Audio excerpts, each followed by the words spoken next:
stream. Let me turn off the music. So at the way the monitor fixes itself is from top to bottom, so the bottom's still really hard to navigate, where the top I'm pretty good.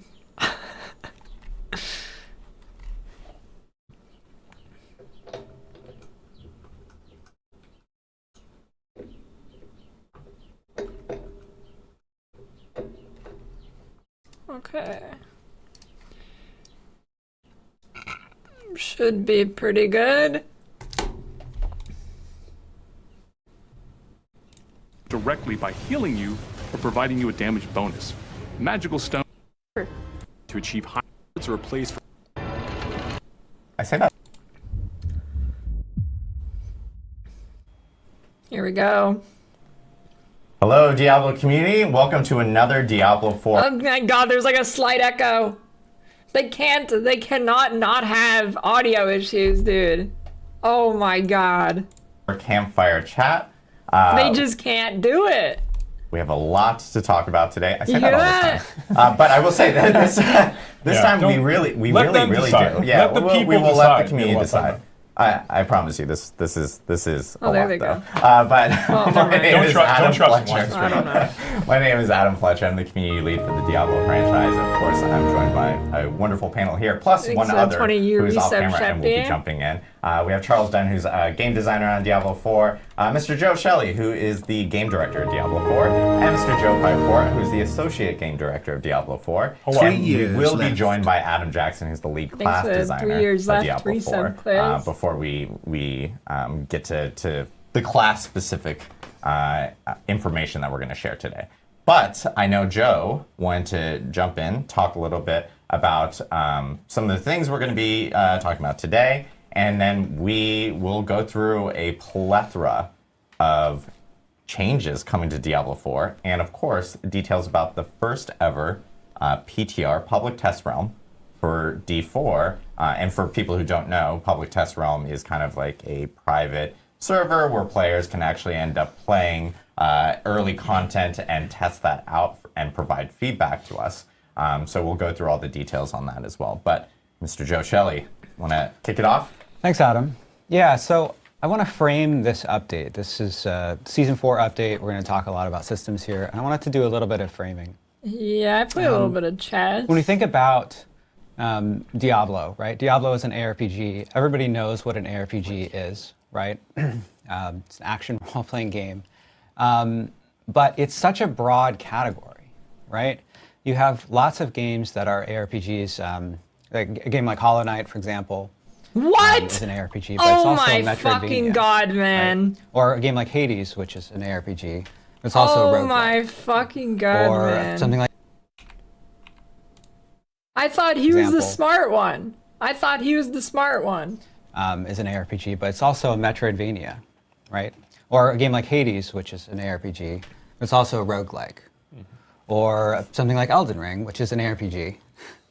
But it's also Souls-like, right? Shut the fuck up, man. So when you think about what is Diablo, and what is Diablo 4? Oh my god. You could call it a Diablo-like, sure.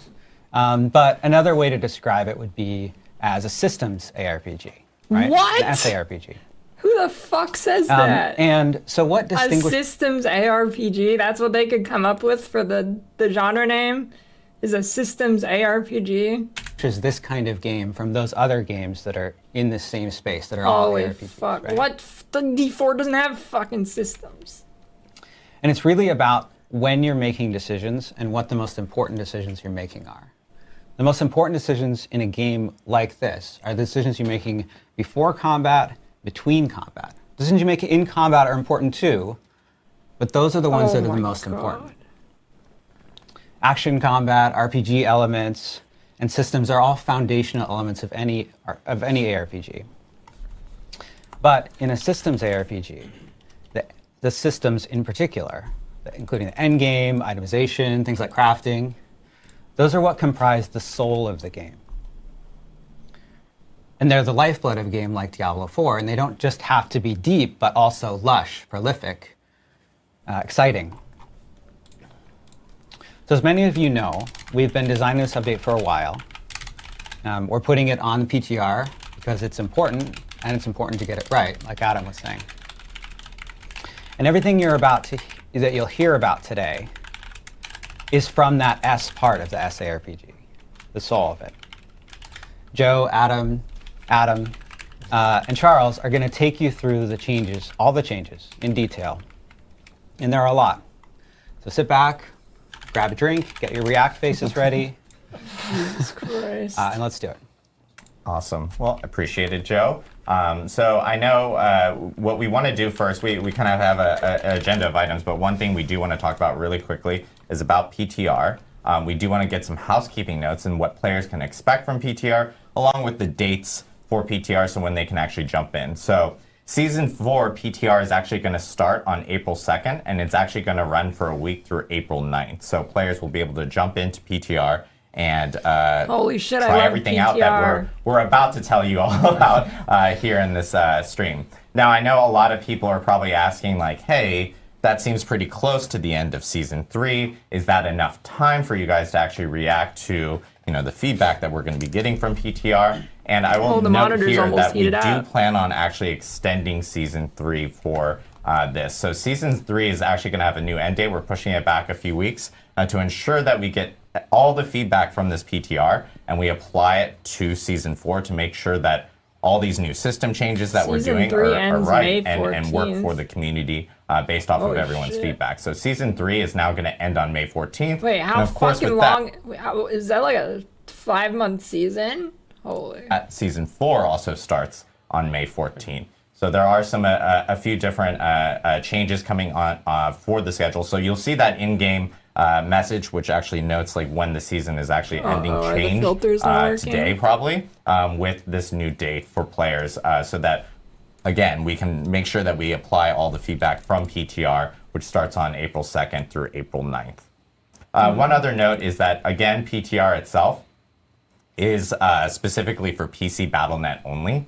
So this just allows us to be a little bit more agile on our team. Does this mean that PTR is only going to be PC BattleNet only in the future? No, it doesn't. We are going to try to explore other ways of being able to bring PTR when we do have a PTR to players in the future. But for now, this one is PC BattleNet only. So, and we'll have instructions of how to actually get into the public test realm client on Diablo 4 through the PC BattleNet client next week, when we actually have a full blog that will explain kind of all the details of how to do that well before the start of PTR in itself.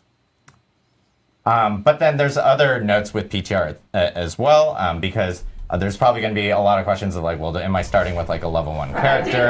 Am I taking my existing characters? Since PTR itself is a fresh new server, you will actually be starting fresh on PTR, but we do have boosting options available because we need players to actually jump in and test out some of these features that we're obviously in these system changes that we're doing specifically for PTR. So I think we actually have a slide, I believe.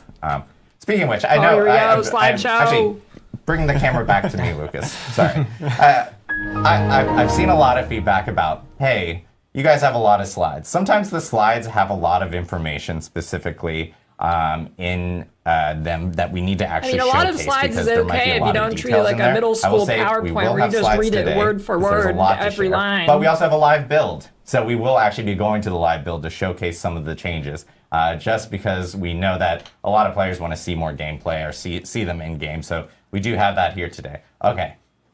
Now we can go to the next one. So, slide. So there will be PTR boosting features available for players that are jumping into PTR. You will be able to boost a character immediately up to 100.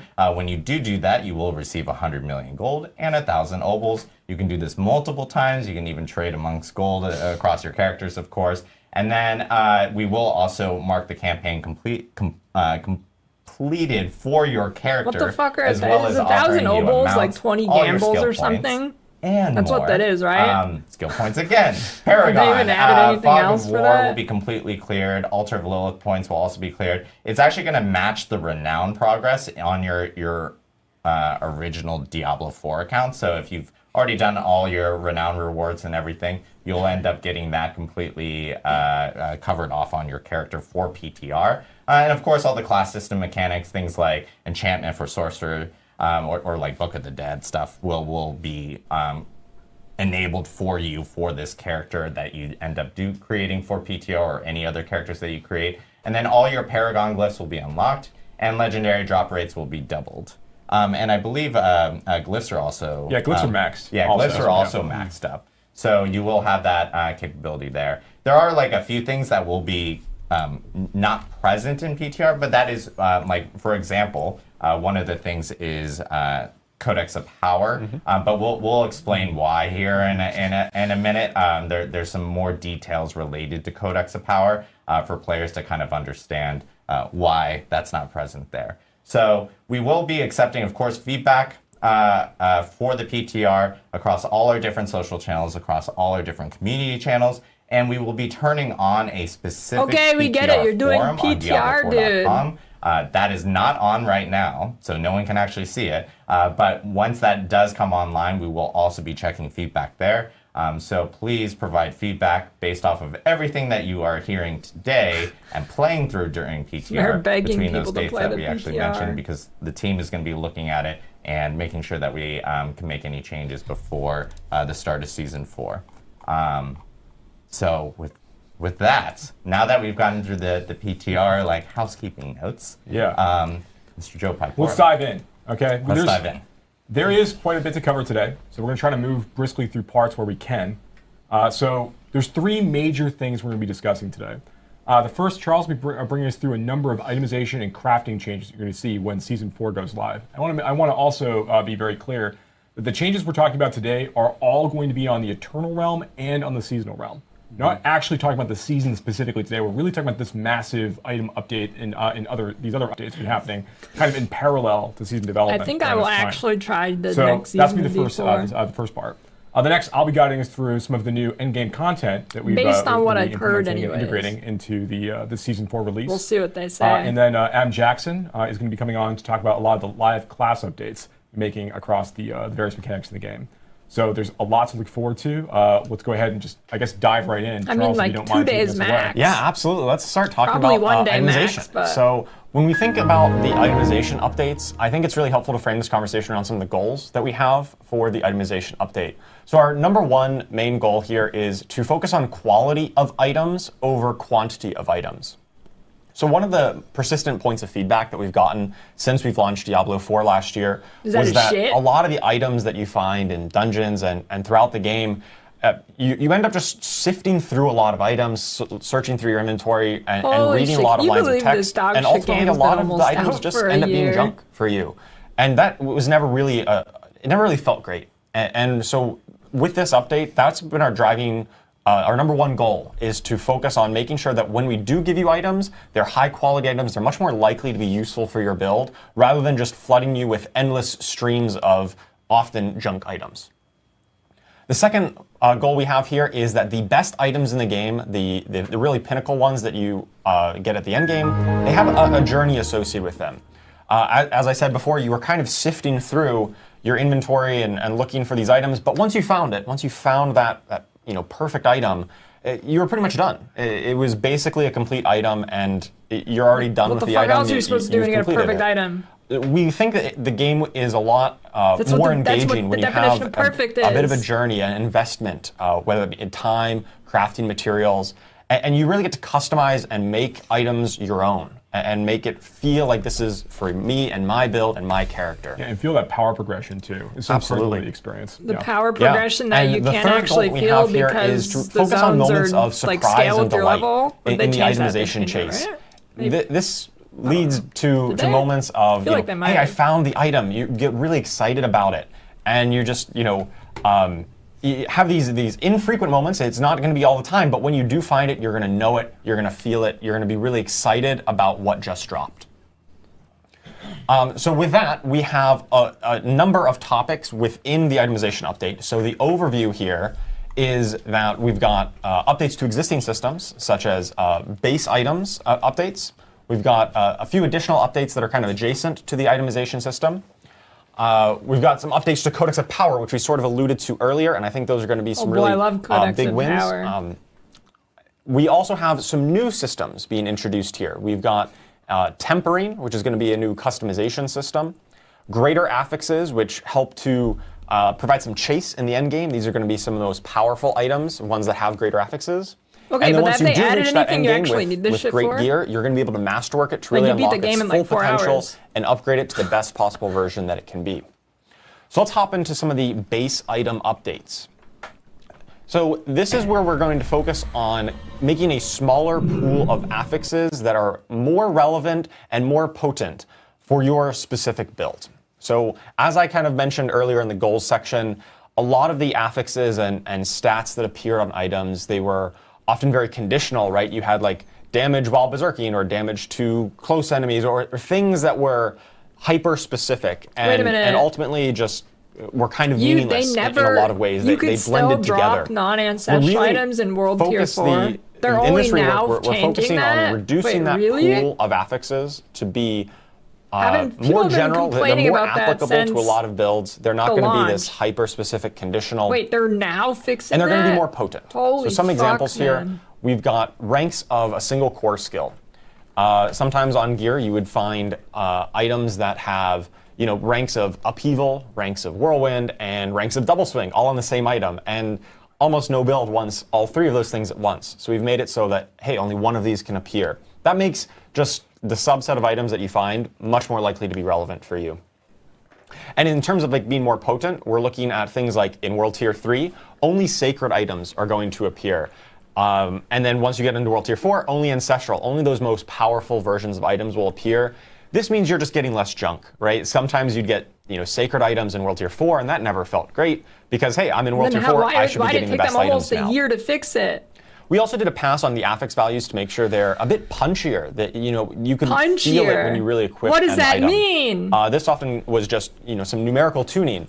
In the past, you might get an item that said plus 2% critical strike chance, and honestly, it was hard to ever notice that, or like plus 5% damage or something like that. And those really small values were just hard to ever notice when you're swapping it, and it never felt like you got to upgrade your gear. Dude, so let's take a look at some examples here. I have to fix that. Oh, right. So the other update is that we are reducing the total number of affixes on gear that initially drops. So legendary items used to drop with 4 affixes, 4 lines of stats. That's going down to 3. And then rare items, the yellow items, used to have up to 4, and now they'll just go down to 2. And so the goal here, once again, is to really focus on the quality of the affixes that appear on the gear rather than just the pure quantity. Wait, I missed this. Wait. I need to, wait, what? At some examples here. Oh, right. So the other update is that we are reducing the total number of affixes on gear that initially drops. So legendary items used to drop with 4 affixes, 4 lines of stats. That's going down to 3. And then rare items, the yellow items, used to have up to 4, and now they'll just go down to 2. And so the goal here, once again, is to really focus on the quality of the affixes that appear on the gear rather than just the pure quantity. And this also gives us room to build on it in some of the later crafting and tempering systems. You are going to get more affixes, but the base item is going to start with a little bit less, just so we have room to grow. One of the changes that we're making in response to this also, like we know that right now, like rare items are the items that players are using to trade in situations where you find like a really, really powerful template item. So you get a max roll helmet with CDR and such, right? Like these are still really important for players. So as part of this change, we are going to open up trading to allow legendary items and unique items to also be tradable. Holy shit, what a fucking idea. This is a big change for us.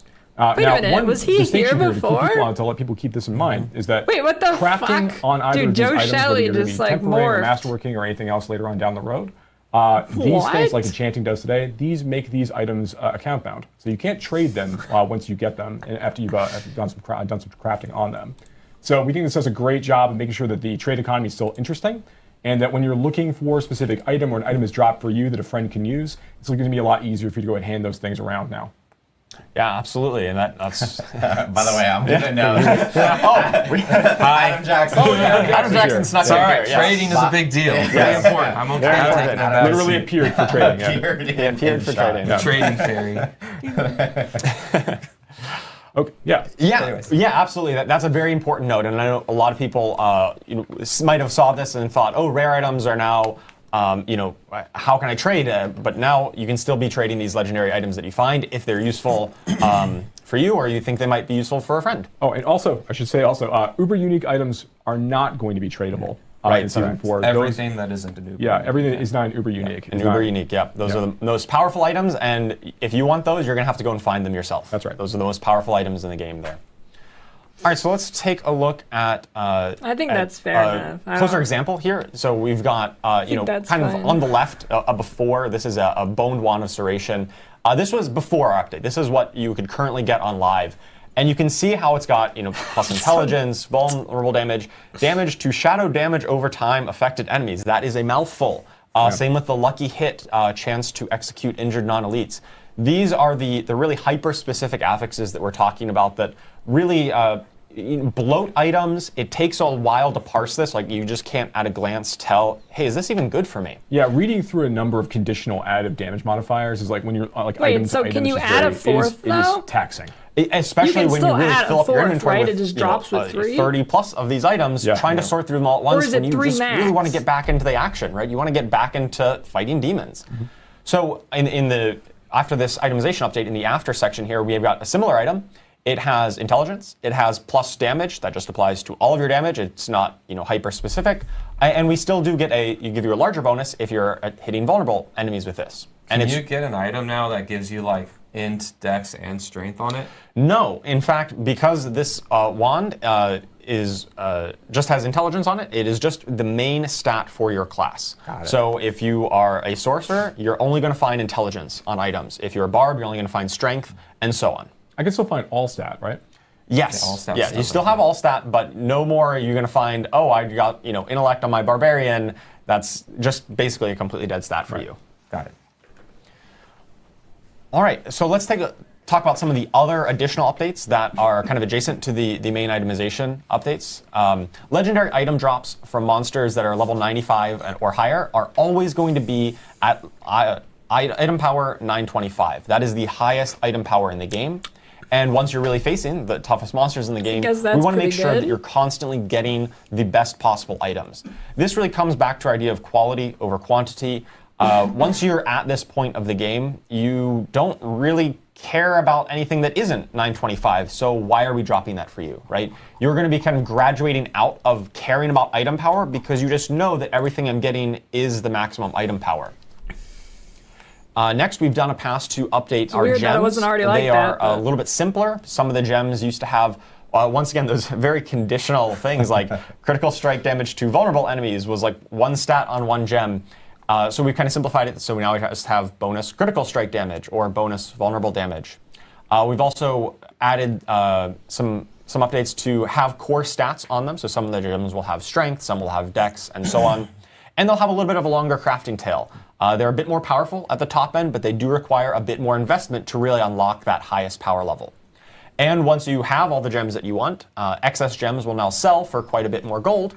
So that way you're not really going to waste once you have kind of found those best gems. Additionally, we've done a pass on the salvage, crafting, and rewards have all been retuned for this new world where we're dropping less items than before. Once again, we're focusing on you have less time sorting through your inventory and more time getting back in the action, more time slaying enemies to find those items. Yeah, there's much less cruft in this version of the feature, right? Yeah. Like you're not walking out of a nightmare dungeon with 25 items. You have to go and deal with it back at the blacksmith. But the ones that you do have are much more likely to be relevant and useful to you when you do find them. Additionally, we've item rerolling, the enchanting system at the occultist. We know this has been, it has like a scaling gold cost currently. And that just keeps on ramping up. If you want to keep fishing for that perfect affix, Gold it could cost millions upon millions of gold. Well, I don't even know. We put a cap on that. We don't think it's really healthy to have that actually scale infinitely. It'll still get a little high, but it's not going to go to infinity. But like, you already get all. You can clear the game in like 6 hours. Taken a pass on the materials, the crafting materials, things like it. ore and herbs, and some of the other crafting materials in the game. And a lot of the ones we had some variety of like common herbs. So. That were found in different zones, and there was some nice flavor there, but ultimately they didn't really provide much compelling gameplay. So we've consolidated all of like the common crafting materials into just a single type, just basically common herbs. And then there are still some rare ones to find to craft the most powerful elixirs, and I guess and it so all on. hinges on whatever tempering But we've it is. simplified that system so your collection is a little bit easier and more streamlined. Yeah, we also removed things like there's like a lot of monster parts like Pale Tongue and things like that have been removed as part of this experience. It's gonna make it a lot easier to craft elixirs in this new world. Absolutely. And you don't have to scroll through that tab so long. I to fucking see love exactly elixirs. what you want to craft with. Yeah. Especially when they ultimately just fed towards that same goal. And then the final update we've got is updates to the Forgotten Souls, right? So the late game crafting material that you use for a lot of the enchanting or other crafting systems. We're making them a little bit more accessible. They'll come from Whispers of the Dead caches, and they can also rarely drop globally from any elite in the game. And this is a really cool moment that you kind of have this jackpot moment. It's pretty rare when you kill elites, but there's a moment where you just get like this explosion of loot, and it spits out a ton of the Forgotten Souls or other loot or other crafting materials, and that's a really exciting moment when you encounter it in game. That's good. It's pretty rare, but you kind of hit the jackpot when that does happen. And for Forgotten Souls, that can happen outside of Helltide, right? Oh yeah, that can happen on literally any elite in the game. Yep. Also, we're looking at updating our uniques. So unique items are these really build-defining, flashy, unique items, right? They are very powerful. Currently, they're locked behind just World Tier 3 and onward. They're really late game items. And we thought that to really get you into the fun faster, to get your build online, we've made it so that many of our uniques in the game can now start dropping in World Tiers 1 and 2. So you can start getting them earlier on in the experience and really get your build going much quicker. And then once you do get into World Tier 3, then all of the uniques in the game have the potential to start dropping, including Uber uniques, which are typically those very late game chase items. There is a chance that monsters starting at level 55 drop these Uber uniques. It's a pretty small chance. It's very rare, but it's one of those moments that you're going to find, if you're really lucky, you might find a Harlequin's Crest. Yeah, you remember that 55. You'll remember that playthrough for sure. Oh, you definitely will, right? And of course they'll drop. Oh, I was going to say, kind of going back to our goals of the itemization update in general, is that like at any time something really exciting can happen, right? That's the main impetus for doing this, is that even early on in the game, you can get the main thing that you're looking for. It's going to be very rare, not very common, but it's possible. And even some of our other updates coming that you're going to explain is kind of going along that vein, right? Absolutely. I guess it's fine. We want you to have the chance to really have that high roll moment, that really exciting moment when you find that awesome loot. So that covers the additional updates. We've got to talk about the Codex of Power. Right, so the Codex of Power is a system that has been in the game since launch, and we're making a big update here where now all legendary aspects in the game will start appearing in the Codex of Power. Every single one. Previously it was just a small subset, and I believe we even have some in-game footage that we can talk and go through an example of what this looks like. Yeah, we'll jump over to it. We have behind the scenes, we actually have Ruben, aka Bloodshed, former content creator, now part of the Blizzard team here on Diablo. He's actually driving us through our build here, but he will be driving through all our little demos that we have today. So yeah, awesome. Yeah, so you can see in our inventory right now, we've got Edgemaster's Siege Bow. And this has a little icon on it in the upper right in your inventory there, and that indicates that if you salvage this legendary, it will upgrade an aspect in the Codex of Power when you salvage it. That's right, so you no longer need to go to the occultist to extract aspects in any way, because aspect crystals are no longer a thing in this new version of the Codex of Power. Yeah, aspect crystals are gone. It's just when you salvage the legendary, it will upgrade it. So we salvage it, we can see that Edgemaster's aspect has been upgraded in the Codex of Power. So we go to our Codex of Power, and let's go take a look. So we've got Edgemaster's aspect here. that skills deal up to 6% increased damage based on your available resource when cast. So that is the kind of legendary rank of the one that we just salvaged. Now this says 6% here. In game it was at 12% because it was on a two-handed like bow. That on launch, that was doubles it? the range. Wait, what? But you can see it's not a minimum roll. You can level them up. Right now on live Diablo 4, it's always just a minimum roll. And so once you find something better, a better aspect crystal, the Codex is kind of irrelevant. Now the Codex will continue being relevant because every time you find a higher roll of it, I mean, I guess it's going to upgrade your Codex, and you can continually re-imprint this legendary power onto any gear that you find going forward. That's right. So if Ruben finds a 10% roll on something else, then that is now going to, he can go ahead and salvage that item down. Okay, is that even good though? I mean, I guess so, but like, wasn't, I mean, like, one of the only interesting things that you'd pick up was when you found a well-rolled aspect. But that 10% version is now going to replace the 6% version he has right now. And that's the new version that you have. So when we're talking about upgrading, what we really mean is, like, as you find the better versions of these aspects, they replace the older ones. Now, every time I guess it's good because they don't have a good sorting system and shit. So if you find a max roll the first time, are you just super lucky? You have it forever? You are super lucky, and you would have that forever. Yes, you can continue to reimprint it. However, the ranks of legendaries, you won't be able to find a max roll of these legendaries in World Tiers 1 and 2 when you're just starting out your journey. We have extended the range, so a lot of legendaries used to say, hypothetically, if a legendary rolled between 20% and 30%, now we've extended that range from 20 to 35%. But those like 30 to 35%, the highest range, the most powerful versions, those are only going to be accessible in World Tier 4 in the later games. So this does give you a bit more of progression. So you can find it early and you can upgrade it, but then you're going to find even better versions as you progress through the World Tiers. And if we actually, can we go back to the build really quickly? Because, Ruben, if you can pull up the Codex again. I think the obvious part is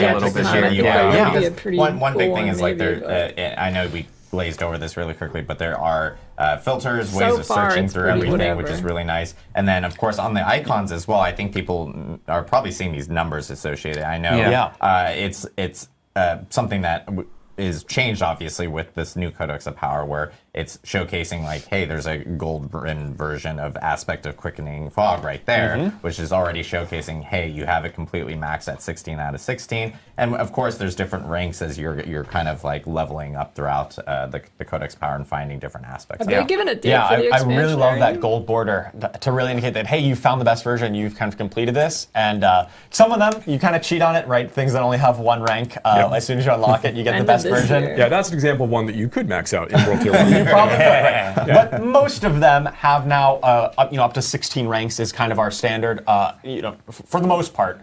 And those highest ranks are just going to be in the later world tiers. And for a lot of these aspects, too, when we went to 16 ranks on these, we actually extended the value, the power of these, and potency of these aspects upwards. Right? We didn't water it down. We actually extended it up. Yeah, for the most part, these have increased in power at the highest level, just to make them really rewarding in World Tier 4 when you find them. And I'm sure there's people asking specifically about, hey, is this a seasonal thing? Is this an eternal thing? This is everywhere forever. This is the new world. This is the new world. That's right. All the updates we're talking about today, correct, once again, are for the Eternal Realm and for the Seasonal Realm. These are not seasonal updates only. Yeah. They're coming with Season 4, but they are applying to the whole game. I want a druid bikini skin. And I do want to note, like, Codex of Power with seasonal characters, of course, will end up change, like, every single time it there's does a new reset. season. Yes. It does. The same way that it does today. But eternal characters, will just have it forever. You can actually fill it out eternally. Forever, Yes. Eternally. Of course. There you go. All right, so that was a ton on the systems that already exist in the game, right? The base item affixes, the other updates, and Codex of Power. But there's also new systems coming up. We're not done with that. That was updates to existing things. But we have got a lot of new stuff. So let's talk about in the right direction. Tempering is a new crafting system that will allow you to add really cool new affixes to your items. And so I really just want to highlight that this is not just taking those old, really conditional, nitty-gritty aspects or affixes. This also includes a lot of really new, exciting affixes as well that we'll showcase a bit later. Things like a chance to cast bonus projectiles, increased effect size of your skills, and other ways of talking directly to individual skills. A lot of this lives in tempering. And so this way you can really customize your character specifically to your build and the skills that you're using and the way you want to play. So you might be asking, well, how do we temper? We've got tempering manuals. So these are manuals that are going to drop from most content in the game. This isn't something you need to go target farm. You're just going to find these as you're playing. And these manuals are going to be a list of possible affixes that are kind of themed to individual builds. So if you are a bone necro, for instance, the manual for bone necro might have things specifically to bone spear and bone splinters and bone spirit. When you do the tempering, which is done at the blacksmith, it will attach a random one of the affixes from that manual onto the item that you're tempering. And if you don't get the exact one that you want, or you don't get the roll that you want, you can re-roll these affixes up to the item's tempering durability. Now, this is a lot without an example, so I think we've got an example where we can just except with different mods or something. Walk through, right? Or I don't. Yeah. So here's some screenshot examples of the actual recipes that appear. So on the left, we've got the Manual of Natural Motion. This is a generic recipe that really applies to any class. It's got a variety of movement speed options on it. So you've got, you might just attach movement speed to your gear. Maybe you get a higher value of movement speed, but only after you kill an elite. We have the option to reduce your evade cooldown or give you mobility skill cooldown reduction. We've tagged a lot of skills in the game with mobility tag when, things like teleport or charge. And then on the right, we've got one that is more specific to necromancers, because this is the bone necro one that I mentioned before. So we've got a chance for bone splinter projectiles to cast twice, chance for bone spear projectiles to cast twice, increase the size of your bone spirit explosion. That's very cool. Wait, how is it even last? It's not last epoch. They said it's random, right? Like you get a random one. That's not last epoch. Isn't random.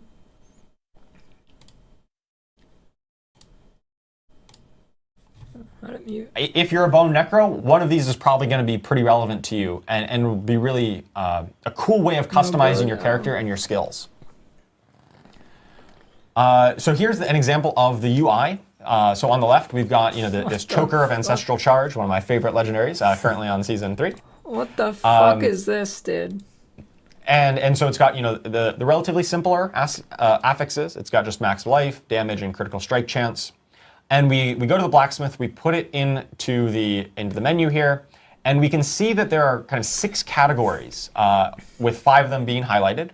These categories are the categories of recipes. So each recipe corresponds to one of these categories.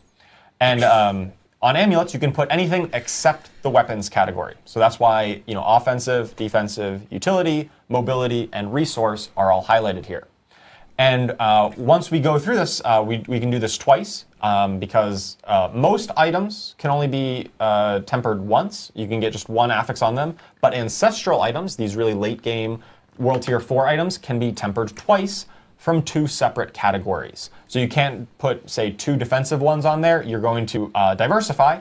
And in this case, we've got charge cooldown reduction added on the right. And we've also got some bonus damage while berserking. So we've got an offensive one here, and then we've got a utility one that gives us the cooldown reduction. Do we have a live example of this, of going through this actual flow, so we can kind of show you what this ends up looking like? Yep. Once again, yep. That was right there. Look. Points at the blacksmith. Yes. So in here we've got our bow of branching volleys. We can put in here, because this is a weapon. We can attach ones from the offensive category, and so dude, here. What is the fucking UI, man? Oh my god. Here's all the examples. We've got 5 different recipes that we've unlocked here, depending on how we want to build our character. So if we want to do, say, marksman skills to put on there, we can do marksman finesse, and this will give us either bonus marksman damage. Why don't we just temper it and see what it looks like? So we get this flashy animation that comes in, and we get to see hey, we added 29% marksman damage. Yep. Right? Actually worked out quite nicely, yeah. Yeah, that's awesome. So not scripted, by the way. Definitely not scripted. So yeah, Actually, it wasn't. But It actually was. you were actually plugging, but You're in the grips of RNG. Yeah. One thing I want to call out also while we're looking at this is that so we are Maxwell too. in the season 4 update, or this PTR update that we're talking about right now.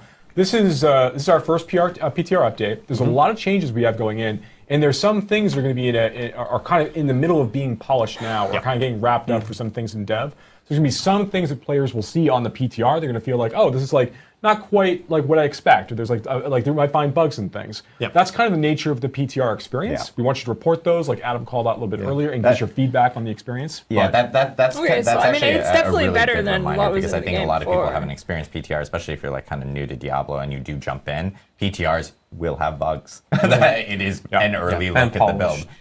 So there will be bugs, polished things that won't be incorporated. So yes, provide feedback on all those things so that we can actually hear those and make changes for those. But if we throw back to Ruben real quick, the thing I wanted to point out was like when the the tempering process went through, so you got 28% for the that marksman damage, but the item itself got a slightly different number. There's just a bug that we've identified that we're in the middle of fixing right now. Right, that's just a display bug, but this is one of the things that we're working on, we're aware of, and going to polish up, because that's the nature of game development. Just for the eagle-eyed among the viewers. Yes. Yeah, this is a thing.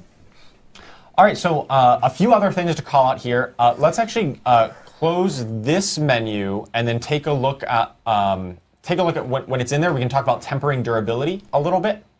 So you can see when this is in here, we've got tempered affixes, 1 out of 2, because this is an ancestral item. You can temper it twice. How long do you think they from explain 2 what different durability categories. is? So you're going to be able to You put think they one explain for weapon more and than 1 3 offensive minutes? on there. And then there's this tempering durability remaining. So this is how many times you can re-roll the tempered affixes. The first ones that you attach should not be consuming tempering durability. I think this one might have one of those bugs where it did consume it, but ultimately this is going to be the number of times you can re-roll. Yep. We're actually going to update this. So that's I think it's re-rolls going and to it's really be called bugged? tempering re-rolls. Re-roll. Yeah, Okay. to make it really, really clear. Yeah. Yeah. This is the kind of things that we're actively working on, and we love your feedback to make sure that we can get this right and really communicate the way the system works. So we've attached an offensive affix onto this. Let's take a look at some of the weapon ones that we can attach on. So here we've got ones that not great. Live build. Yeah, live build indeed. Live build. Well, so we can talk through what would have happened there. Yeah. Right, so when you would attach the weapon category, those are often the ones that are the more, I would say, more interesting, right? The bonus projectiles, the bonus effect size. Okay, Yeah, it's that was like the 2 weapon months category from that had a release. chance to I create think different, that's like, fair. I don't think you can really Yes. judge based on Yeah. that crash. Yeah, but that's in the it's weapon still kind of category. funny. So there we would attach one of those. Maybe we'd get a chance for rapid fire projectiles to fire an extra time. And then when we do that, maybe, we actually want to play a penetrating shot build, right? Maybe rapid fire is not that great. We could consume one of the tempering durabilities to re-roll that and try to get that bonus rapid fire projectile ones that we want. At least people now believe it's live. People still think we weren't doing it live. Looking at it. But yeah, I know we're getting the build back up here. Like, and everything. why do but they do There's it a lot of really live? cool new apps. There's no reason for them to be doing this shit live. Like the last campfire chat where they had those people come on and it was super fucked up. Like there's no reason for them to do it live. It's not like they're actually interacting with anything. Affixes to in do it general live. inside the tempering system. Like I know that, like I've been playing a lot of Season 4, like on our dev build, and I'm playing a Barbarian right now. And I've been playing a lot with Dust Devils, which I know we'll talk maybe a little bit more about We're Oh, going later. to talk about Dust Devils. But there's like opportunities to like spawn, like instead of spawning one Dust Devil, game you'll is spawn multiple Dust fixed. Devils. There's Dust Devil size. There's a lot of really and duration. Like there's a lot of really neat new things to play with. Okay, so this is what I'm wondering. Why does any of this matter? Like you can still just one-shot Uber Lilith like 6 hours into the season, right? That has not been fixed or anything. Unless it has, but what is the point of all this if you can still just one-shot her? Build upon other like playstyles, which I think is really fun. Yeah. 4 hours. Yeah, that's really in your character. That's not just plus damage. There is still some bonus damage as you still need to in order to actually do damage, but there's a lot of ways you can customize your makes skills you go through the and make it phases? really your own. So now you Now, right five-shot now, her. you can temper legendary items Correct. and Wait, rare. wait. Did they really do that? Instead of fixing the one-shots, they make you go through the phases? And rare items, but you can't temper unique items. Correct. Unique items, kind of what you see is what you get, right? They drop still with the 4 affixes for the most part. those are going to be unchanged. You won't be able to temper onto them. With tempering, yeah. With tempering, right. And then we show the tempering durability, Yep. as part of, or tempering rerolls in this case. So the idea here is that like when the player has you're not happy with all the affixes you've got, you've kind of rerolled through all of your options. At the end of that process, you simply can't temper any longer on that item. There's not a way to reset that item back down. Yeah. One of the goals that we have for ourselves in terms of like trying to have higher quality drops in general is making it so it's a little bit easier, and also ensuring like it's easier for you to reach those 925 capped items when you start to really deeply engage in features like this.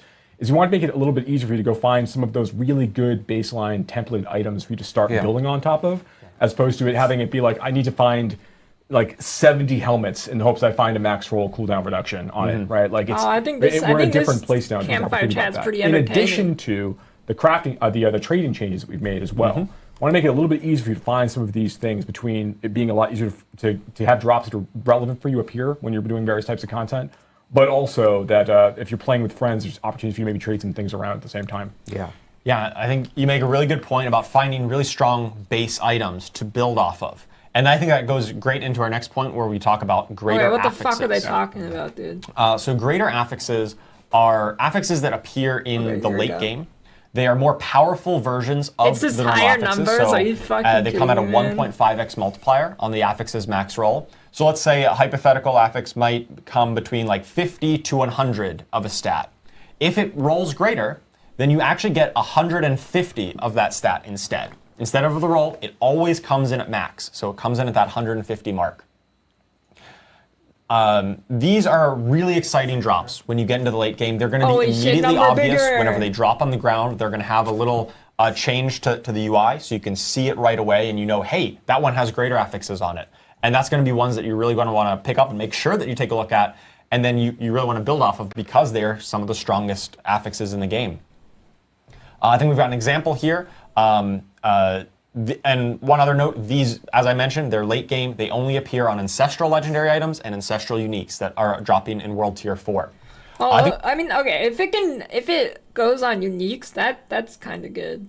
We can zoom in on the top one here, where we can see we've got a little, like some Roman numerals at the end of it, too. That indicates that this pair of gloves has 2 greater affixes on it. What a great loot filter.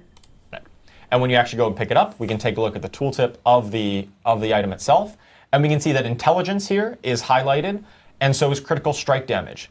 And these roll at the max roll, and I think we've got a comparison kind of between a standard version. So on the left is a non-greater version of the dagger. You've got, say, 74 dexterity, and maybe it rolled between 70 and 84. But on the right, we've got a greater version of dexterity, and that's going to always give you 126, which is 1.5 times the 84.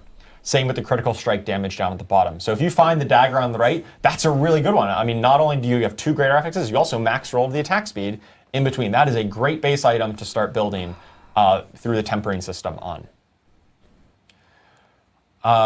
Thing we've got, the next topic to talk about is Masterworking.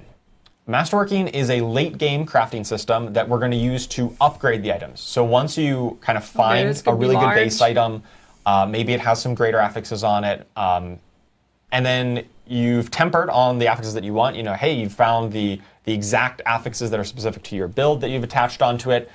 Now you're really pushing into that late game content. It's time to start Masterworking. And Masterworking has 12 ranks where you can upgrade the current affixes on your gear. So this isn't going to change any of the affixes like enchanting or like tempering does. This is just going to take the current ones and then upgrade them through 12 ranks. This is kind of like the old gear upgrade, right? Similar, yes. However, both Masterworking and tempering are replacing the old gear upgrade system. The previous system, you just kind of upgraded the item power and the values went up by a bit. These two systems replace that, and now you're going to be able to customize them and then masterwork them instead. It's significantly more powerful on the back end of this as well after these things are done. Compared to item upgrade, Absolutely. So the 12 ranks of Masterworking, as opposed to the 5. Yeah, so far, like 90% of this is like number go up. Of the old system. Most of the ranks are going to increase all of your affixes on the gear by a small amount. But then every 4 ranks, so rank 4, 8, and 12, are going to upgrade a single affix by a large amount. So here's an example. The ring on the left is rank 2 Masterworking. You can see that right up there by the item power. It says Masterworking 2 out of 12. Let's focus in on like the maximum life affix there. So on the left at rank 2, you see we've got 880 bonus maximum life.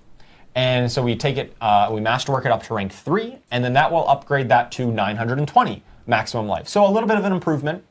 But then once we hit rank 4, we actually get a much larger increase in maximum life. It goes from 920 all the way up to 1,120, while the other affixes on the gear stay static because they didn't roll randomly because we're only hitting 1. To Joe's point earlier about we still have some in development.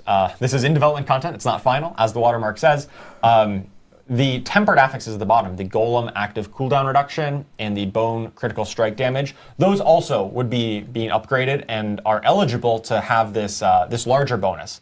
But in this particular screenshot example, those numbers didn't change, but they will change in the final, and there's a chance. Also get affected, yeah. Yeah, they will be included just like all of the rest of them. But yeah, so as you go through it, you're going to get kind of 3 of these effects at rank 4, 8, and 12, and they can all go on the same one.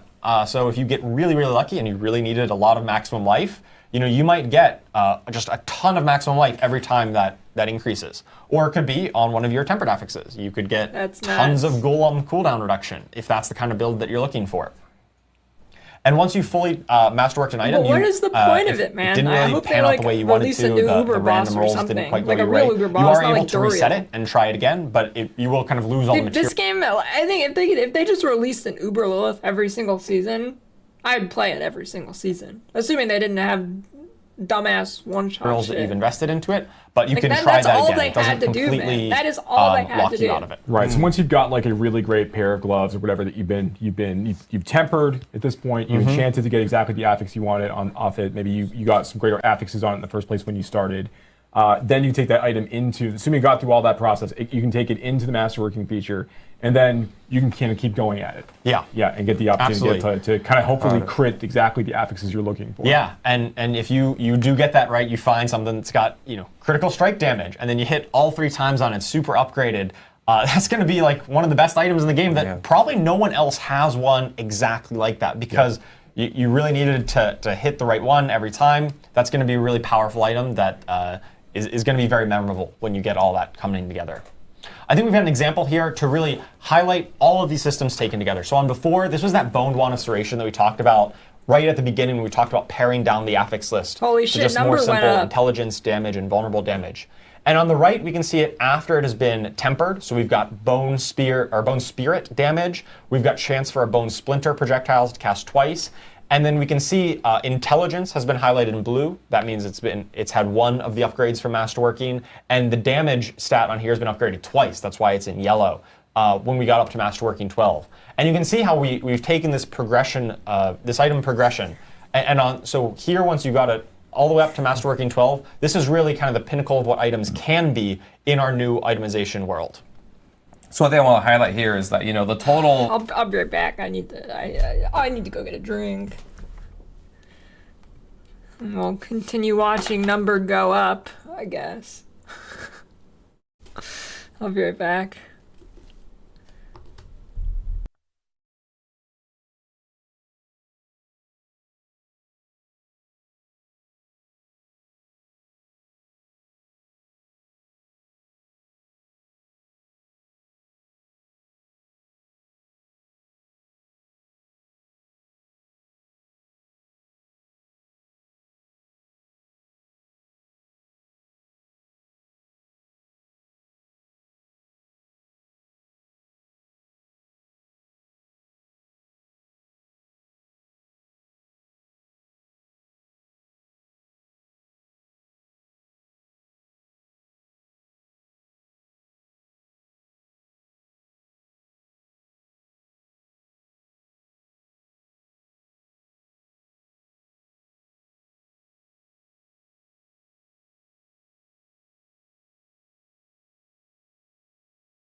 I don't know. I mean, I just... They need to make some actual content for number going up.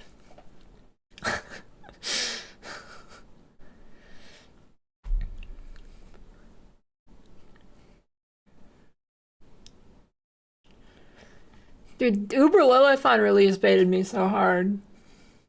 I was like, holy shit, if they can just keep releasing stuff like this, the game's gonna be pretty good.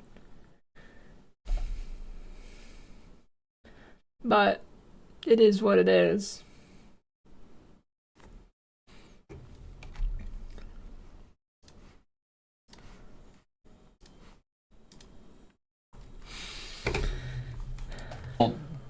The total depth of what an item can do and the complexity. You know, you can still make an item do a lot of different things, but on that before side, you know, when you're looking for items that are dropping, that's all that you're going to parse through over there. It's just like 3 affixes. Did I get the ones I want? And you can just do that very quickly and parse through a lot of items that way. But you're going to be slowly, you know, introducing that complexity over time to your items as you upgrade and masterwork them. So you're going to be building. Hey, did they ever fix the vacuum cleaner doing like trillions of damage for this season mechanic? I'm assuming they did. There's no way that was left that you really untouched, want to be right? using.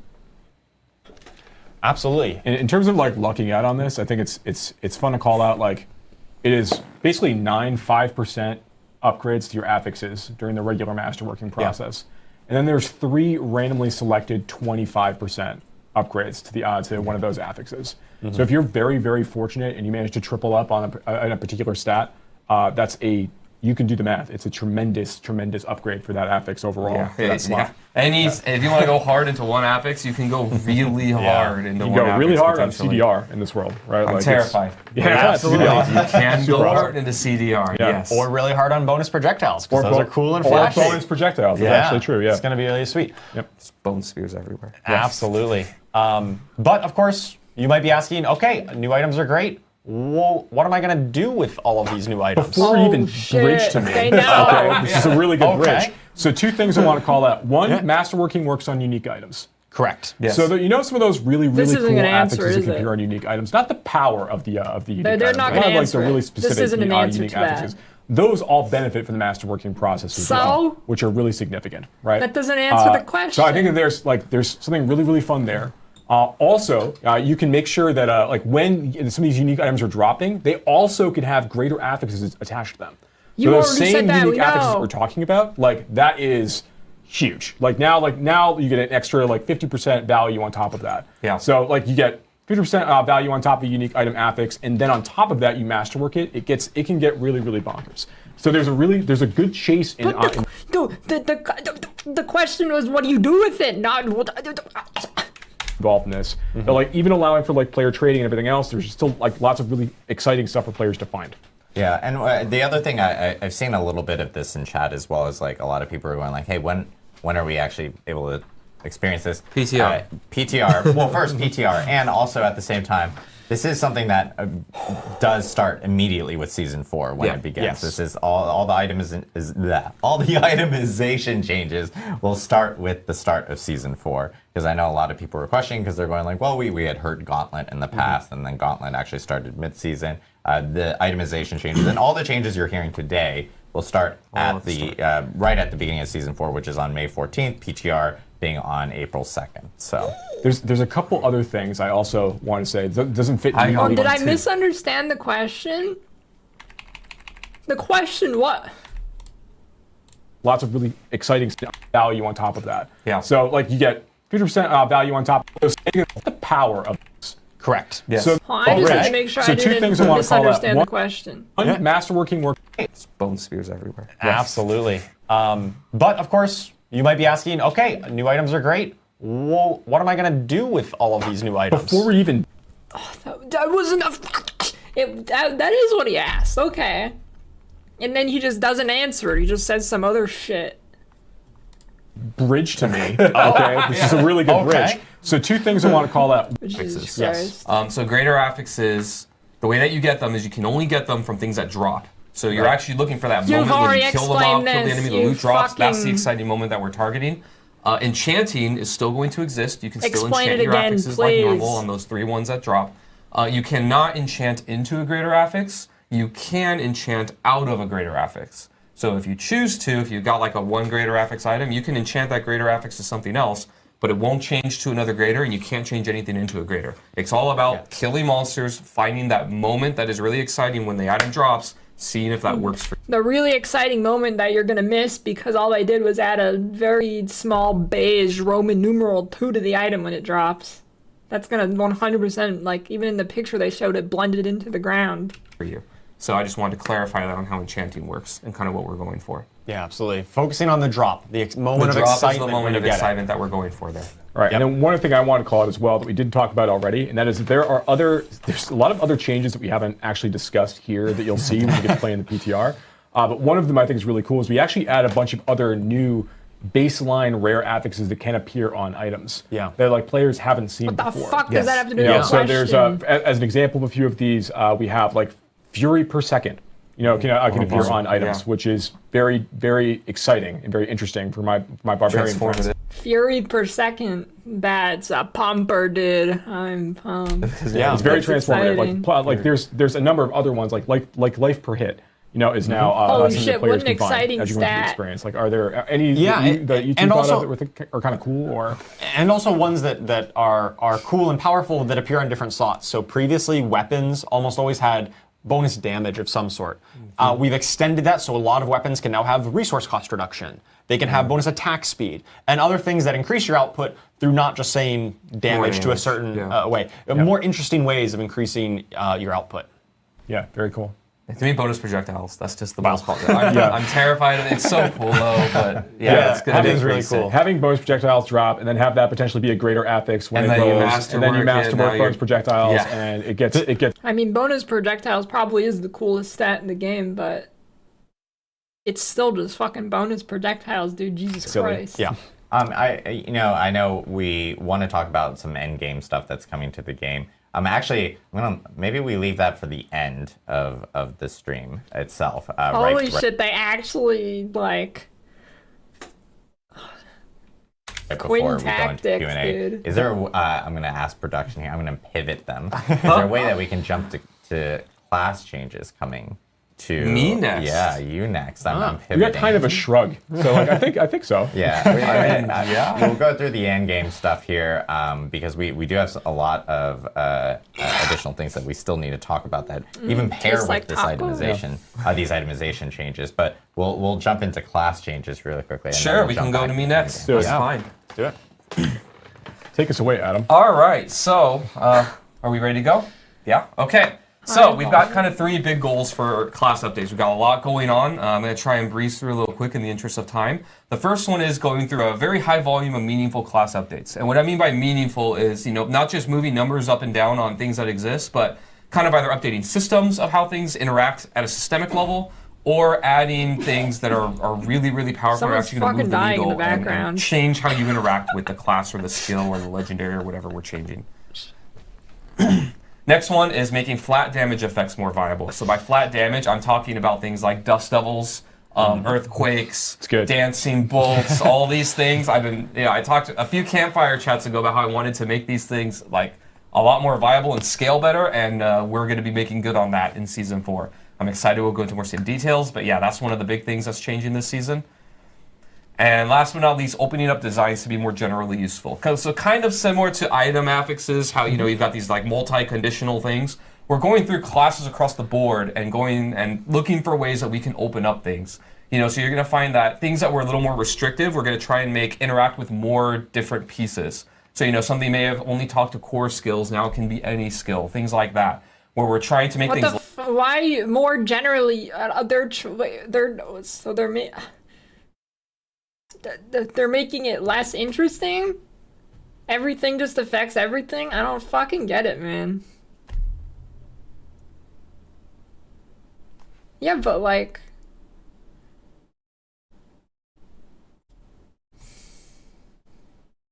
Less conditional so that you can mix and match things a lot more often.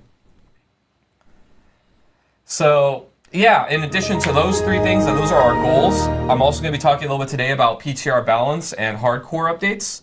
And PSA, everything that you see here right now, the tuning is still in flux. We're going through the balancing process right now of these things, so any exact numbers that you see of updates, is very much subject to change, not only before PTR, but of course one of our goals for you playing PTR is helping us with the tuning and balance, because everything is going to be changing.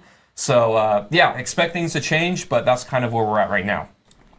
But you already I mean, you the game is already cleared so fast. Why is it making it easier? So first, let's talk about uniques. So in Season 4, you're going to be getting double the normal amount of uniques added to the game. Normally, every class gets 1. Every class is going to be getting 2 this time. So again, more content. We're also adding a new Uber unique here, Tyrael's Might. This is a defensive-oriented unique. It's going to be a chess piece. So you can see the stats there. Lots of resistance-oriented things and damage reduction. It's just it's just resistance. Now that's a unique, if I've ever seen one.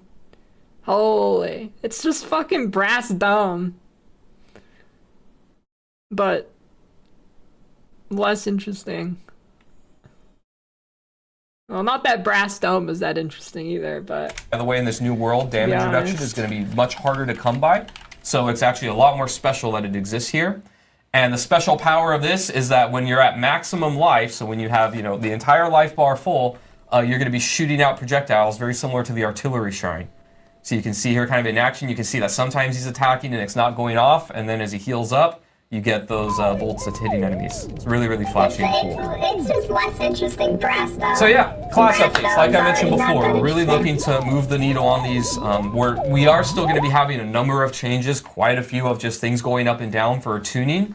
But we're also looking at updating some systems and designs. And I'm going to give you some examples. Now, everything I talk about here today, I'm giving you a small snippet of the things that we're doing, like 1 or 2 examples per class. But when you get the patch notes, you're going to see it's like a giant wall. There's a lot of stuff that we're doing everywhere. How much you want to bet is his number go up or down? Yeah. So, some examples here. Skill tag updates. So we're not only doing this on the Sorcerers, but on other classes as well. But this is the one example I want to give. One of the pain points that Sorcerers has always had is that they have kind of core skills and then mastery skills. Mastery skills are things like Firewall, which sets of skills those are. Things like that. Too long. And the mastery skills, we're always kind of second class to the core skills because we had a lot of things that scaled core skill damage, but not mastery skill damage. So we've updated our skill tags and kind of changed things around so that they make more sense. So you're going to see more skill tags added to things across the board. And the example here is that mastery skills will also just have the core skill tag. They'll be considered both mastery and core skill. So all your core skill damage bonuses, interactions, all that stuff will just work now. Is that good? Yeah, we also talked about like mobility skill tag added to a lot of skills as well, and how that interacts with the tempering system. You have ways of getting mobility skill cooldown reduction that ties into the same concept. We're actually adding the mobility skill tag to all things across all classes that have mobility attached to them, so then they can interact with the itemization system, and you'll have these things working in tandem together. That's a good point. Yeah, so now some other examples. Frozen Orb on the Sorceress is getting a lot of love. Before, when you cast it, it would go an exact set distance and then blow up. And now it's going to go... Why is their format like a fucking middle school presentation, man? Like, the only thing I learned from middle school in presentations is that you do not read exactly what is on your PowerPoint. Exactly where you point it. That is the only thing I got from... That's like the main takeaway I got from middle school, genuinely. Was that you do not just read your slides word for word. Added to with your cursor. So, you're not going to hit your life if you run into like a suppressor elite, for example. You can actually make it fire point blank or all the way across the screen. And I'll actually be showing some video of that as well later. We also have a new unique that we're going to have video of that's really awesome. So Frozen Orb Sorceresses are going to be really happy this season. And next, Necromancer. I've been talking for a while about Necromancer minions and how we're going to make them better. We're delivering on that in Season 4. The first change is that they're going to inherit 100% of the player stats. So, your crit chance, crit damage, all those things, they're just going to inherit it from you. So they're going to scale way better with you, the player. And this is not only going to apply to Necromancer minions, but all minion types in our game. Things like Druid Wolves are also going to be inheriting this and are going to get a pretty big power bump. We're also looking. We took a look at the book of the dead, and basically revamped everything. All the upgrades almost are getting some type of either number or big functionality change, and I'm going to be going through some examples there. But it's just going to be a lot more punchy. We're not only looking for effectiveness here, like making things stronger, but we also like the rule of cool, where the things that are awesome and look cool and are visual are going to stand out more, and so we're trying to do that as much as we can. So next, let's talk about game balance. So as I kind of alluded to earlier, you know, the landscape of everything is changing pretty drastically, right? Itemization is going to be changing a lot of how player power works and how things work in the game. We've got a lot of class updates that are going to be changing how things are. You can expect a pretty big shakeup of like just how all the different classes and builds perform. Like it's going to be a brave new world really here. But you know, normally we promised a while back that we're going to do lists of everything. Okay, well, I hope. I mean, this could be good. Like, if they nerf things enough so that you don't just one-shot the hardest thing in the game after 4 hours of playing, that's pretty good then. Perceived as a nerf. I'm not going to be going through every single thing today.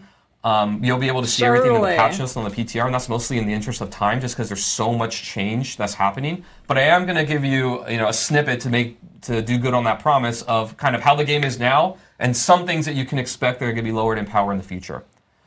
So some examples here. Generally, Tybalt's Will, everyone's favorite pants, right? And not only is it really good because the effect is good, but also it's damage on pants, which makes it really, really good. That damage amount is being reduced. Same with Banished Lord's Talesman. Both of these uniques are insanely powerful. They're still going to be really good after this, but the damage is just being lowered so that other things can be competitive.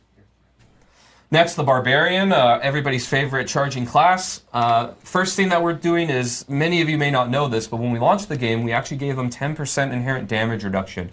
This was back when melee classes in general and the Barbarian were having trouble in the early game. Our game balance has changed radically since then, and we don't feel like they really need this anymore. And we don't want them to have an inherent advantage over all the other classes in the game anymore. So that's going to be removed, and even like I mentioned before when Charles was talking, damage reduction in general is going to be much more rare and special. You're not just going to find it on any defensive stat. When you see it, it's going to be something that you're going to really value because it's hard to come by. And we also think Barbarians are still going to be really good in this regard because their skill tree has a lot of it. Their skills like Challenging Shout have it, so I think they're going to be fine. But we're just removing this extra part. He's named 5% also, we're reducing of the effectiveness of Charge, Hammer of the Ancients, and Unbridled Rage. All three of these things have been 15. Incredibly powerful. Some things like Unbridled Rage have kind of been stamping out competing things for a long time just because it's so good. Our goal here is not to remove these from the game or make these builds not viable at all. They're going to be reduced, but I still think they're going to be really powerful and effective. And next, we're going to go over to the Sorcerer. We got a couple bug fixes here. We have more bug fixes than this, but this is just some that I wanted to call out. The first one, we had one where the evade cooldown reduction affix was triggering off of unstable currents casts. And so what this basically meant was you equip those boots to have evade cooldown reduction, and then you use unstable currents, and you had like infinite uptime on teleport evades, which made you just teleport around forever. This has been fixed, so now it's only going to work with intentional casts now, as it was intended to. And the next one is Isu's Ferocity. This is a key passive on the Sorcerer that used to apply its critical strike damage to all damage types, but it was the fire key passive. Now it's only going to apply to fire damage as it was intended to. And again, this is just a snippet of everything, but there's going to be a lot more stuff. And again, like everything you know is basically going to change because of how many things are being updated in the game. 10 minutes just so I wouldn't worry too much about any specific build.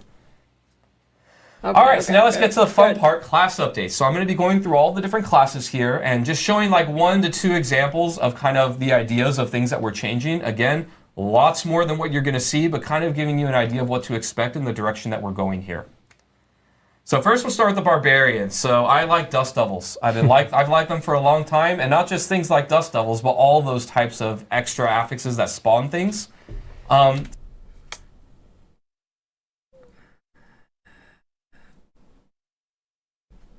So here's an example of Wind Slasher. This is a legendary that we updated. So it's the double swing legendary that spawns Dust Devils. Before it was you would cast double swing twice and you like go in and out and in and out, and every other time you make a Dust Devil, right? Pretty cool.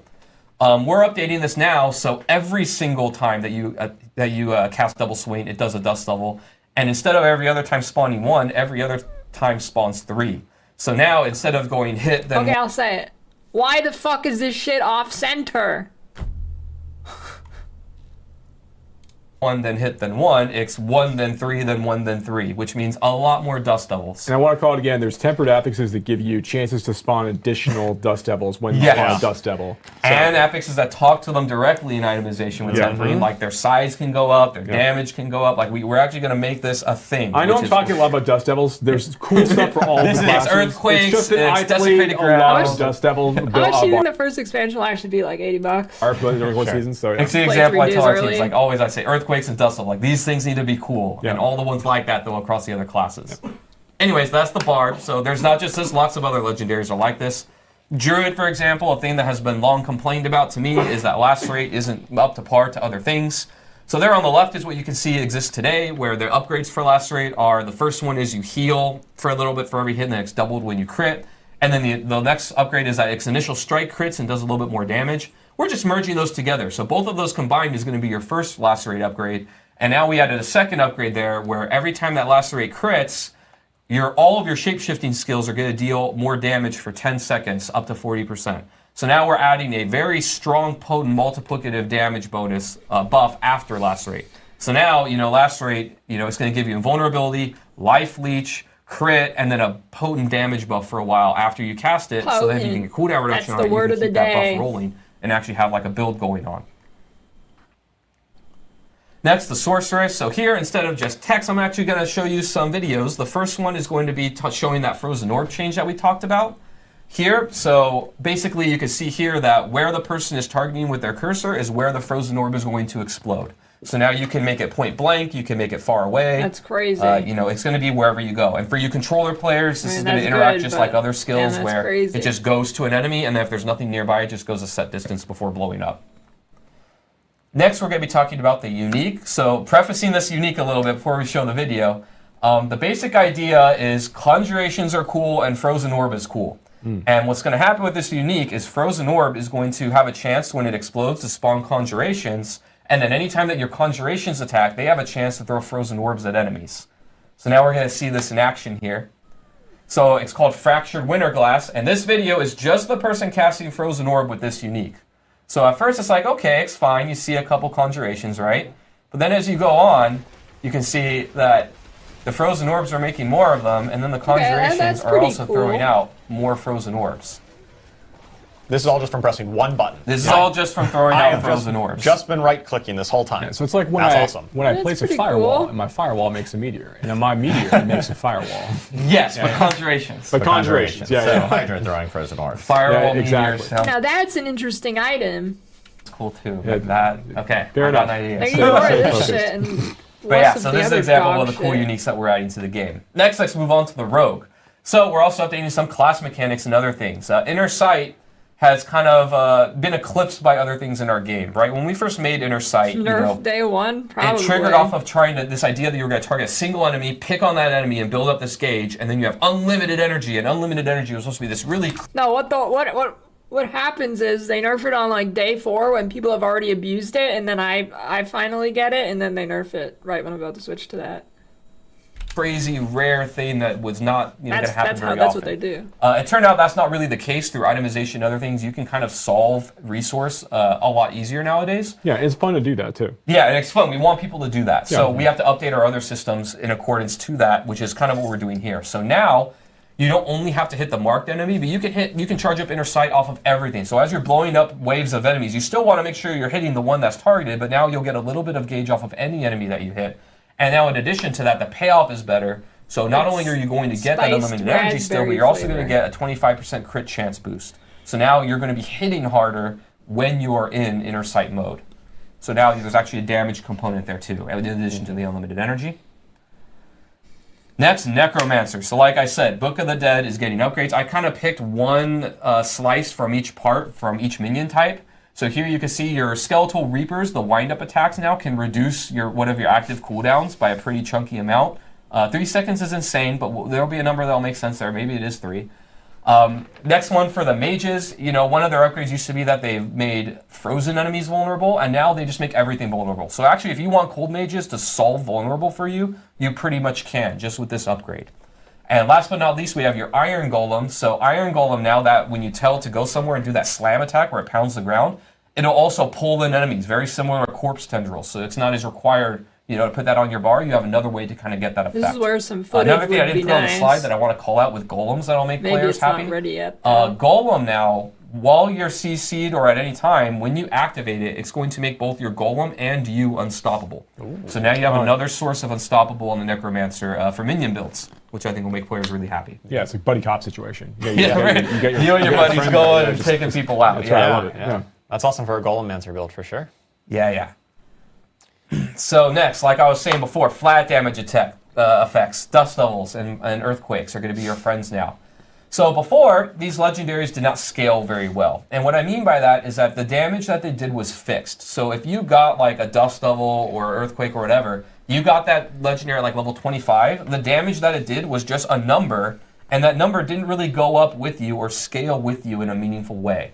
Now, under the hood, all of these things are going to be scaling based off your weapon damage, which means that these things will scale with you as a player and be much more viable now. And I believe we can zoom in on this example I give. These things will scale with you. This one is slightly taller than that one, besides the fact that they're completely different aspects. As a player, maybe aspect ratio is a better word, because I think aspect is actually a thing. More viable now. And I believe we can zoom in on this example I give. So this one is Dancing Bolts. I'm actually running this legendary right now, my Lightning Storm Druid. So you can see that, you know, it's the same legendary on each side. This is me just changing out my weapon while I have this legendary equipped. This is in Season 4, so you can see it does an amount of damage on the left, you know, about 5,400 there. Now that number on the right, I didn't get a new legendary, I didn't change it, I didn't do anything except change my weapon, and that increased the damage that these Dancing Bolts are going to do. So when you get these legendaries now, they're going to scale with you and do quite a bit more damage and be punchy as you go into the late game. Punchy. This is in addition to like tempering. Do you think they give them a quota? How many times they're going to have to say these words? All right, guys, you got to say potent 50 times throughout the presentation. All right, punchy 30. And other things talking to these things, so you can actually itemize into making them more powerful as well. And it's funny because there's some people I think that didn't catch, maybe they didn't catch the first part of the itemization, but they're looking at this second legendary, the new one, and they're going like, wow, it's only got 3 stats or something. You should probably watch a recording of this. Yeah, that's when it drops, not after you've done all your stuff. Exactly. There's a lot of itemization changes to can you explain it again? You know, the items feel more valuable themselves in Season 4. So I recommend watching the recording just for people that may have missed the itemization or checking out our blog next week. You can temper 2 more affixes on them. There you go. Yeah, they got 5. That's right. All right, so last but not least is opening up designs. Like I talked about, one of our goals here, make things more generally useful, less restrictions. We can zoom in here. I have 2 examples. One is Azurath, generally useful, less restrictions. This one's like 1 pixel taller. You see that? Restrictions. We can zoom in here. I have 2 examples. One is Azurath here on the left, a unique sword. So 2 things going on here. First, you can see before it was that your core skills have a chance to freeze enemies and deal a bunch of damage to them. On the right, we've removed the core skill requirement, and now any of your skills can have a chance to freeze enemies. So this means you can use it on, you know, like charge and other similar things like that, where, you know, maybe you want to make a build around something that's not a core skill to proc this, you totally can, or it's just going to proc more often and you just play normally. Second thing you'll notice is on the left. I feel like forget it. This is barbarian only. We just removed that restriction. So now any class that can use a sword can use Azurath. Again, we're just trying to look for places where there was restrictions, and when we can, we're just removing them. Okay. Why don't they should just make all these numbers the max roll, because they put it to some random fucking number. When you look at it, like, you just scan it, right? You're like, oh, it got worse. Oh, wait, no, it's just a random ass fucking roll. Look for places where there was restrictions, and when we can, we're just removing them. Next one is Opportunist. This one I'm really excited about on the Rogue. I think I'm going to play a Rogue this season. So on the left is the old version, where it says when you break stealth with an attack, you can drop stun grenades, right? And then those grenades deal damage and stun enemies. On the right, we've removed a lot of these restrictions and made it more useful. So now it's when you enter or break stealth, and you don't need to break stealth when you attack. So anytime that you cast stealth or go into stealth, you're going to get 2 sets of these, and it's just going to... Why don't they just show the aspect instead of these random ass stats on it? It's going to be when you go in and out. Because I'm like, they show this, and I'm like looking at the stats, I'm like, what the fuck? Just get stun grenades. You also notice that this is a tuning thing, but the stun duration on stun grenades has been buffed. It's a second now. And then we also did a thing that I'm really excited about here, where every single stun grenade legendary will increase the damage of your grenade skills, and all of them are going to have this. So if you want to make a stun grenade build, if you collect, the 4 or 5 of these legendaries that kind of combo together, every one is going to incrementally increase your grenade's damage as well, to a point where they'll be doing a lot more meaningful damage in your build. All right, last but not least, we've got hardcore updates. So for you hardcore players, Elixir of Death Evasion is being removed Holy shit. from the game. It's dying. Actually big. And it's not coming back, just like you will in hardcore. We've also redesigned the Flame Shield enchantment. So before, it used to be a cheat death mechanic, where when you took fatal damage, it would, proc and save you. Now it's going to automatically activate when you lose a certain amount of life, and then it has an internal cooldown on that. So we've heard from the community kind of loud and clear. They really want hardcore to be hardcore, and so we're going to deliver on that. Now you actually have to be careful. Holy shit. Sanctuary is a very scary place, and you won't have those fail safes to keep you alive anymore. Yeah, scary place because you have fucking random ass trees that spawn 1 million spider explosion shit on death, and then you instantly die. And finally, PTR feedback. Right? So like we mentioned before, we're going to be looking at the PTR feedback very carefully. Please let us know what you think. The class team is particularly excited about what's working for you and what's not working for you. When you're kind of tuning your feedback and typing it to us, we're really looking at things like tuning and balance. We know that things are going to be pretty wacky in this brave new world that we're going into. We're also looking for what changes really made the game more fun to you. You're going to see a lot of them, a lot more than what I presented today. We really want to know what changes we did maybe didn't hit the mark and why. Maybe we didn't go far enough, or this thing could have been way better with just a small tweak.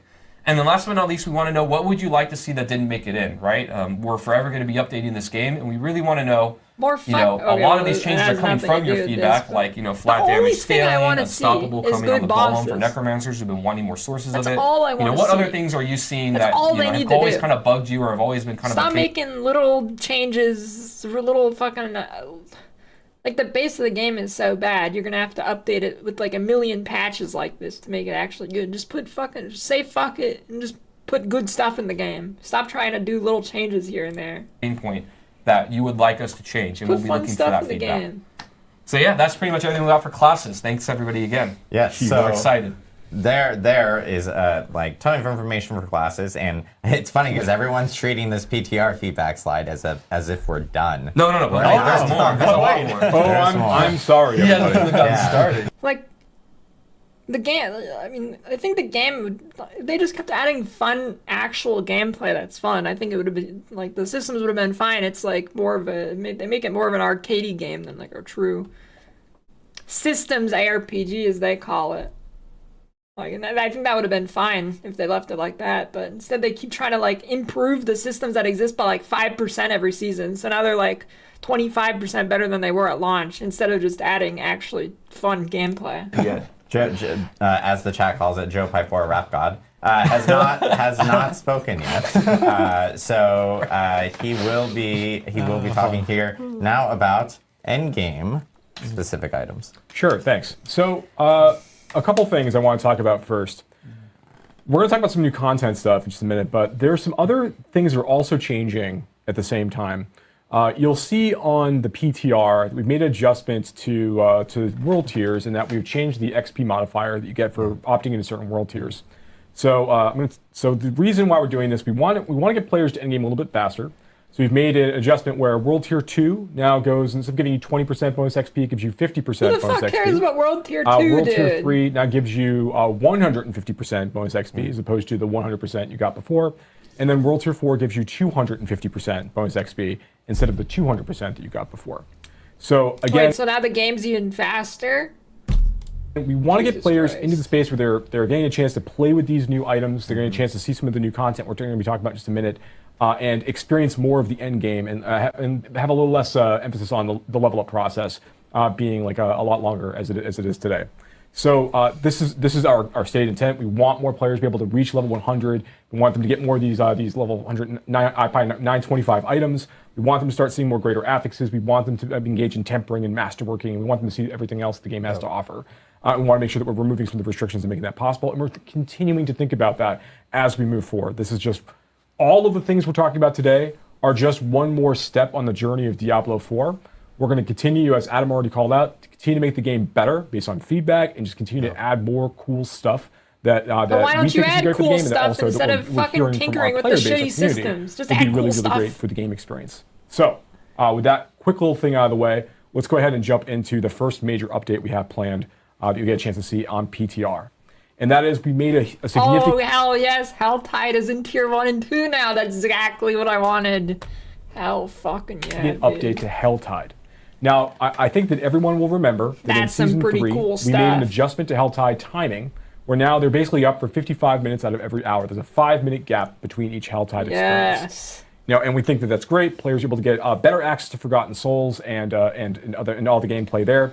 But we also, like, looking back on Season 2 and the Blood Harvest regions where the armies of Lord Zir were marching across sanctuaries. We all recall from quarter 4 of last year, and capturing people and draining them of blood. That we thought that was a really fun, frenetic, like social experience. The overworld, like it's just a blast, kind of go through, kill vampires, save people, and summon bloodseekers as well along the way, and getting good rewards as you go.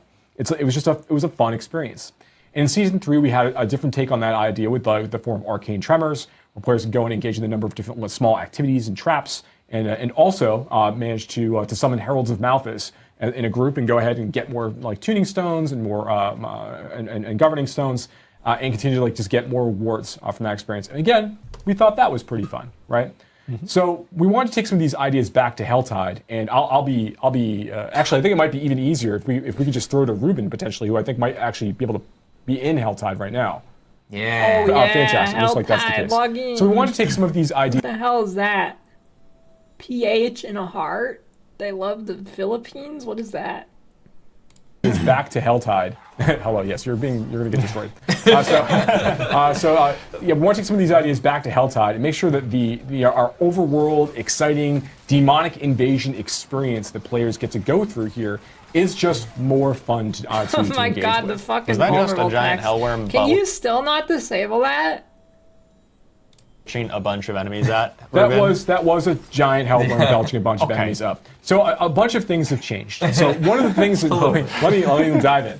So one of the things that we did is we add this new idea of a threat system. Now you'll see the eagle-eyed among you can look to the left of the minimap. Thank you, Ruben. Can look to the left of the minimap, and you'll see a horizontal bar segmented in 3 pieces next to that kind of like half-completed pentagram there. As the players are killing demons in Helltide areas, they are slowly growing their threat over the course of the experience. And as they do that, they're going to find like more ambushes. They're going to find more creatures coming and trying to kill them. That is exactly what as they kind of like roll through the space. And they're gaining threat by doing anything. If they're opening tortured gifts, if they are killing regular monsters and elites, they're always earning more threat for the things that they do. The armies of hell are paying more attention. So as the player is going to go through this process, they are going to start feeling like more pressure as they go through the experience. Now, is it infinitely scaling? Because I mean, they didn't show a very good example of this. It's just like max instantly. Has gotten towards the end of this. Like they actually have, when the armies of hell have been fully. If it was like infinitely scaling, and this is the scenario where I think infinitely scaling could be actually interesting, where it just keeps spawning more monsters and more monsters. That could actually be kind of cool. You'll hear a tone, which cool. I think that I think we might actually hear soon potentially. I guess we'll have to see. But you'll hear a tone alerting you to the fact that the armies of hell are basically coming for your blood, right? They're coming for you at this time. And in that case, you're going to see that there's going to be a new creature type that's going to appear, which we'll be able to get to in just a second. New creature types? Do you think it's just going to be Tomb Lord reskinned again, or whatever? All the vampires they reskinned, or whatever the fuck it was. Some of the other big changes that are happening in Helltide alongside this, while we kind of wait for some of this stuff to happen, is we have reduced the level requirement or the world tier requirement for Helltides. You'll start to see them in lower world tiers now. So Holy shit, I fucking love world tier 1. A great way for you to level up. Okay, it looks like the forces of hell have been alerted. So now there's going to be it's going to be almost a little more of a holdout. More invasions and ambushes are going to start to occur at this time. Okay, it's going to have that pack size literally didn't look different. A kind of cap off. Did that look different to you? That looked exactly the same. What the fuck? And towards the end, we'll talk about as it arrives. But you can see right now that threat is draining while this. That just spawned 4 monsters. 1, 2, 3, 4, 5. Sorry. 4 or 5 monsters. Event is occurring. So you kind of like reach that maximum threshold. You know, the minions of hell are coming for you. Dude, this looks exactly the same. Be, okay, there we go. Now it's fighting pretty hard for this stuff. Ramping up. It's a great way to get like access to a lot of elites. You know, once this bar is drained once again, you can start building it up by again. Now we're almost at the point of like a mediocre Helltide dungeon on launch. I don't know what Helltides are like now. I mean, I don't know what Nightmare dungeons are like now, but now it almost looks like one of the mediocre dungeons. Out doing more things inside the Helltide experience. You're going to get more opportunities for more cinders and more of these ambushes again as the as time goes on. Looks like we're getting towards the end of this now. Oh yeah.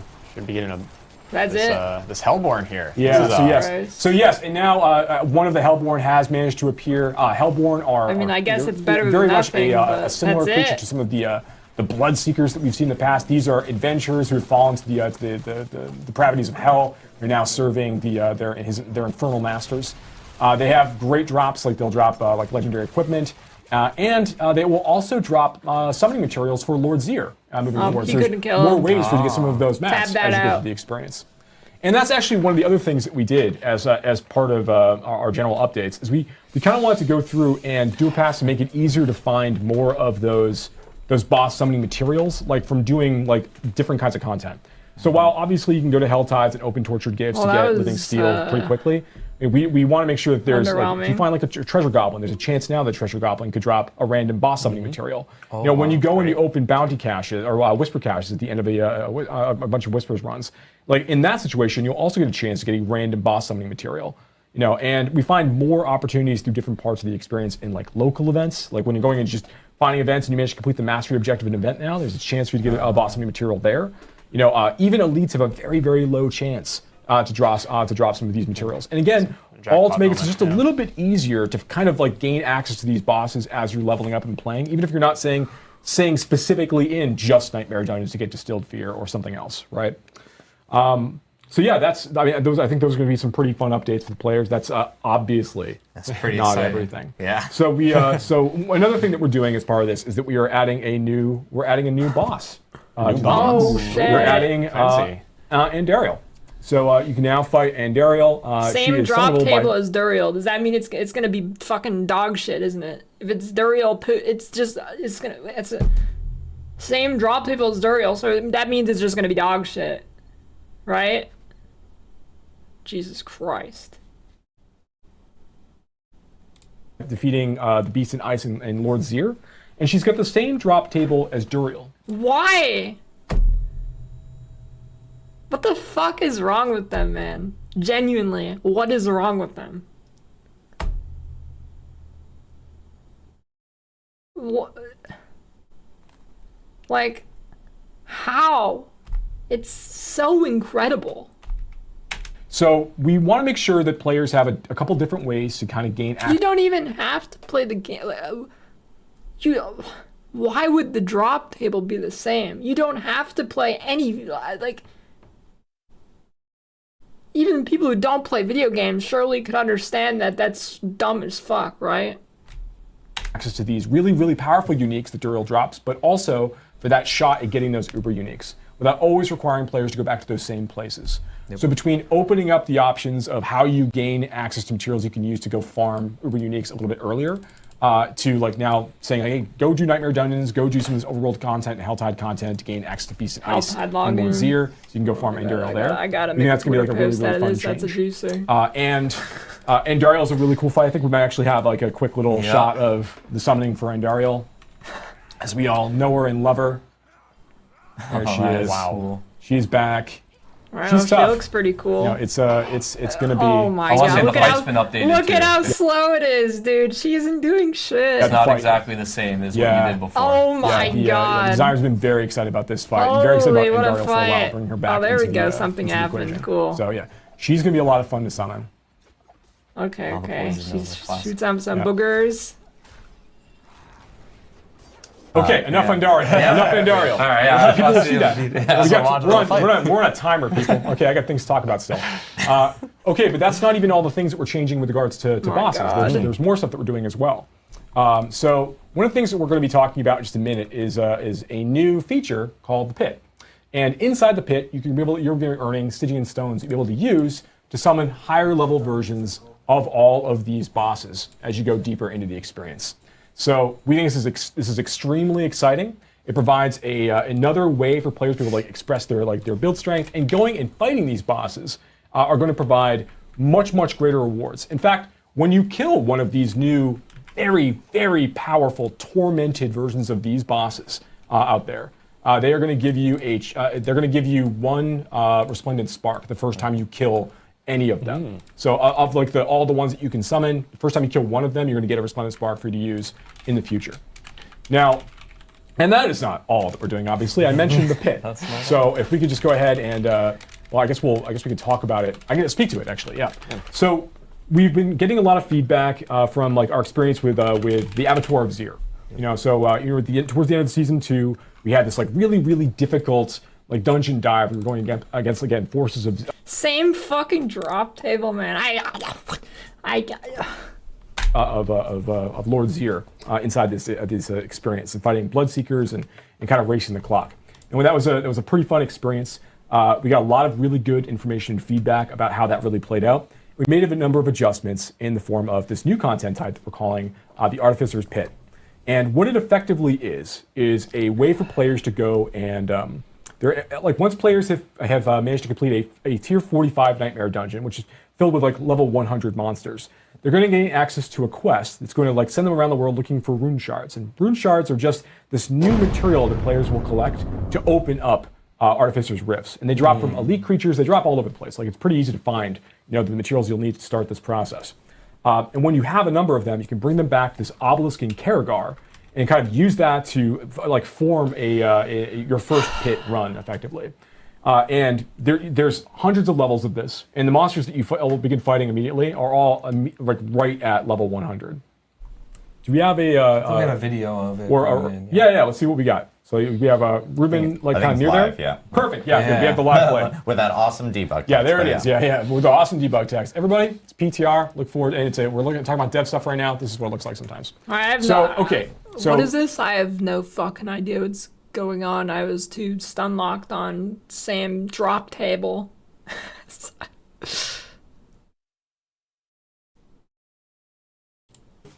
We see here that Ruben's coming here. He's already done the rift before. He's going to go ahead and just open up. Is this fucking rift? A tier 1 Artificer's Rift, and we'll see how this goes. So he's going to spend 1 rune shard to do this. And it's going to open up right here in Karagar. And we're going to go. There's a little bit of a stacking issue there. Yeah, we're going to have that fixed too. Again, sends that feedback, everybody. And you're going to dive into your first pit run. Now, each pit experience it's a randomized layout filled with random monsters. There's no nightmare affix. Artificer's Mastery. Defeat the Pit Guardian before the timer ends. Death penalty 30 seconds. Like what we have in, or afflictions like we have in Nightmare Dungeons. Dude. Instead, the players really just pushing themselves up against this timer as fast as they can, trying to complete it. So as you're going through this, you'll see it's very similar to a lot of the things that we did in the Abattoir of Zir. Now we want to make sure that this is a quick, punchy experience as you're playing and you're killing monsters. You're not going to be getting any loot from the drops like this. That stuff's not here to slow you down. It's just about pushing as hard as you can. Now, a couple of the major differences between what we've done in the Artificer's Pit relative to what we did in the Abattoir of Zir is first, in the Abattoir of Zir, when a player died while going through the experience, they were immediately ejected from the Abattoir of Zir. Their run was over in the case of death. Here, we want to allow for a little bit more, a few more problems to occur, a few more errors, from the player as they're kind of going through. So that every time you die, what actually ends up happening is you add 30 seconds to your timer. So you're less and less likely to beat the timer. And that's important. At the end of the timer, you're not ejected from the pit. If you don't actually manage to keep time with the timer, you just don't get the mastery objective completion. And the mastery is tied to masterworking materials that you'll be using to go through the masterworking process for your items. In fact, the pit, as Charles referenced earlier, is the place you need to go in order to obtain the bulk majority of those masterworking materials. So while you can get to the end of the experience and you will get rewards for having defeated... Dude, Rift should have just been the fucking end game in the first place, not... ...the boss by the end of the pit run if you don't manage to finish with the timer in mind. This should have just been the fucking end game in the first place, dude. So why is this? So one of the things we recognize that we think is very unique to Diablo and to SARPG. What is he gonna say? This is gonna be fucking good. Unique to Diablo. This is gonna be fucking good. In general, is that a lot of times players are making like efficiency bets about how they choose to engage with content.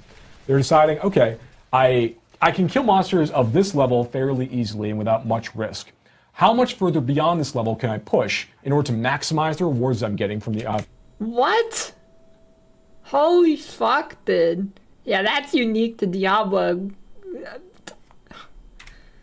Oh my, I need to hear that again. A lot of times, players are making so why is this? So one of the things we recognize that we think is very unique to Diablo and to SARPGs in general is that a lot of times players are making and SARPGs are new terms. System ARPGs. Holy efficiency fuck, bets man. about how they. Dude, they're fucking pioneers of the genre. They thought of everything. They have the new name for the genre, SARPGs. Choose to engage with content. They're deciding, okay, I can kill monsters of this level fairly easily and without much risk. How much further beyond this level can I push? Yes, risk and reward. Unique to just ARPGs. No other genre has risk and reward. No other game has that. This is never before seen. In order to maximize the rewards I'm getting from the runs that I'm doing. SARPGs. Yeah, maybe that's not a great first word to put in for Blizzard. And while also maintaining good SARPGs. cadence and managing my risk. Oh, God. And that's kind of that fun sweet spot that we think works really, really well. You know, AOZ was meant to tap into a little bit of this Revamp, but it was also AOZ was designed to be an extraordinarily challenging piece of content from the get-go. Here, the pit starts in a somewhat more reasonable place. I think we understand that tier 45 Nightmare Dungeons are not the most challenging content in the entirety of the game. It goes up much higher than that, and the pit does as well. As the pit can go well past tier 100, so you can be fighting level 200 they added greater monsters, rifts back from 250 D3, monsters so that's as you go good, I deeper guess. and deeper into the experience. Looking good. So, okay, it looks like Ruben's making pretty good time rolling through this. I think we saw earlier that Ruben actually jumped into a portal to move to a different area. Yep. Yeah, he did. Mm-hmm. Yeah, you can't finish an entire pit run inside that first area. You kind of are expected to move on, but you also don't need to kill everything in either of these areas either. There's a good amount of creatures in both spaces. You can kind of make up the time that you need. He's making pretty good time here though. Okay. So the idea is to try and find that level in the pit where you can go pretty efficiently and quickly, but where you're pushing hard so you can get better rewards, right? Right. Okay. So Ruben did a great job, Ruben. So you managed to do it.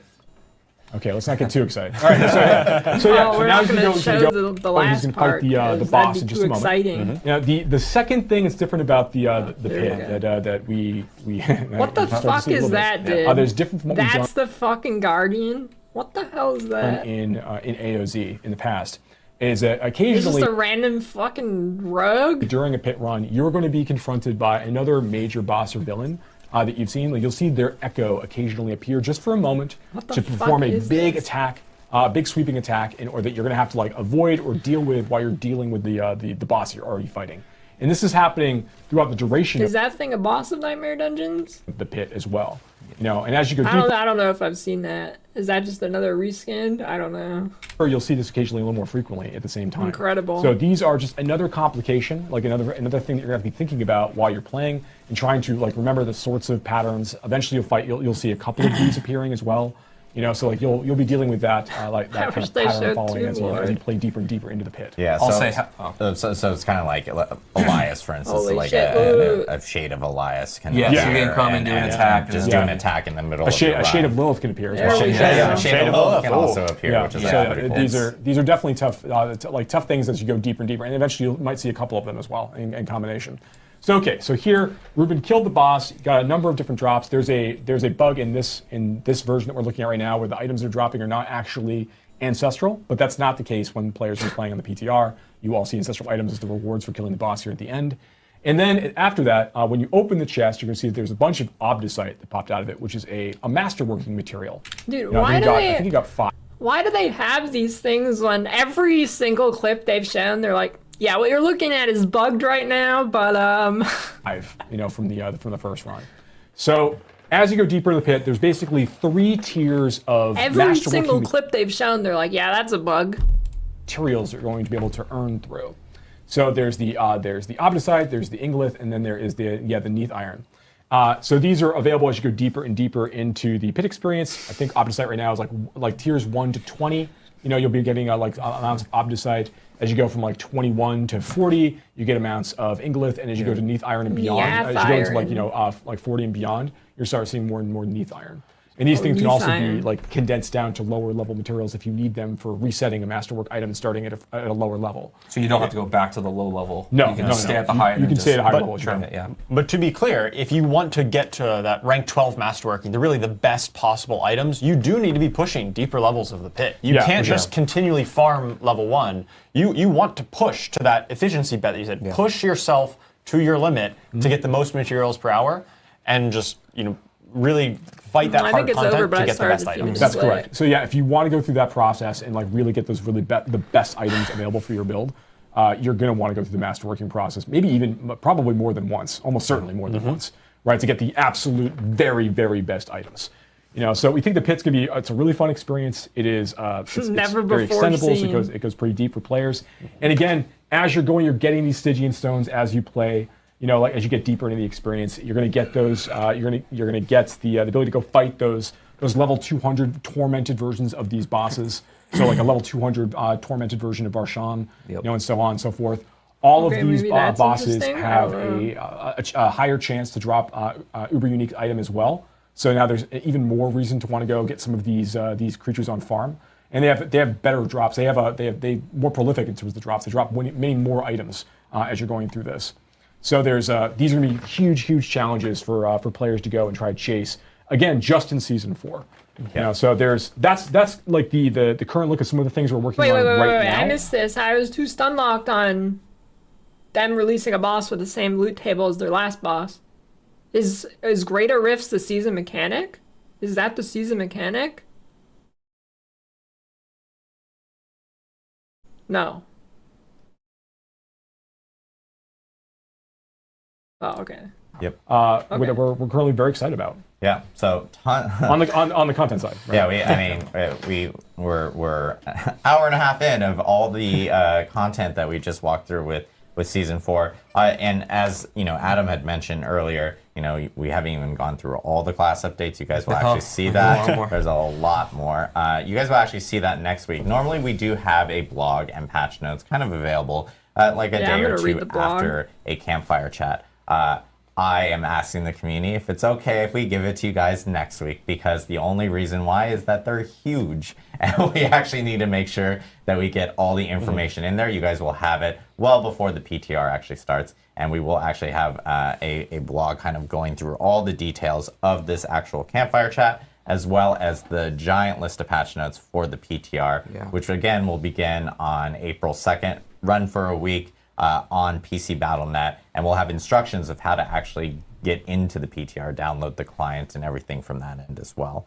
So I know I'll be right back. I need to go stretch and clear my mind after this shit, and then we'll finish it. Be right back.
Man, what a shit show.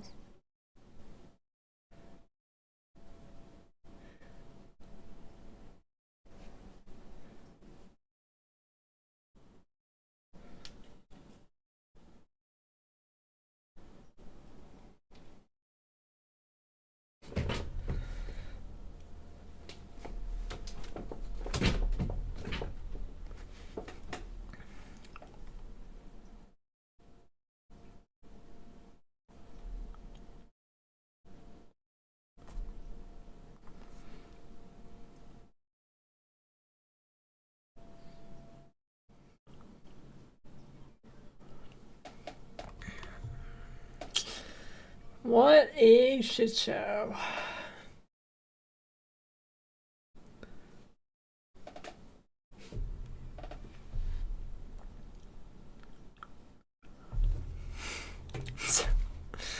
It's actually impressive. I like all music, except for bad music.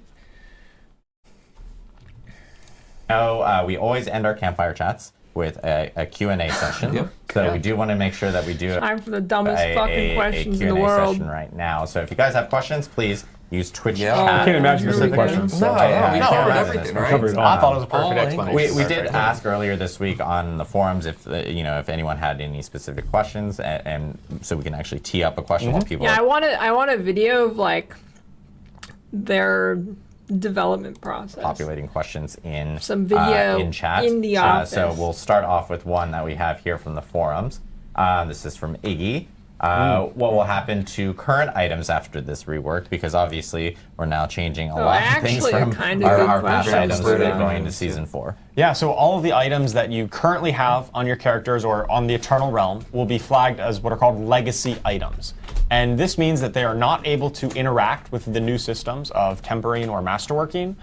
They'll continue to function as they are, so that they're not going to break, they're not going to be re-rolled or changed in any way. They're just kind of say, hey, this was an item that in the old system, but if you want to engage with the new systems and find those greater affixes and temper all the cool new affixes onto it, and do masterworking, of course, you're going to need to go out and find new items. Yeah. Yep. There is a question from Toast and Pen, Eternal Realm, what's new? Everything we just talked about. Everything. Everything we just talked Everything's about, Eternal, Toast and Pen, is going to be available in the Eternal Realm. So, and this will start with Season 4. So if you are a person that just only plays on Eternal Realm and you have a character already there, of course you can just immediately start engaging in. Dude, imagine the person who plays on Eternal Realm on D4. Jesus Christ. Everything that we just kind of talked about right here. J Corsair 19, does the Masterworking just increase the total range of the roll, or does it get you closer to a max roll? So it increases the current value. So if you already had a max roll, it keeps on increasing. So as an example, you had an affix that could have rolled between 50 and 100, and you had a value of 90. Every time you increase it, it's going to increase that 90 too bad this time. by, or let's say you had it at 100, just to make the math easier, because quick math. If it was already at 100, the first Masterworking upgrade will take it to 105. Even though the base roll range was just up to 100, you can continue progressing past that. If you had it, down at 50, it would go from 50 up to 55, and so on. Arrow 1357 just asked, what about season? Is there season stuff as well? We actually aren't talking yet about the season items. So yes, this is all part of the season and part of the Eternal Realm. But we do have, there are some things that we haven't talked about regarding Season 4 that we will be talking about here in the future. The bulk effort for the team has really been spent on trying to ensure that this update is really meaty and all-inclusive. Like when I've talked before about, the Season 2 updates where we talk about vulnerability damage and the many changes we had to make to get that into a better spot for the players overall. You can see the amount of things that we did are kind of all connected in a lot of ways. And it's important they kind of come out together. It's difficult to do one thing in isolation. So a lot of teams worked together to kind of bring this update and get over the finish line. So yeah, it's a huge lift. But there's more things to talk about later on, for the season. Thorag the Warrior says, can multiple affixes increase per masterwork or only one affix per masterwork? Right, so when you're masterworking, most of the ranks will increase all of the affixes on the gear by a small amount. But when you hit those thresholds, the rank 4, rank 8, and rank 12, a single random affix will get a much larger boost. Yeah. And so because that happens 3 times on your journey from rank 1 to 12, in theory, all 3 of those could land on the same affix if you get lucky. And why do they answer questions that are just from people who didn't watch the whole thing and they just end up repeating themselves? One affix just goes through the roof. Or it could be spread out to 3 different affixes, for instance. That's just the nature of masterworking. You're going to get a different result every time you go through that process. So I've seen a lot of people actually mention this in chat, and Riker also just mentioned this in chat. Sure. And they're asking, is it just me, or was the camera more zoomed out in the dev build? Actually... Oh, we didn't even talk about that. Actually... Wow. Okay. Go ahead. In Season 4, the camera will be more zoomed out. And there will be an option. You can have what we had before, or you can zoom it out a little. How the fuck they forget about that? So, yes. Yeah, there's a gameplay setting. Because they don't it starts play the at game, the current I guess. default. Correct. Which is what we have in Diablo 4 today. But we've been hearing the feedback. We did make a move. Joe Shelley helped a lot with this, actually. Everybody helped a lot with this. Helped a lot with it, making your camera more zoomed out? What the fuck are you talking about? Or is he going to say something different and unrelated? We did make a move to pull the camera out a little bit further. What the fuck is he talking about? You just increased the... What? Oh. Holy shit. A lot with this, actually. We've been hearing the feedback. We did make a move. Joe Shelley helped a lot with this, actually. Everybody helped a lot with this. Helped a lot with it. What the fuck are you talking about? We did make a move to pull the camera out a little bit further. Zooming the camera that's part of a near far sort of situation. So it's going to be available for you to see in the PTR. Good eye. Good eye. Huge update, yes, of course. Yeah, we forgot to say, that's another really good one to talk about. Yeah. Thanks, chat. There are a lot of questions about loadouts. Did you guys want to provide any context on that? Yeah, so we've talked about this before. We're very, very excited about bringing in an armory-like feature to Diablo 4. We've been hearing the feedback since the gauntlet went up, which we're very excited about, and we see that there's an opportunity here. We don't have anything to announce today, but it is a thing the team has talked about. The UI team is very excited about. It's a thing we definitely want to move on at some point, but nothing to announce. Yep. I lost my track here. Do you have any intention of reviewing? I'm sorry, this is from Vix311 or 3II. Do you have any intention of reviewing class optimization? Examples like give more customization points or put Paragon after a higher level than 50? So there's a number of things that we're talking about for the future. Things we can't talk about today. But you can imagine that we're going to be having an expansion soon. We probably want to talk about some of that stuff then. There's things for us to be considering. A lot of people mentioning a loot filter.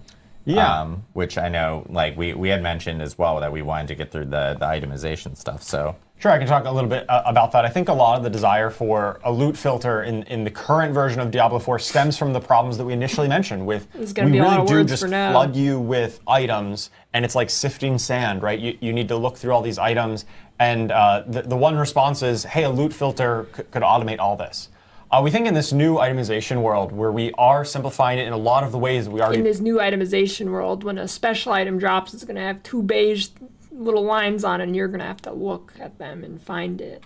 Discussed reduced number of affixes, simpler affixes, the item power, once you get to the late game, always dropping at the max, will help to alleviate a lot of those concerns, and it will make parsing through the items a lot easier in this new system. Lady Ava 2016... That's not a real person. Actually brings up something Wait, is that an 8-year-old? I think we should talk about, which is, would it be possible to toss a different icon on the map when specific greater affixes and things like that drop? Are there any plans for that in regards to changing some of that around? We really want to get feedback from players as you go through the PTR experience. Even the thing that we showed, the Roman numerals, on the attached to the item names on the ground. Even that's going through a bit of revision before it actually is released as part of the 1.4 release moment. So that's going to get a little bit better. But I think that it would be good to get feedback to see how these things feel. What the fuck do you mean feedback? Nobody's going to say they don't want that. We do want those moments to be exciting when they actually occur. Yeah. Brayan C22, you say higher the rifts, the better the items. Are we talking about the equivalent of primals? So and if people don't know, primals being a D3 specific item that was super powerful. So as you go, we're not changing the rate at which like greater affixes, for example, could appear on like iPower 925 items, and we're not raising the iPower ceiling of items beyond 925 as you're going deeper in the pit. Instead, it's more about like as you go deeper in the pit, you're going to get more legendary drops. So this is going to give you more options, more chances of getting things that have like better, greater affix potential. You know, so that's really more the way that we're handling that. And then, of course, the masterworking materials that you're using to power juice up all of your items. Drummer Boy had asked specifically, can you do groups with in the pit? Yes, you can party in the pit, yes. Yes. Okay. And then, let me see. We'll be seeing any like clan updates, social updates. This is another big question that a lot of people are asking about from within chat. Are there any plans on that or any progress regarding that? So we have been talking a lot internally on the team about social updates and things we want to talk about soon. But we definitely hear the desire from the players that they're looking for more ways to like kind of get into groups and to form parties with people online as opposed to just like talking in local chat or trade chat or trying to like reach out that way or just going to Discord or just going to external sources. So we do have thoughts on things we want to do to kind of help that process along, but nothing to announce for season 4 at this time. Yeah. I know there's also there's some comments about like it's not live anymore. The store, the shop, and things like that with related to items. There's actually, I know last time we had a campfire chat, I had mentioned like, hey, our team that focuses on like the product team has been taking in a lot of feedback. There's actually going to be some changes here coming really soon that will be offering up new opportunities for people to use some of the platinum that they may have obtained in the battle pass. Gotta work in the battle pass. Sets and stuff or cosmetics for their character, and we're also, I believe, taking the and retroactively changing that portal pack. Yeah. And I think it was actually locked per class. So if you were like a necromancer, you could only use one of the colors. That is changing here in the future, where you'll be able to use it. There's no discrimination amongst portal colors, so you will be able to choose exactly what you want. And you know, I will say there's going to be some more significant changes, I know, coming with the store that team has been taking in a lot of feedback. So players will be able to see more related to that here soon. Let me see if I can get any more questions. Castordiff says, any PvP news, balance, new rewards? Nothing to announce on PvP right now. The focus of this update has been predominantly on the core underpinnings of our SARPG experience. Trying to make Shut the fuck up with that term. Nobody's gonna use that. SARPG. Sure that it feels like there's a really exciting gear chase for players to pursue once they get to a certain level of power. That we have done a lot, like what Charles talked about, like condensing down a lot of our affixes to make items just feel more engaging in general. Going through all of our various classes, trying to open up a lot of new build opportunities. So it's kind of like trying, what we're really trying to do here is respond to a lot of the really, really big major feedback we've been hearing, honestly, since launch, and try to like get a good, big, sizable update for players to go and engage with there. But we didn't spend time in features like PvP, you know, and because that would distract us from what we're really trying to focus on at the time instead. These things are going to fundamentally change everything, though, like PvP as well. Like how you make a character, the builds you make, how you do everything fundamentally is going to change from this. Right. So this was the big thing we're trying to nail, and all of our eyes were focused on that. That's right. Dristren asks, I know Uber Uniques cannot be tempered, but can they roll greater affixes, and can they be mastercrafted? Yes. On both accounts. Uniques can roll greater affixes, just the same as Ancestral Legendaries. It doesn't need to be Ancestral, so it's World Tier 4, same as before. Same concept with Uber Uniques, and even through the Respondent Spark, the crafting system, there is a small chance that when you craft it, it comes with an the Uber Unique comes with a greater affix, even when you craft it, just as if it would drop. That's correct. All right, I'm going to do one last question. This is from GGI 101. Will the aspect changes also apply to alternate characters? Do I need to level up my aspects on alternate characters, for example? Aspects are partition bound. So and what I mean by that is if you're playing a seasonal character and you want to play an alt on the seasonal realm, like that alt will also benefit from all the unlocks you've got within your Codex of Power. I do believe your first character. There is a separation between hardcore and not hardcore characters. That's correct. As yes, well. That's correct. Hardcore characters are kind of their own thing, even on the seasonal realm. Yeah. Awesome. So a lot of info delivered in this this campfire chat. Yeah. Probably the most info we've ever delivered in any campfire chat or even developer update live stream. But it's important stuff because obviously with Season 4, we have a PTR coming up. For those that may have missed it, it will be on April 2nd through April 9th. And it'll be on PC Battle.net only. So players who want to help test things out, provide feedback, please do so. We'll be checking all our, our social channels, Reddit, the forums. The forums will actually have a new separate PTR forum available there. This also does mean Season 3 is going to be extended because we want to make sure we grab all the feedback from this PTR and all the feedback from the community, and we have enough time to actually implement that for Season 4. So that'll be Season 3 huge. is going to be extended to May 14th. Season 4, of course, will start on May 14th as well. And we'll be coming out with more information on what Season 4 is specifically. And all the details that we actually talked about here today will be in a very extensive blog, along with all the patch notes of all the small things like the class changes that Adam actually wasn't able to get through. Small changes, small. Will be in those patch notes as well. And we still actually do have another update that will be coming out next week for Diablo 4. And this one has actually been long awaited because this one does include some big quality features on the graphics side for D4. And we will have a blog that will be talking about it. As you guys know, ray tracing is coming to D4, and that'll be hitting next week on March 26th. So people will be able to... Ray tracing, the game is If saved. you've got a rig for it, you can totally turn up all your graphical settings, get ray tracing with D4. And we'll also be talking about how console players will also be able to take advantage of it in our blog next week. So lots of stuff coming down. And lots to talk about. Again, next week we'll have all the information on blog and patch notes. But thanks again, everyone. Thanks again, Joe Shelley, who's also still in the room over here. Thanks, Joe. And huge shout out to the community. Thank you guys again for all the wonderful feedback that you guys have been providing. And we're really excited for you guys to jump into PTR, jump into all the Season 4 itemization, class changes, and of course our new endgame changes as well. Yeah, that's fucking huge, we will dude. catch you soon. And next week we'll see you with the blog and the patch notes. Oh, hell Thanks, yeah, Ed. I'm going to read the blog for sure. Wow, that was, I'm glad I watched that. That was pretty entertaining one. They had a lot of funny moments.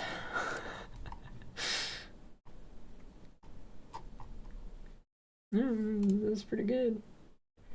How did they forget about camera zoom? Like, it has to be because they don't play the game, right? How the fuck do you forget about that? That's a pretty big one.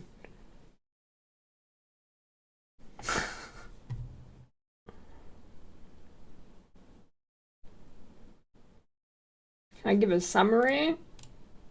Number go up. That's pretty much it. Number go higher. Alright, check this out. Ready for the content window? Here we go, check this out. Any pizza fans? Any pizza fans? Hold on, partner. Check it That out. there pizza's big enough. This is the for real both of us. D4 season. Sure is. But this town ain't. Any pizza fans? Ultimate pepperoni. The ultimate pepperoni showdown. See, there it is.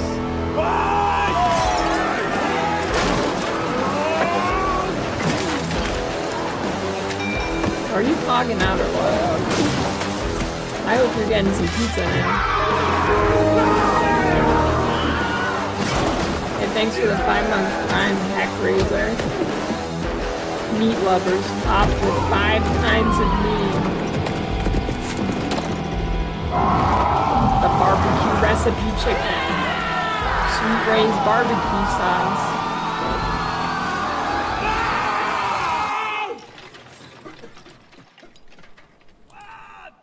Your pizza is going to get cold! You That's should true. be eating! You don't want your pizza to be cold. Is it better than fighting?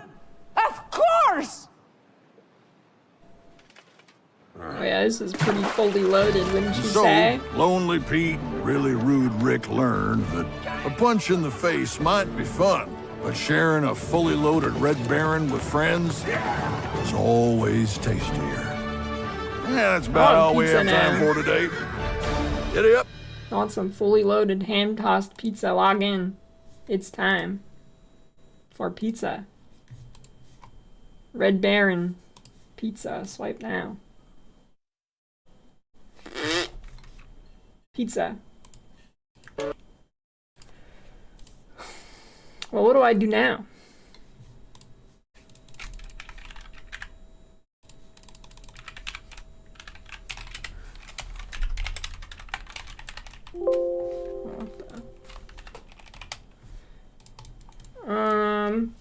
Is it time to log into D4? Might be.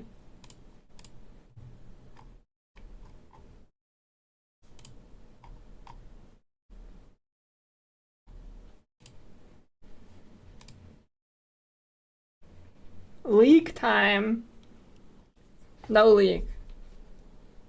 No leak.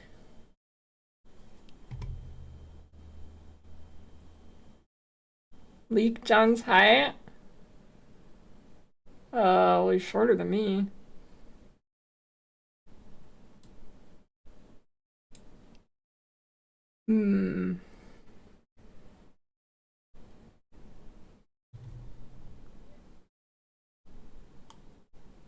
Well, that was huge. What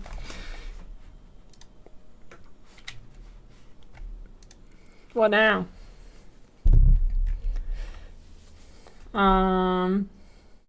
The TLDR is that they made numbers go higher.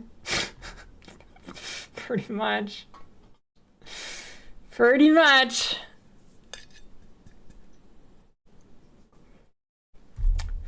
I don't know what it's time for. I don't know.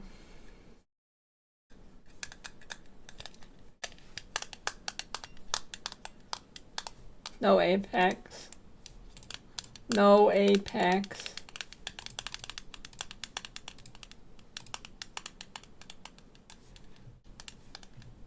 WoW Battle Royale.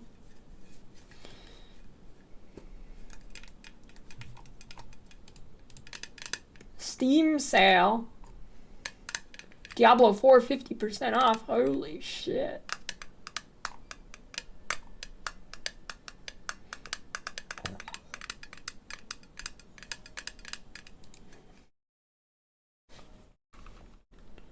Look at Diablo 4 reviews. That's a good idea.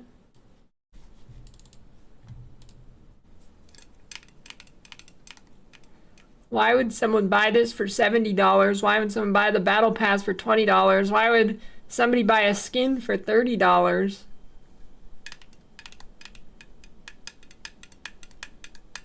Product refunded. Product refunded. Wait, how did he refund it at 3.7 hours of playtime? You can only refund to 2 hours.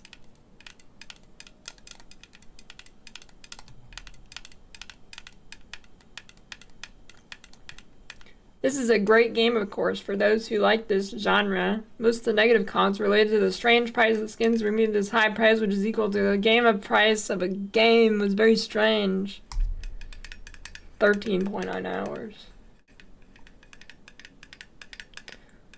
No, 13.5 hours. Seems fun to me so far. 11.6 hours. Oh, here we go. 76 hours.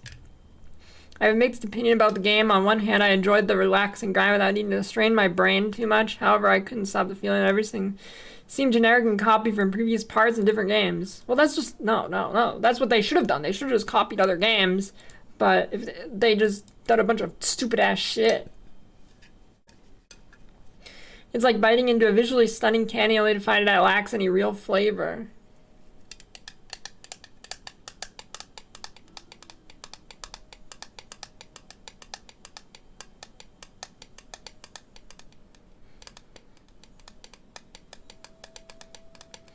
WSD movement is now implemented after season 3. Whoa.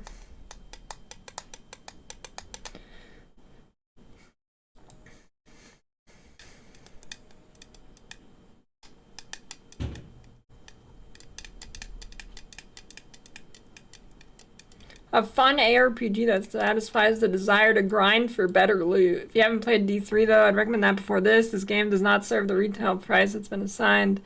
Got this game during the winter holiday sale, it was 40% off.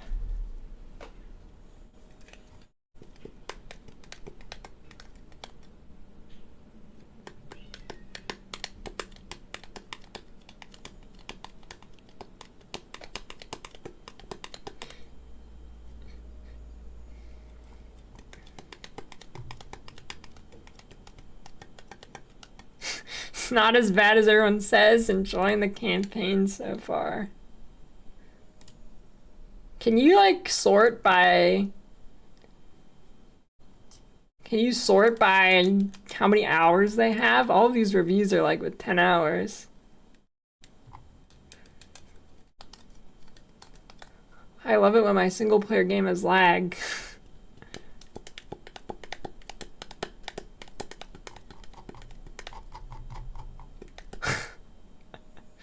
Refunded, but it's not refunded. It doesn't say refunded.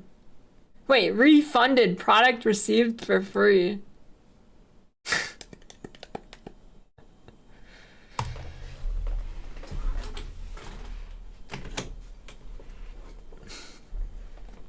Should be a free-to-play game. I'd rather buy WinRAR recommended.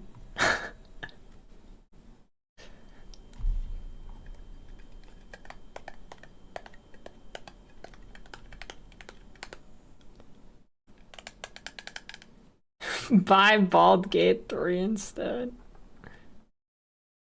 Wait, this guy only played for 0.2 hours. This guy played for 20 minutes. Or 15 or 10, 12 minutes or whatever. Yeah, 12 minutes. This guy played for 12 minutes and he's done.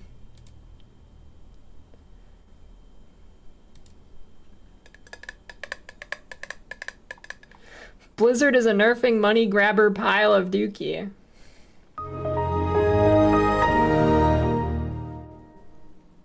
I saw you watching Campfire and went back to sleep. Thanks for the 30-month resubs, Fat.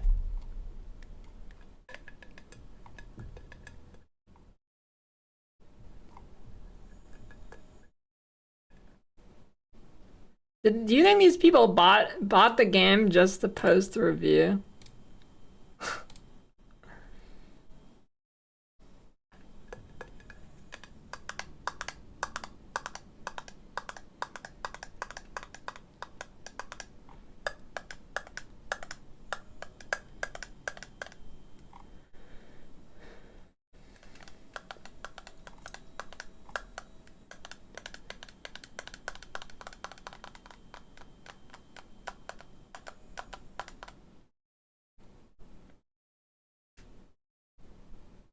What do you think that is? Do you think that's a risky click?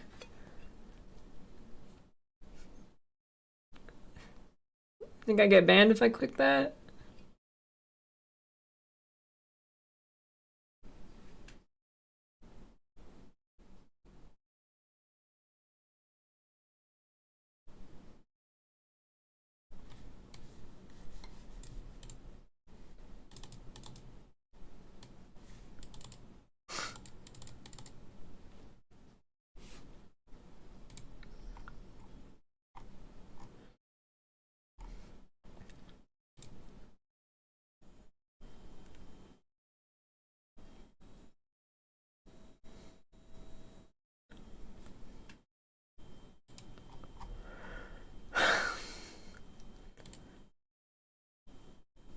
This guy, people actually, why would you buy the game again?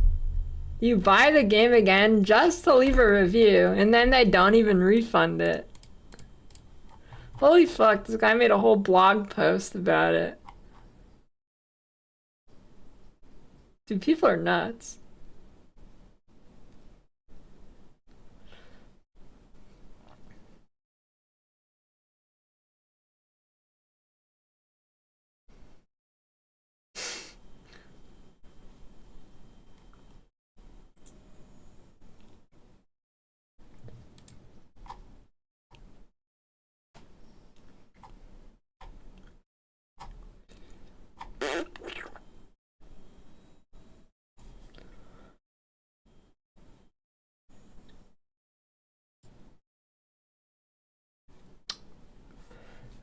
This game got my wife to finally leave. Where'd you see that?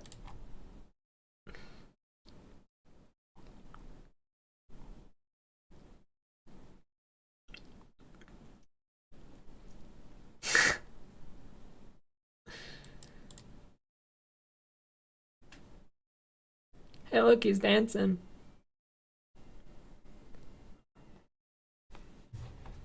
Cause poo poo yum. All right, what to do?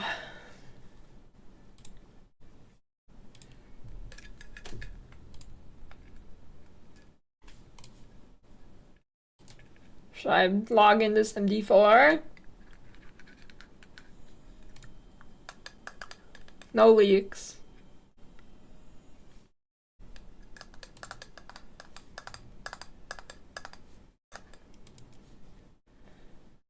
The campfire was very entertaining.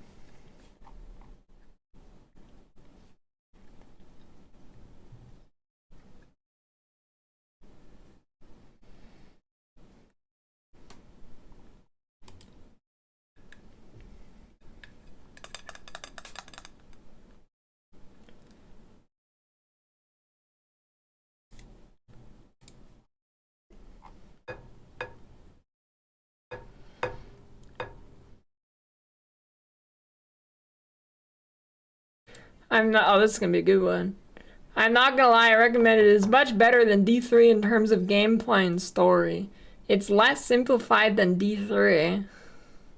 Although the voice acting is simpler, Jesus Christ. Has the appeal of Diablo 2, not cartoony dark story. In similar atmosphere and world building to Grim Dawn. Wait, the world building doesn't feel anything like Grim Dawn. Not to me, anyways.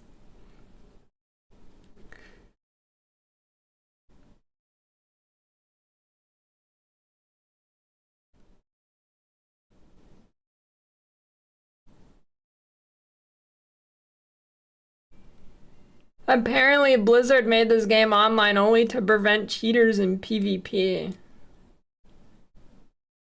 Where the fuck did he get that idea? PoE new QOL. Oh shit.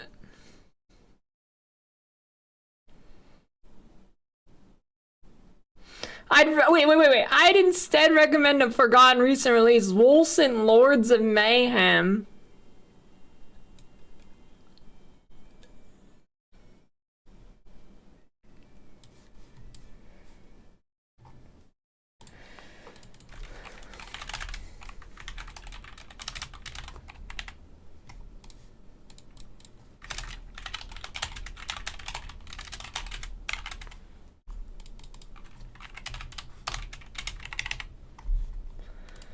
Okay, let's see the new PoE thing.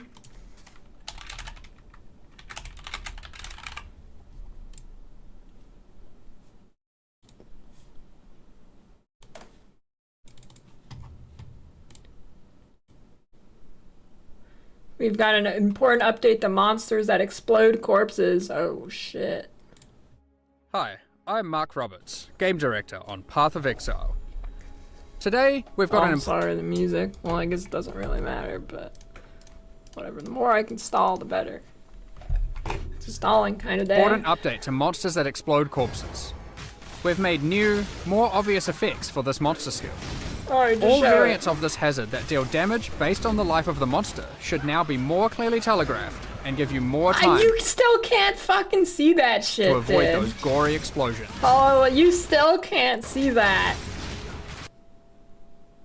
That's like barely, I mean, why don't they just need to make a goddamn, like, orbital laser come from the sky that you cannot miss. You're not gonna be able to see that in a bunch of shit.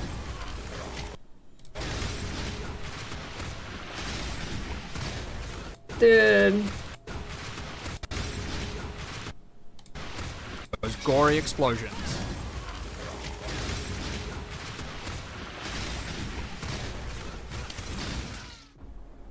To avoid those gory explosions. I mean, it's definitely better, but Like, in a scenario, I think in a scenario where you're gonna see this, you're gonna have seen the old one too, probably. The issue is when there's like a lot of shit on the screen. Which, when there's a lot of shit, you're not gonna see that. They need a goddamn orbital laser to come from the sky.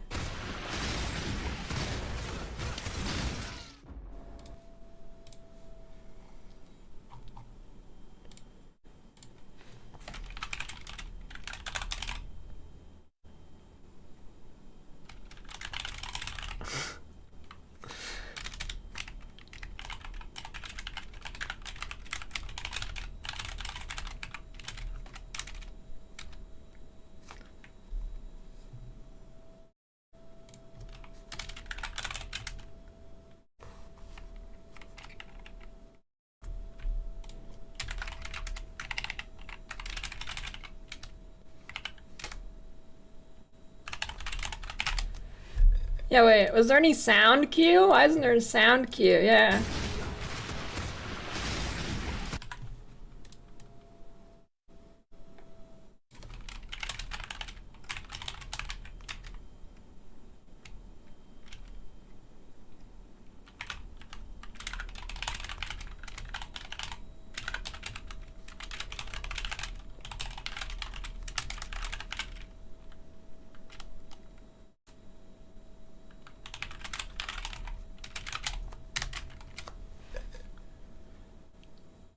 I don't know why I'm yelling.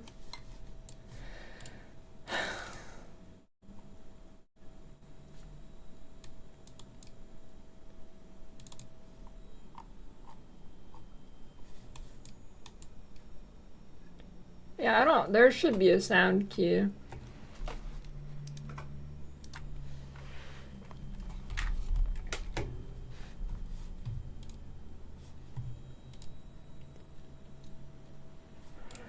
I guess I can log in, look at my challenges again, and then not log in.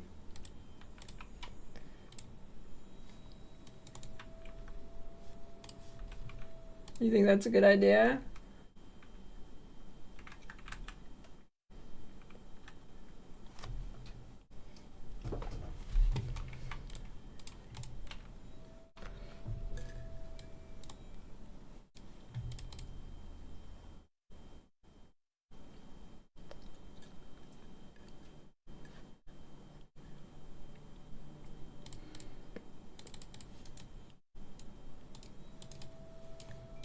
Should I do it?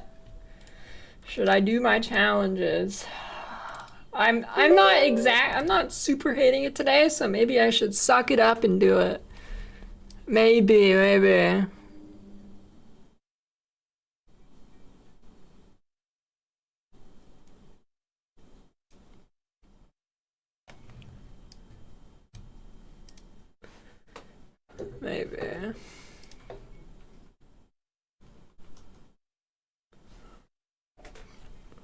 I mean, this isn't gonna burn me out. This isn't like even playing the game. It wouldn't burn me out.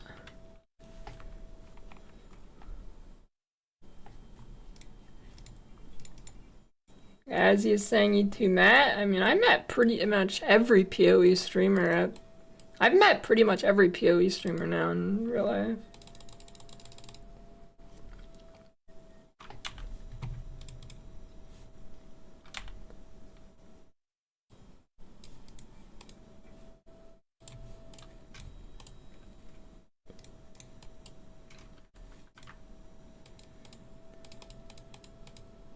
I think I've had dinner with every pretty much PoE streamer now too. I think there's probably less than 5 that I haven't.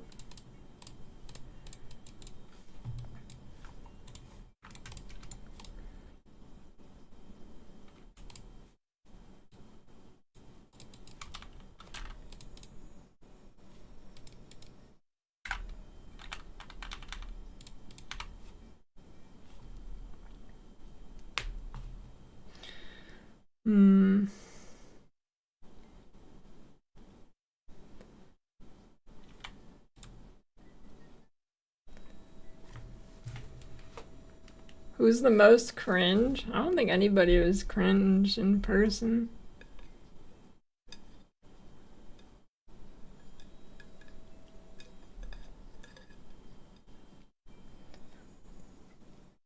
Although, yeah, I don't know. Nobody's cringe. Everybody's pretty normal.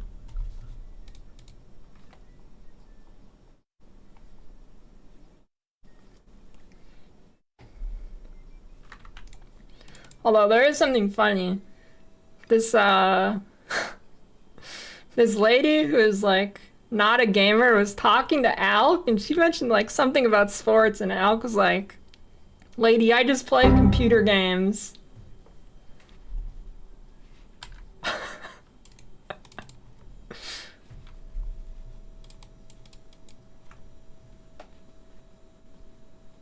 That was funny.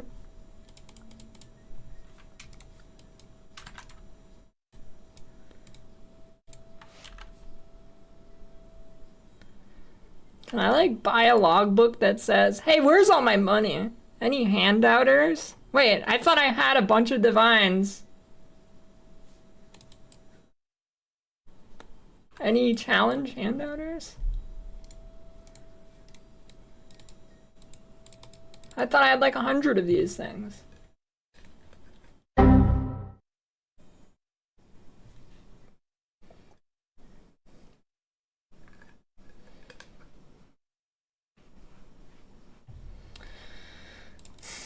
Yeah, everyone's cool in person.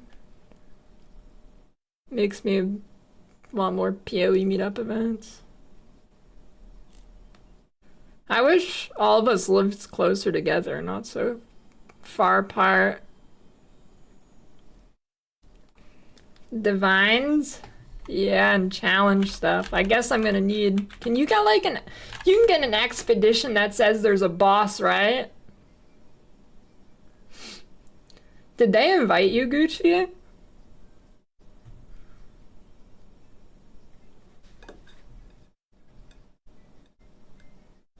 Oh.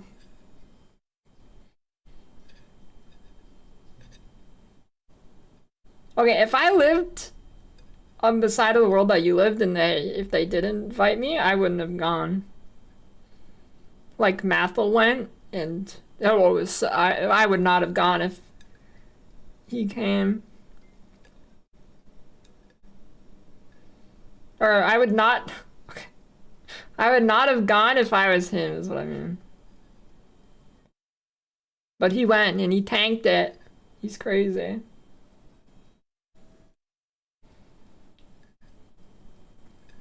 Yeah, like a 30-hour flight. You're there for like... I think he was there for like... about 15 hours, and he went and got on a flight and left again. I would not have done that. Fuck that. He got like sick too. What Math'll do? He spent more time on a plane than the actual event. 18. Fuck that. Fully clothed cowboys in the showers at Ram Ranch. Thanks for the raid, Gazzy.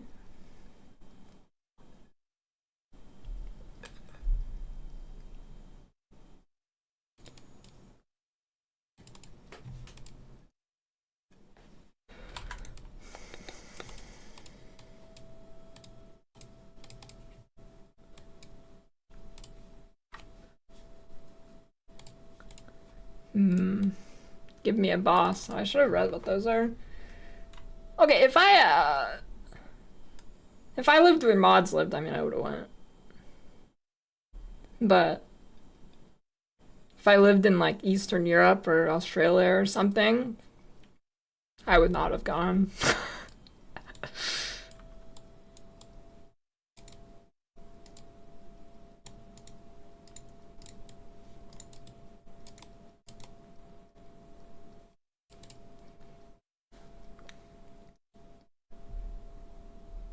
It was a fun time indeed. Drive? Hell no. I don't think I would ever drive in LA. Fuck that. Nah, 4-hour flight's fine. I'd say... I think over 12 hours would be my limit. I'd go up to a 12-hour for a one-day event. 40? No, I want 38 just for the health bar. And I'm seeing a scary lack of handouters, so I don't think I'm even gonna get it because I'm broke. Wait. Okay, forget handouts. Who wants a bunch of this shit? Huh? Who wants to buy these? There we go. No handouts. Just buy these things.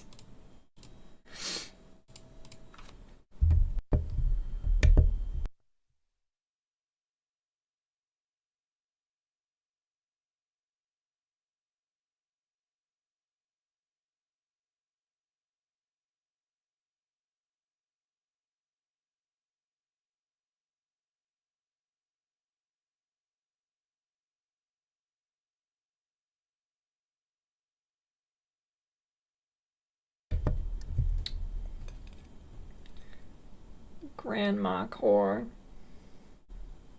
I think this is elevator music.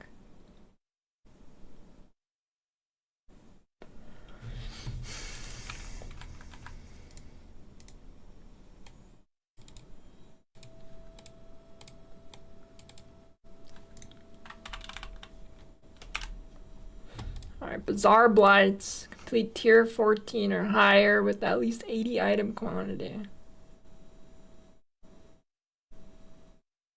Okay, I guess I can do that.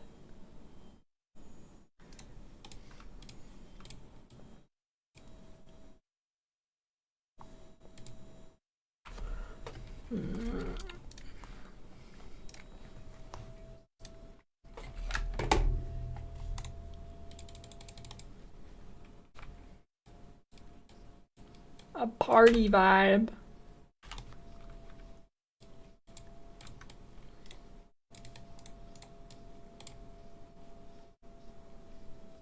They don't have, okay.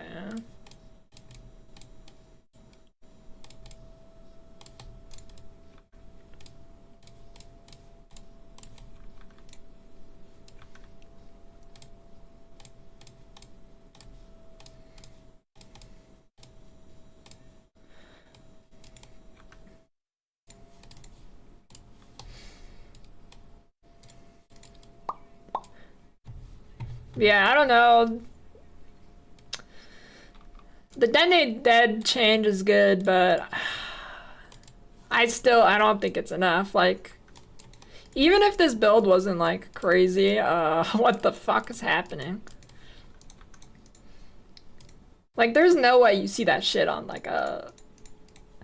Even in here, like, nothing really super crazy is going on right now. This is like normal, kind of. I'd say right now, the way I'm playing is kind of like normal.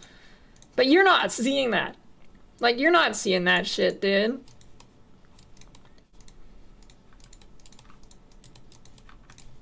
No way.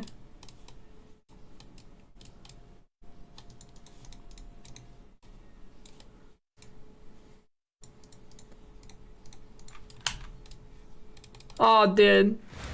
One thing I'm gonna miss from last epoch is being able to pause and not die to DCs. At least, yeah, I don't know. That's gonna be rough. Whatever.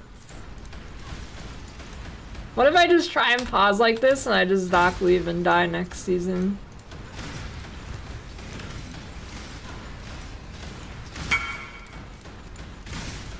$45D and a couple logbooks. Oh, let me finish this real quick and I'll let you know. I think I'm skipping the ultimatum one, because fuck that.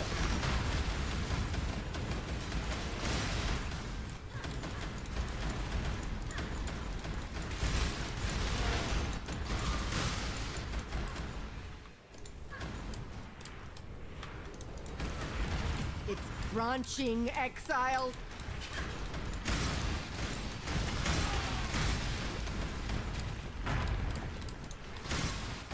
Blight is trying to spread. I am skipping ultimatum one, I think, ideally. I think you just skip that one. It's probably one of the harder ones.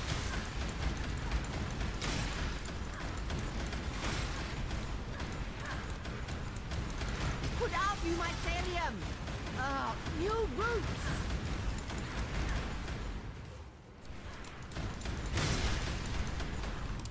Put out new mycelium. New roots. Uh-oh.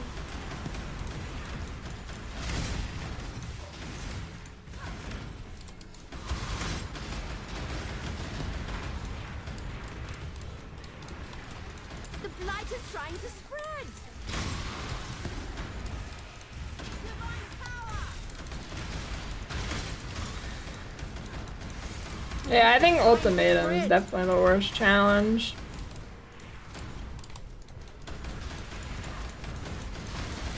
Yeah, I don't know. Whenever I leave the events, I'm like, shit, I wish everybody lived closer together. I think I did the altar one already. I think so. You know who I met that I wasn't expecting to see at the PoE event was Eris. That was pretty sick. Was not expecting to see him there.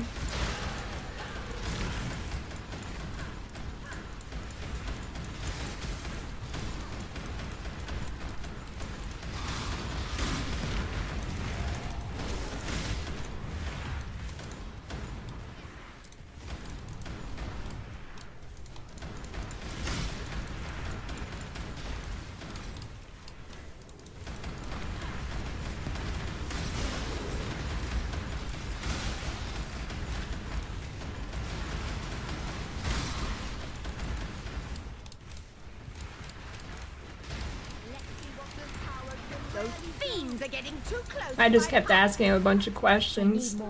Every sentence I said to him was a question. Can't ban me in real life.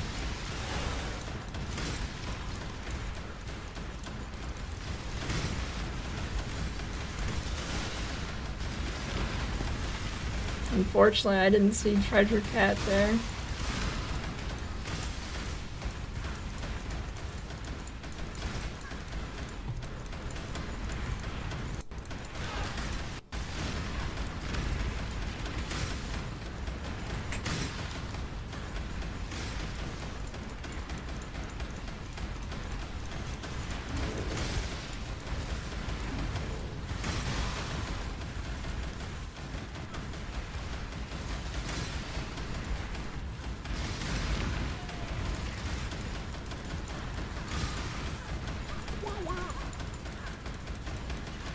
I wish the event was longer. Everybody just like... Everybody landed, left.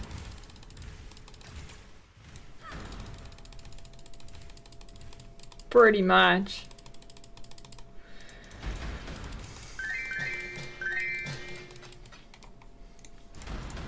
Like same, pretty much, probably like 80% of people landed the night before the event. And then the event was in the morning until the afternoon. And then after the event, most people left.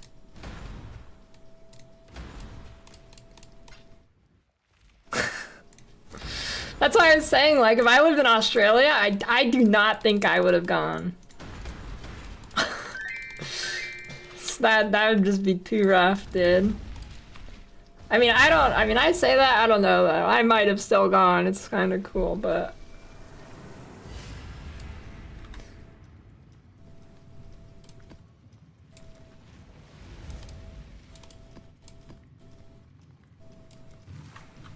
I'm not talking anything about the event. I'm not gonna be the one to break the NDA.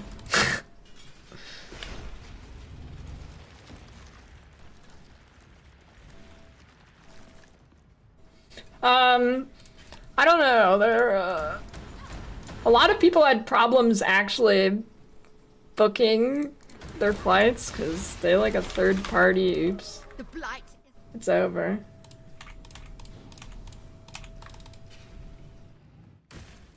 Yeah, I asked them to stay 2 more days and at first they're like no, and then then a day later they're like okay, we'll give you 1 extra day. I'm like, alright, sweet.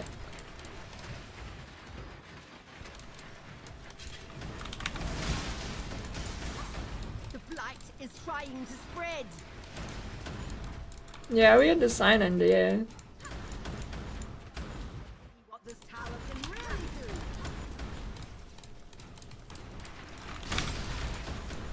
Wait, was that your first quesadilla at that place, Karn?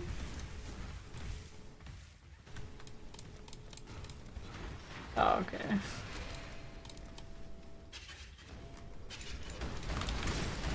Put out new mycelium.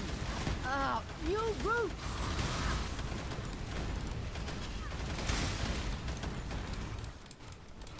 Put out new mycelium. New roots. Let's see what this tower can really do.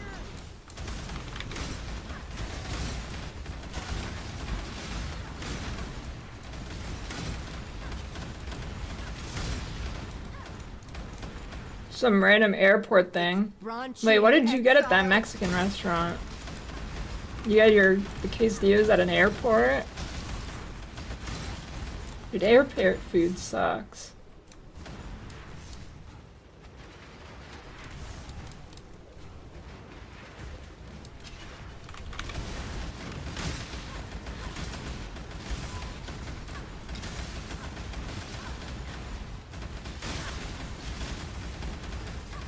It's branching exile.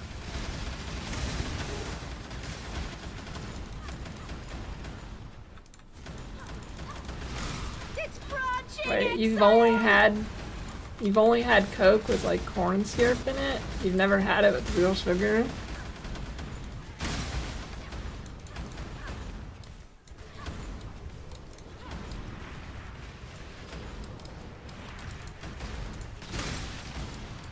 The blight is trying to spread.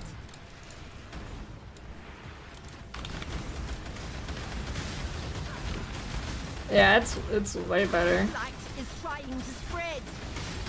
Corn syrup sucks. Makes it taste like diarrhea.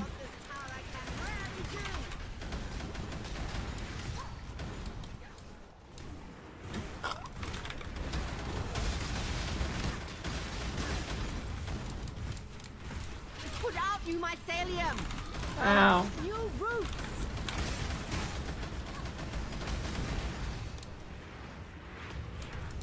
The blight is trying to spread.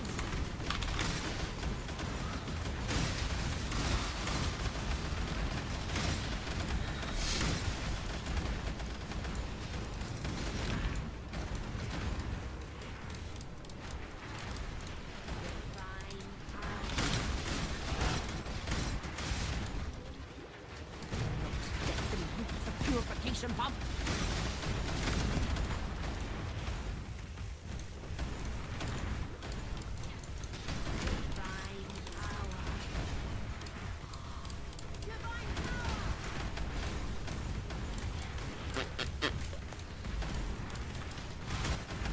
You're making me nervous.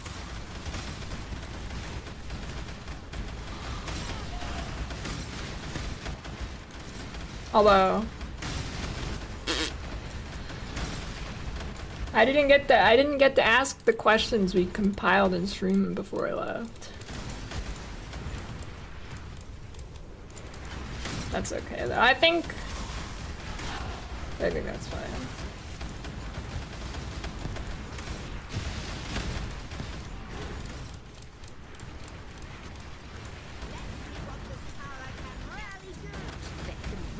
Purification pump.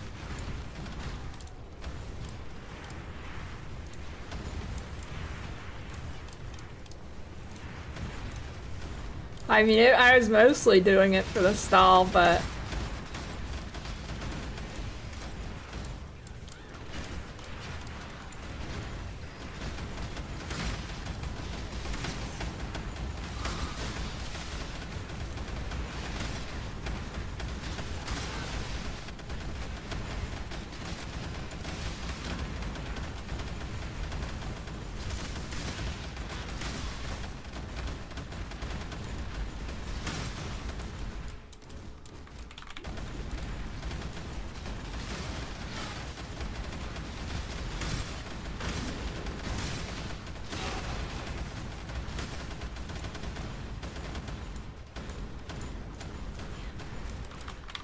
No, I'm pretty sure if I really wanted to get an interview, I forgot about my handout. I probably should have asked before going there. I mean, I didn't even ask, but.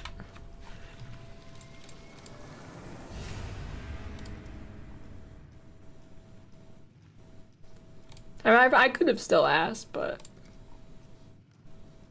Rather just play the game.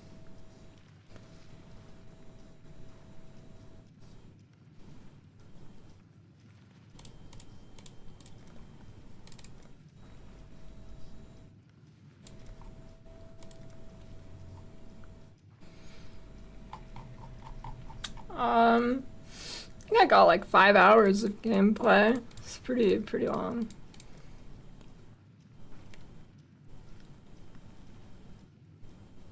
Hey, why is it not completing the blights? Actually, they do have to do them in the map. Yeah, they let us play for a while.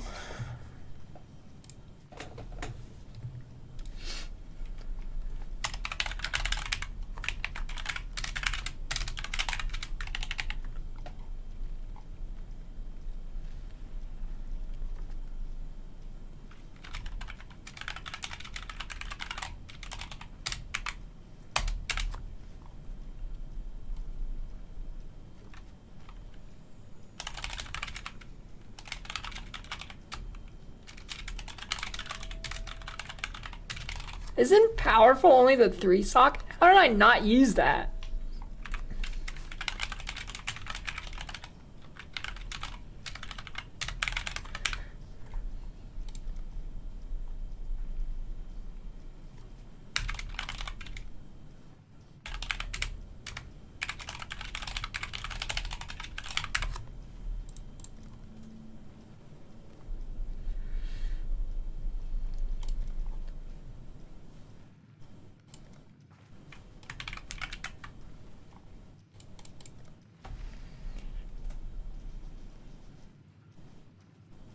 That was you? Okay. Nice.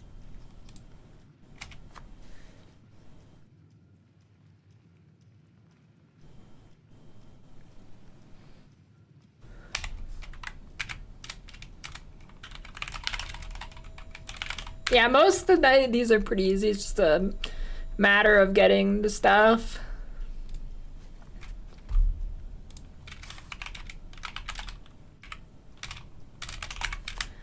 These are not bad.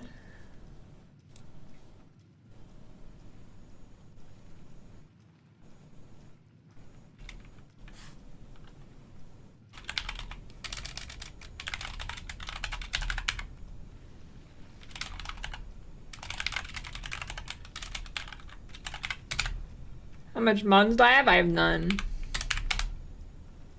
I have 180 chaos. Well, I have a bunch of these things which I could sell, so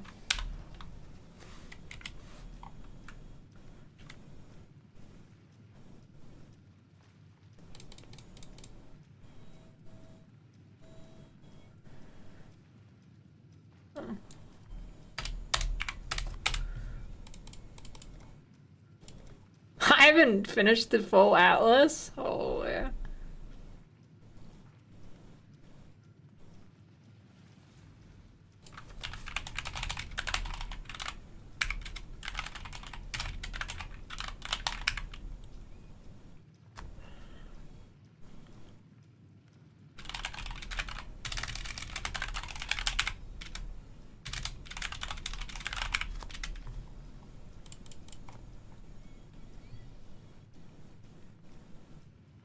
Oh shit, do I have a build to kill these things? Whatever. I might have to respec for that. Alright. Oh, that should be... it's that, but good luck typing that. Ask for a carry? Oh, good idea. I always forget about that. Didn't do Ubers this league? No, I just fucked off and I just did Wildwood in trade.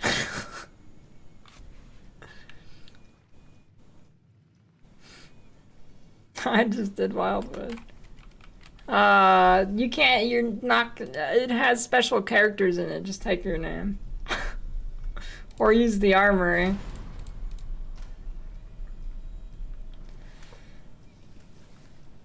How many days? I don't know if they set a date when it ends. I don't know.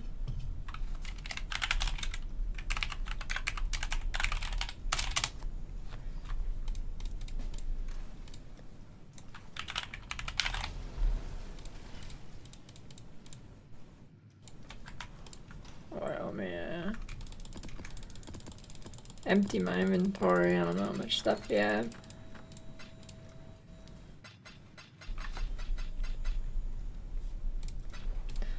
Thanks.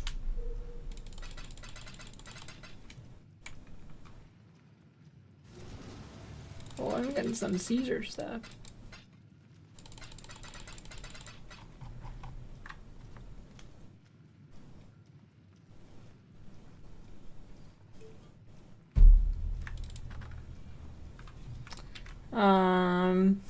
That's the list if anybody is feeling bogged. Yeah, I'm on softcore. Just to clarify, this is softcore, not hardcore.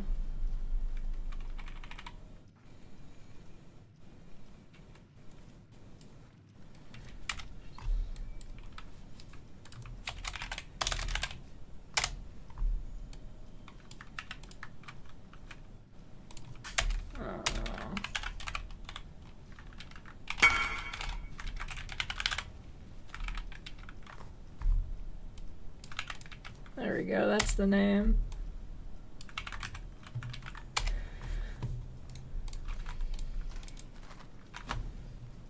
Highest tunes leveled? Fuck. Probably not. Whatever. I mean, that's really not... That doesn't take too long.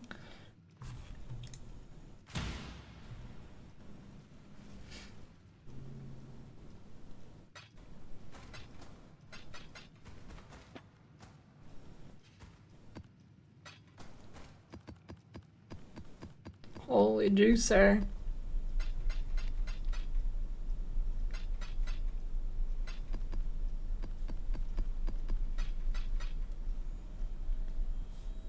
God bless.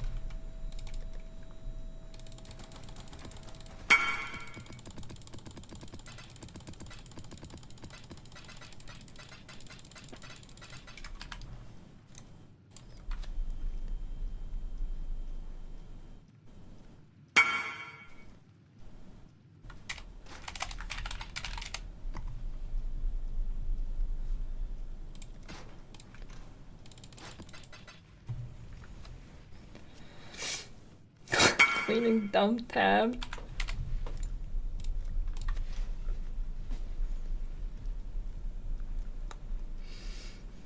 Yeah. Next league, I think I'm just going to play as Seth and just blast Ubers over and over on different builds. I think that's the plan, unless the league looks really good for trade for some reason. I should have played this league in SF. I so should have played this league in SF.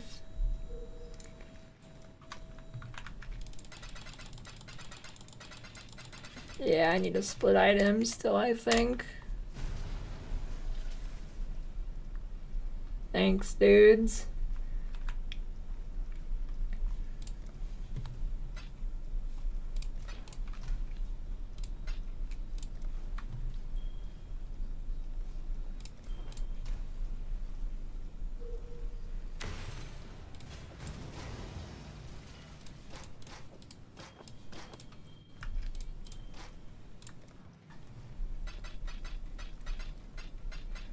Wait, they unbanned him sooner than 14 days? Wait, 6 days? Well, that's lucky. That's 1 day before PoE League. Holy.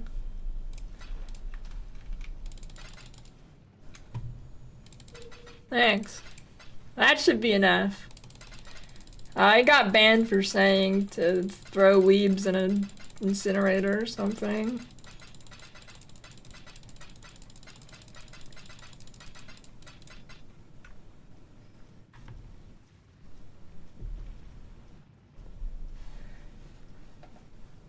Yeah, that's lucky that it was a day before the league start. I guess somebody wants to watch his league start. I'm not sure if I need the tailoring orb. Let me check. I don't think I need it. Yeah, I don't. I'm pretty sure. Hey, they should add a search bar for these.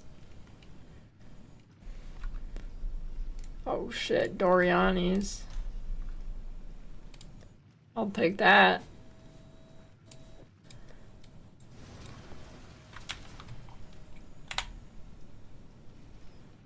No, Quinn was not at the event.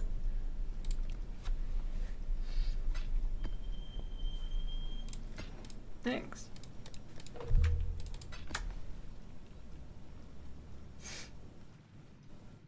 I'm sure they invited him, but he'd be on the plan longer than the actual event, so.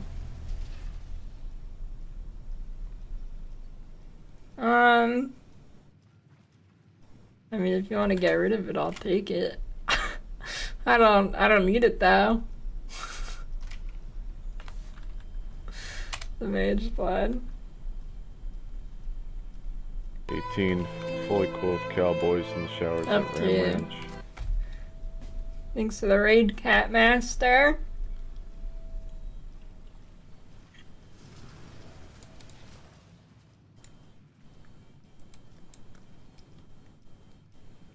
Gazzy was there.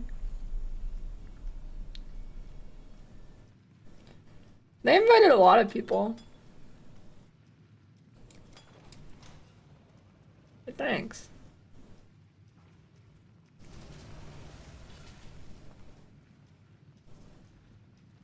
Hey, the Hinnacore Lockcraft looks pretty cool on it. My helmet's dog shit.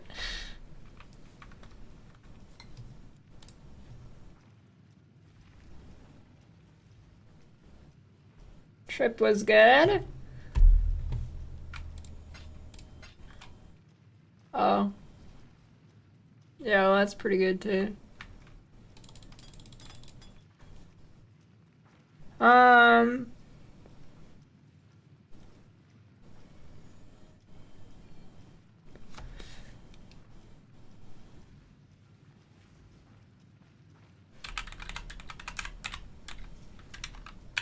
Alright, let's see what I have to do.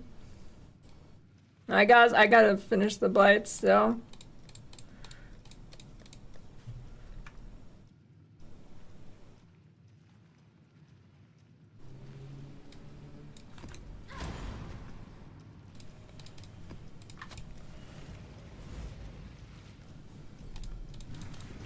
Yeah, too bad Megan Fox wasn't there.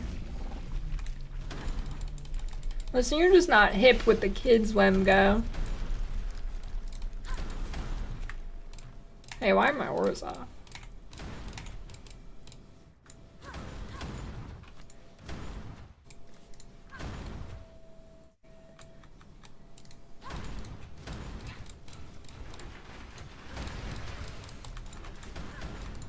Put out new mycelium. Ugh, new roots. Divine power.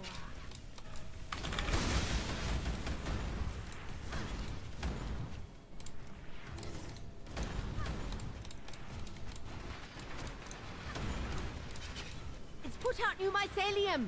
Ugh, new roots. This is Disney music.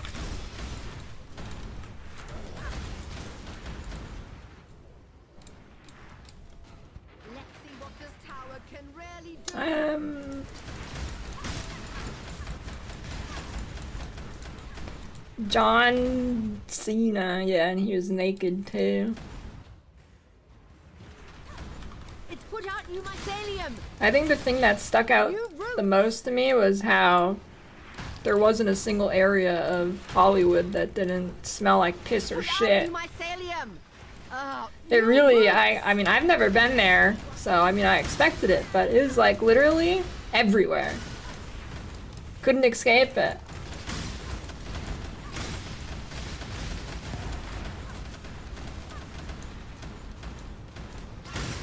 It's branching exile!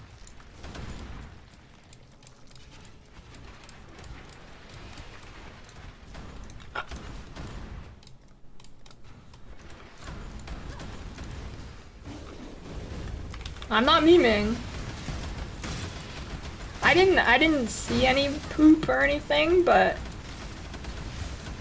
boy, it smelled like shit everywhere. Shit or piss. I didn't see it, but I smelled it. No, there wasn't really needles. I didn't see any needles. That's like a Seattle thing. Life is trying to spread. Let's see what this power can really do. Nah, I know what my piss and shit smells like. It smells much worse than what I was smelling there. Let's see what this tower can really do. It's branching exile.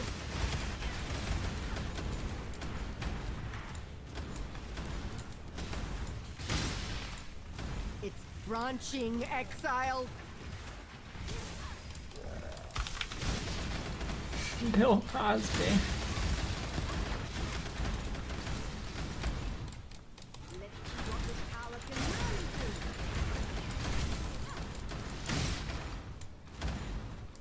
It's branching exile.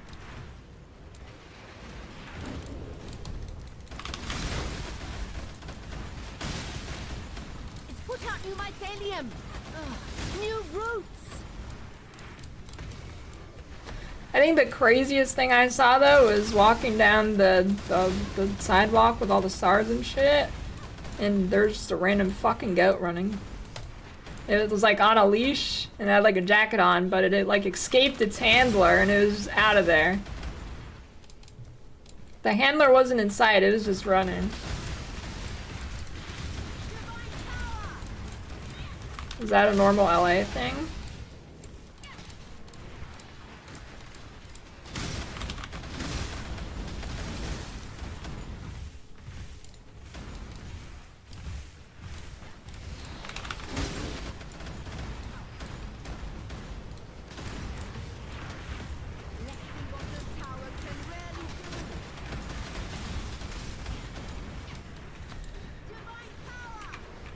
That's typical LA. Interesting.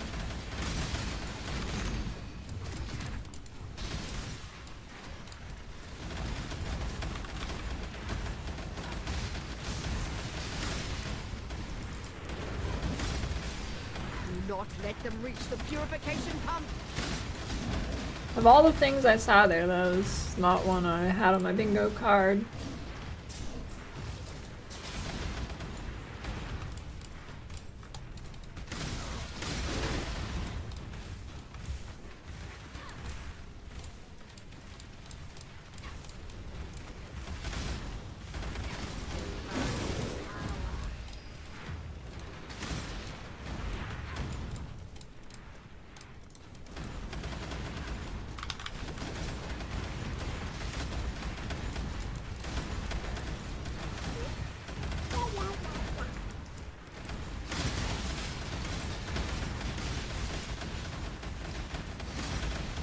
Queen Dome?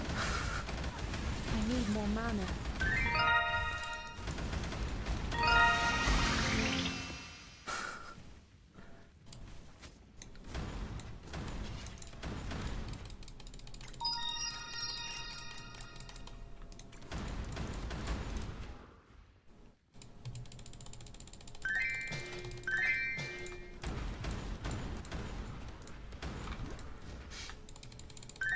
Complete. But hey, I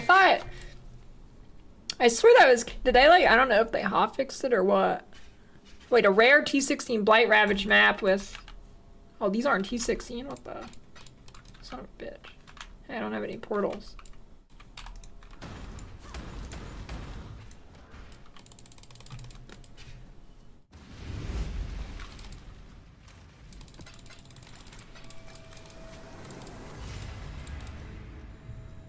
T16, there we go. Cannot regen. Oh, that's gonna be interesting.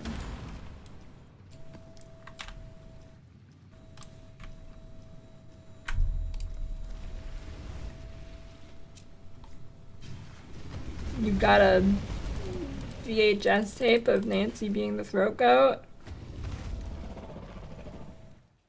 Oh, it's not ravaged? Shit. I have ravaged one somewhere, I think. Shit, you're right.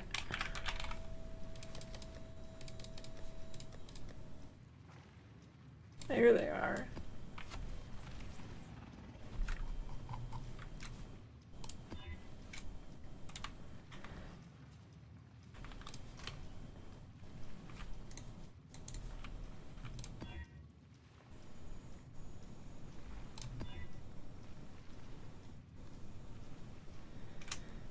Oh, son of a bitch. There we go, this is the one. I think Sepulchre's is a good map too.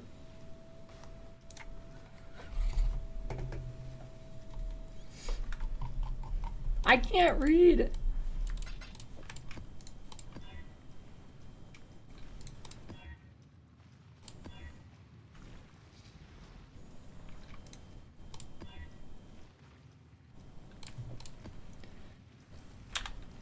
Alright.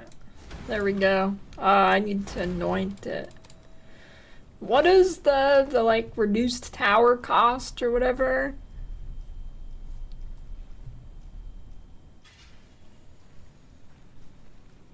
You know? Orange.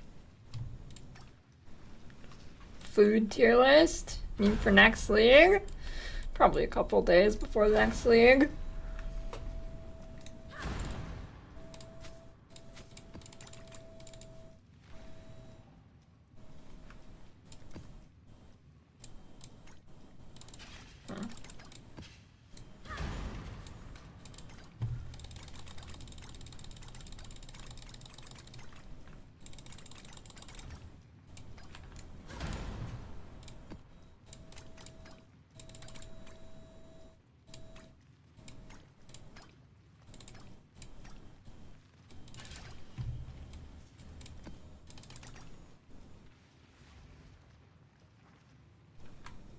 Is there a better one than that?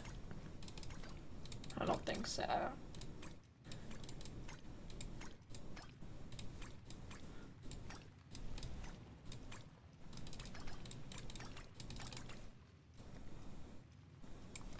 Well, that looks pretty good. Riot MMO delayed. Yeah, like it wasn't coming out anyways, so.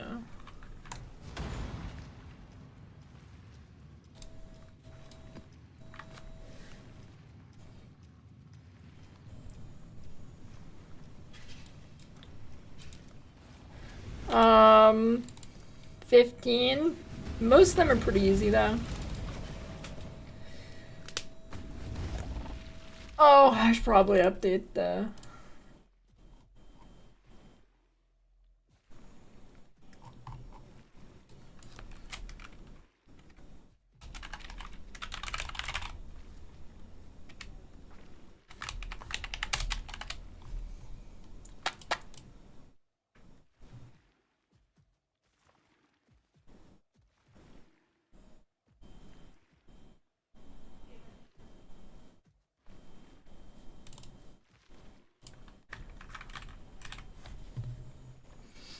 Alright, games with extremely ugly character design and visuals.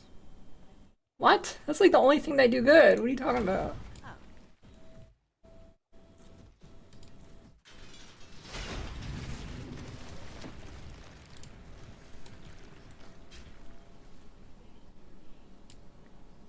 Uh-oh, there's a lot of fire ones.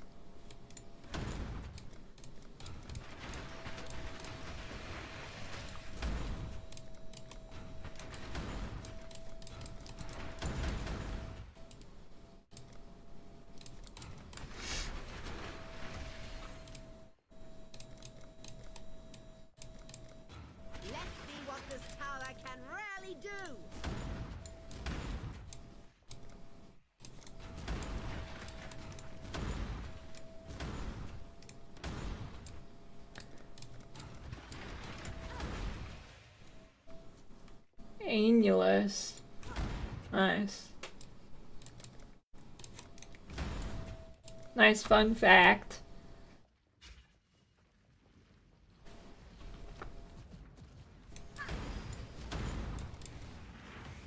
It's put out new mycelium.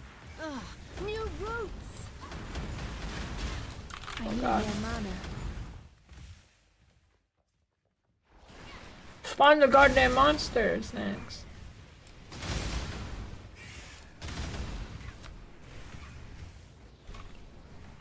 It's put out new mycelium. Oh, that's a juicer. Ugh, new roots.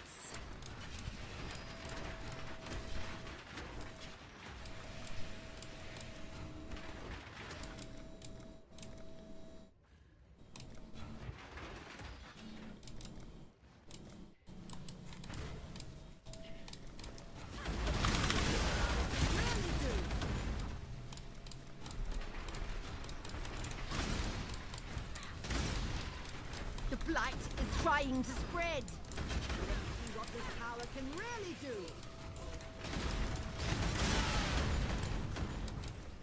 It's put out new mycelium. Ugh, new roots.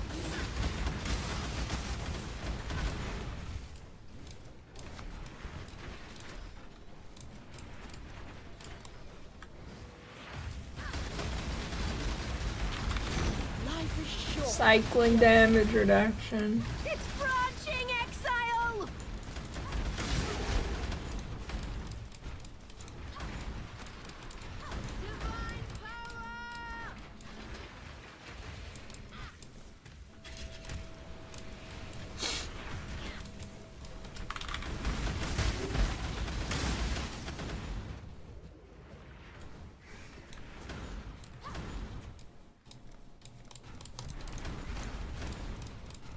The blight is trying to spread. Let's see what this tower can really do. Dude, what the fuck is happening? Thank you. Put out new mycelium. Let me hit the things. New roots. A clopper. Yeah, I love clopping, of course. Everybody does. Any cloppers? All the true gamers are. The blight is trying to spread. Do not let them reach the purification. Oh, that was power. close. Ow. It's put out new mycelium. New Ow. roots. Ow.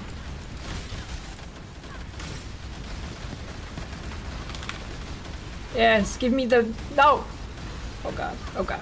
I need chargers, chargers, chargers, please. Put out new mycelium. Chargers. Stupid new game. roots. Dude, it has no HP. Let me, quickly. Oh no. Fuck you. No, I should have just left it as one, dude.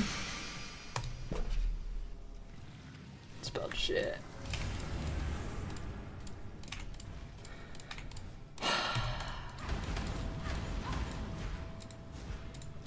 Anybody have Blight Ravaged maps?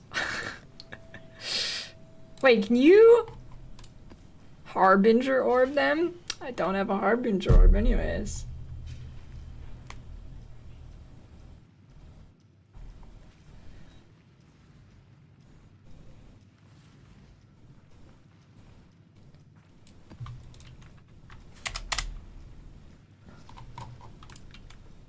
Did that? Oh, there we go.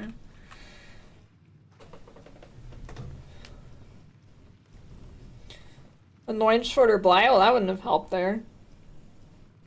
Empower Annoyance instead of freezing? I don't know, probably because I didn't have the oils.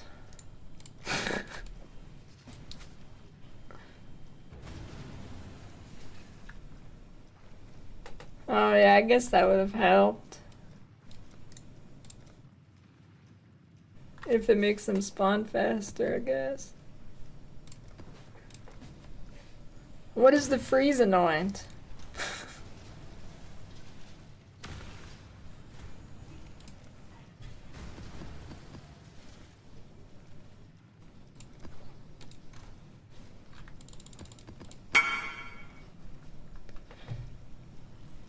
Oh shit. Silver plus opal.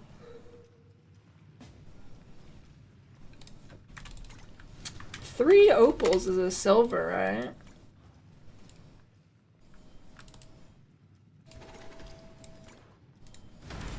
God's warmth.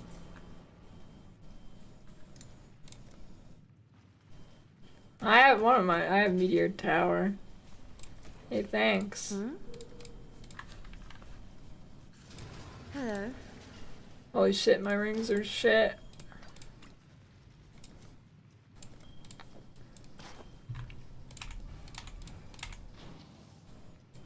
Hail.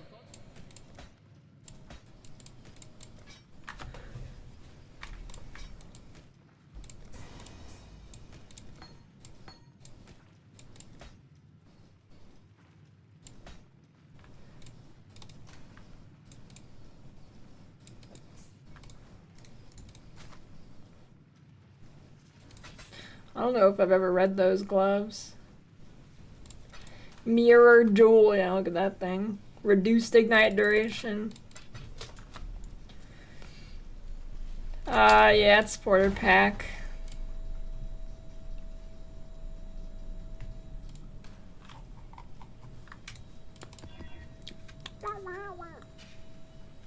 Oh. Okay, this is an easy one. Here we go. Oh, I still need to anoint it.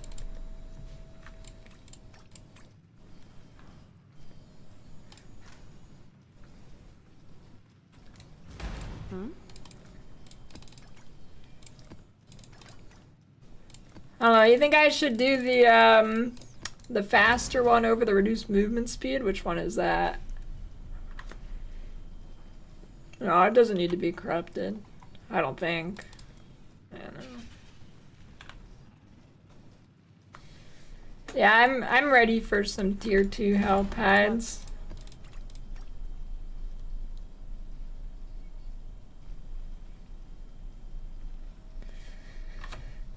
Yeah, well, it does and it doesn't, cause my flask will be up more, but I don't know.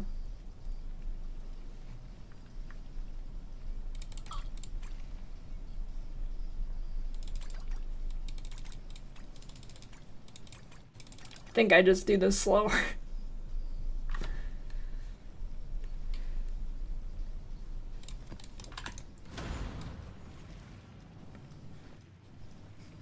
Yeah, that might have been a good idea. I'll try it on the next one if I don't finish this.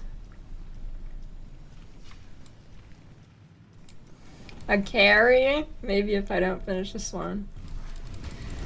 Exciting in the campfire? Yeah, they made numbers go up. Pretty exciting.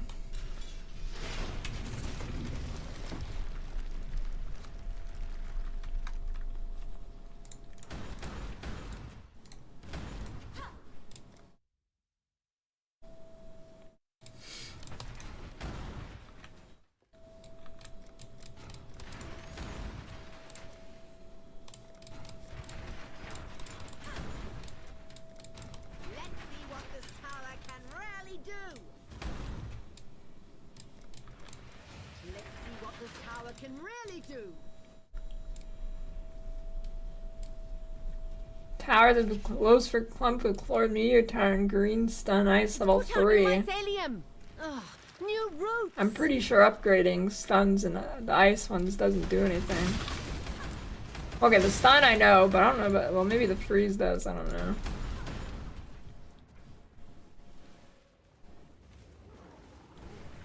You do? The blight is trying to spread. I've never noticed.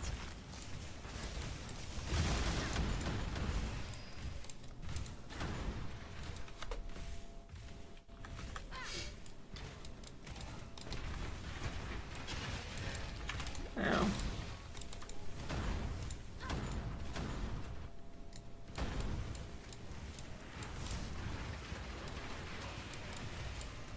It's put out new mycelium. New roots.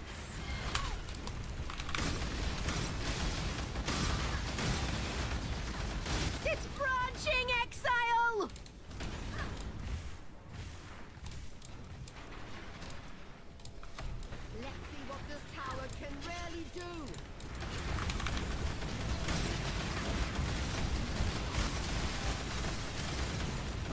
fucking hate Blight. I don't know anything about it. It's branching exile.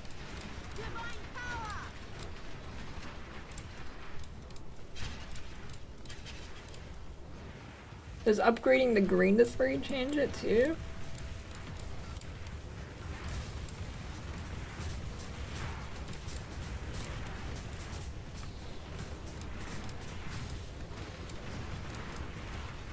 Yeah, I know range. I mean, like, the actual effect. Light is trying to spread.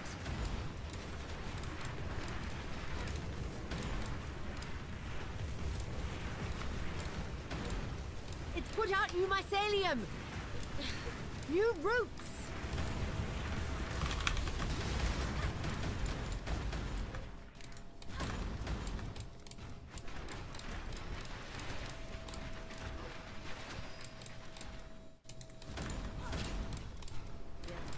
Put out new mycelium! Ugh, new roots!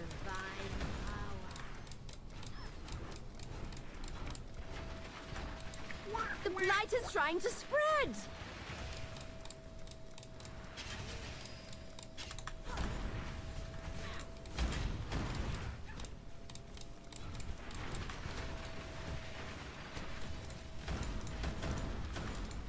There's a lot going on in this one. I can hear my computer zooming up. Exile!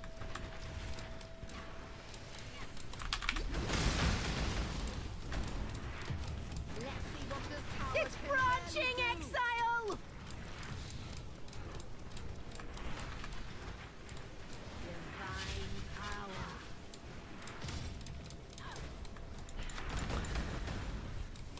Alright, looking pretty clear for this one.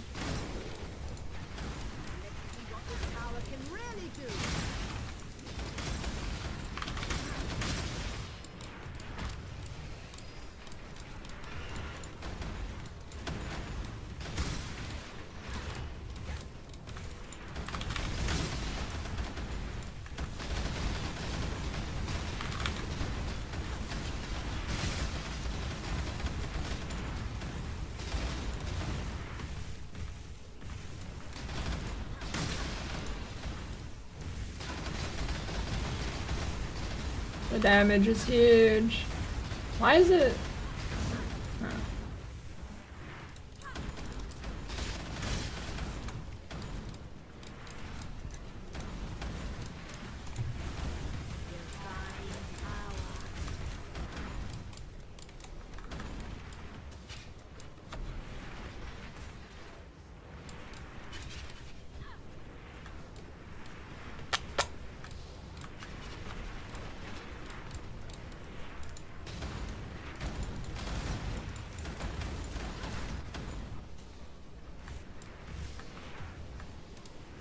Yeah, looking pretty good here.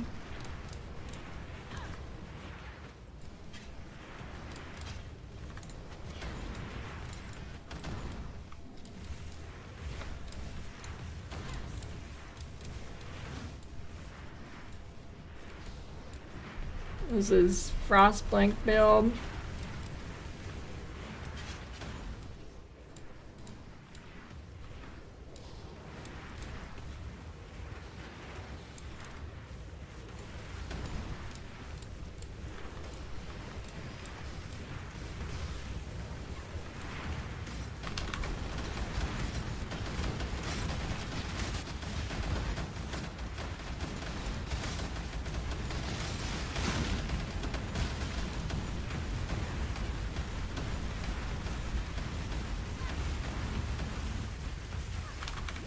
Why is the build like broken? Huh. I didn't have this. That's weird. I don't know why I've been having that issue right now. Is it? I don't know. It has inspiration. I don't know. Weird.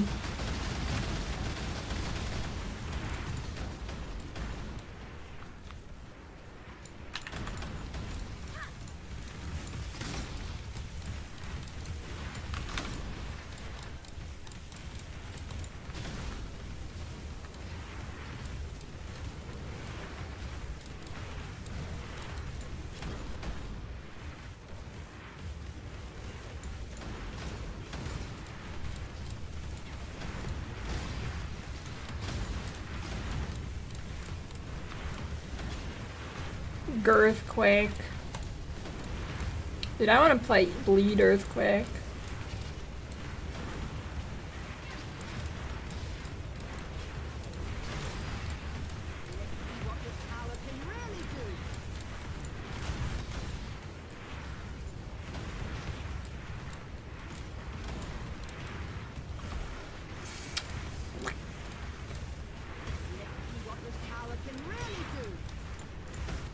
Almost dead.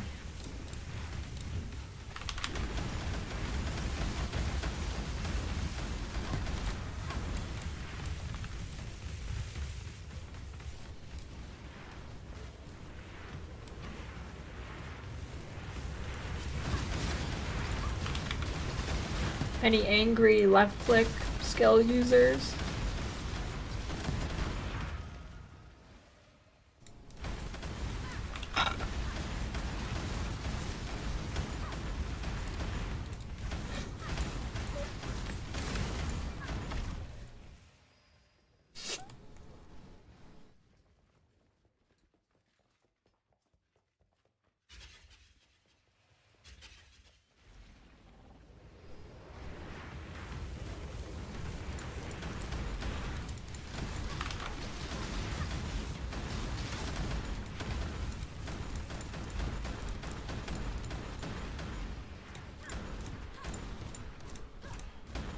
Ooh, monsters.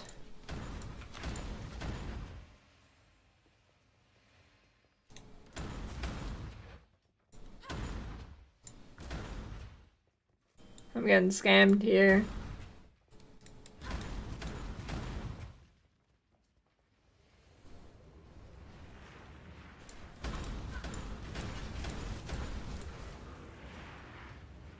No, there's no, It's like those fucking skeleton things that spawn sometimes. The wheel guys, I think. Oh, they here? Oh, I found them. Boom.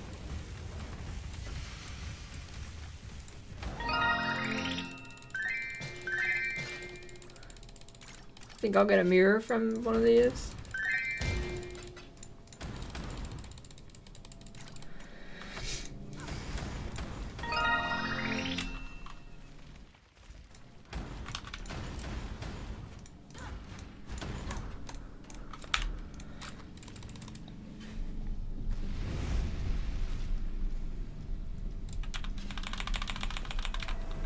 Hey, is this bugged? Why is it not counting as completing blights? Scam.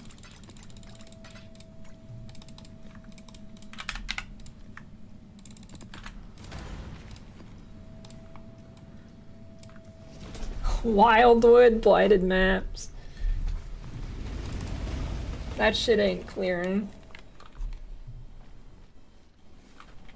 You wouldn't be able to clear it, it'd be too tanky. Well, I guess you would if you just perma-stun them. Oh, the game's not running good today. I guess there's a patch.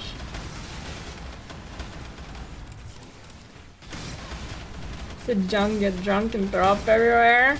That first night it definitely seemed like he was gonna. Dude, they were, after everybody left that first night, him and the League dudes were getting pretty rowdy.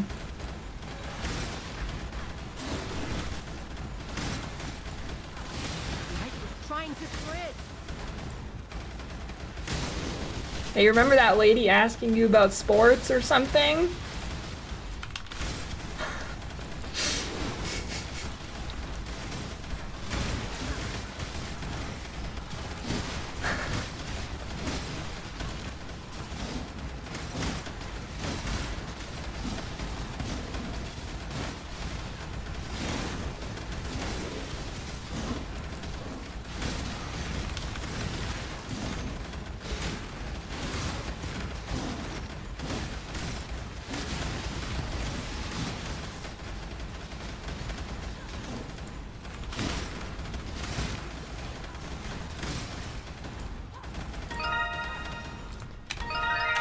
2 more. I fucking hate this shit.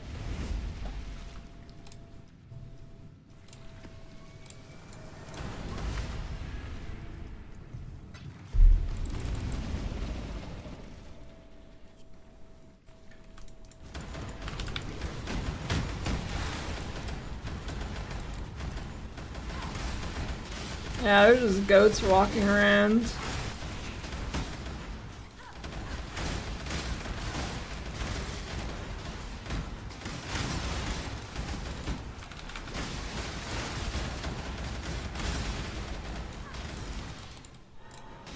LA was goats, piss, and shit, pretty much. If I had to use 3 words to describe it. Goat, piss, and shit. Well, I guess that's 4. No and.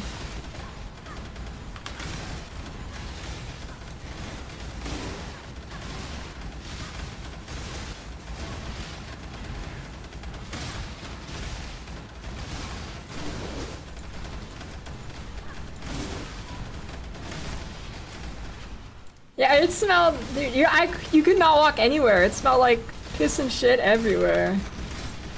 Like, I was expecting it to smell bad, but there genuinely wasn't a single street that didn't smell like shit. You're making me nervous.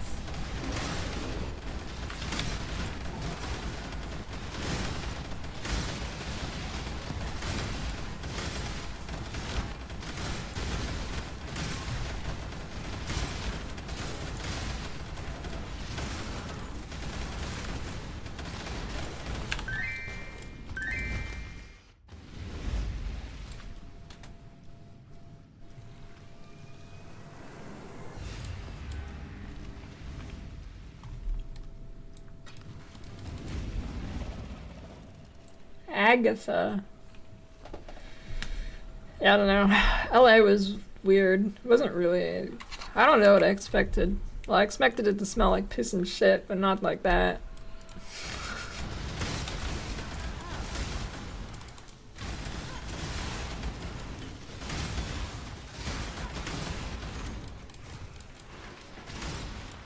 It's branching exile.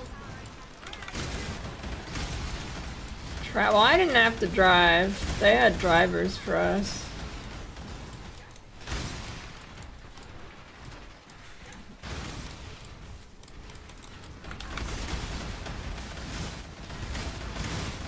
I don't. It was like. It was in Hollywood. I don't know how close it is.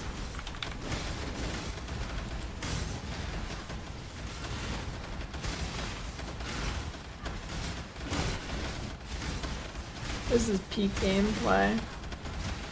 Okay, it's actually jarring to go from playing PoE 2 to this.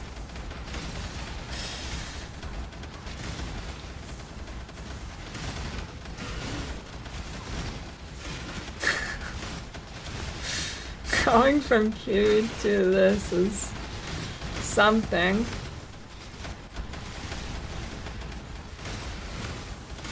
Yeah, this is not the vision.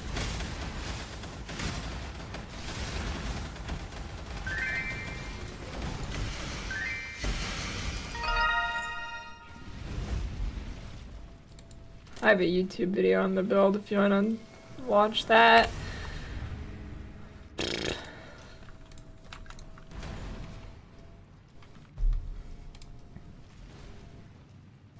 Oh shit.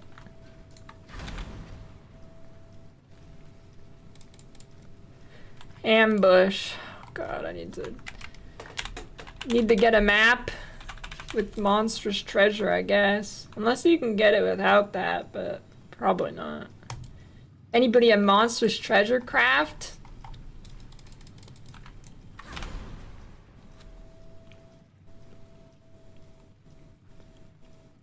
Oh, does Alva memory work too? Cool.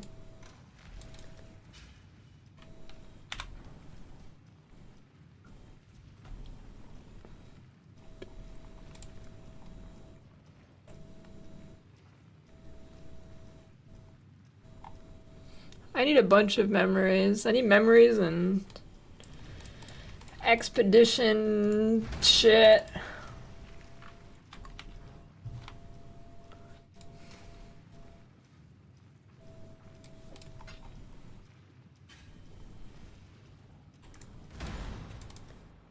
Check this out, it's gonna be the best wand you've ever seen. This is Frostblink build. Hello. Be well.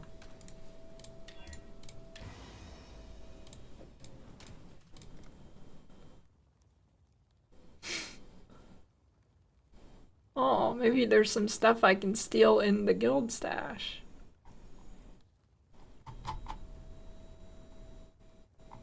It doesn't look like it.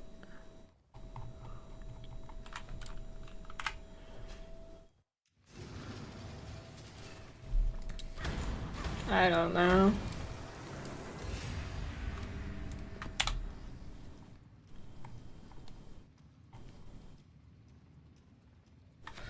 Open a box while affected by a tempest. Complete an expedition while you were in a breach.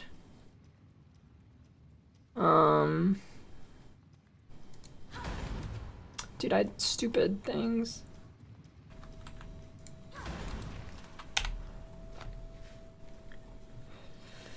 Tier 6. Oh, how many master missions do I have? Okay, plenty. Yeah, expedition and breach seems pretty easy. Thanks for gift sub pre-made. Is breach on here?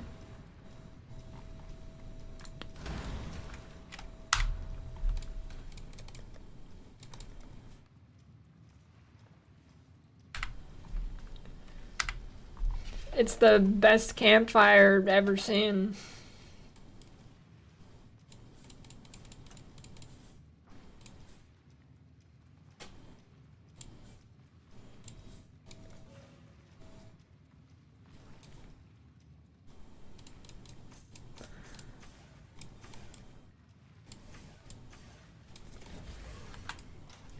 Has the game ever added a new boss and they're like, yeah, what should we do for loot? Oh yeah, make it the same as this other boss. Is this a new feature, or has another game ever done that besides D4? I think that might be a first. They're innovating.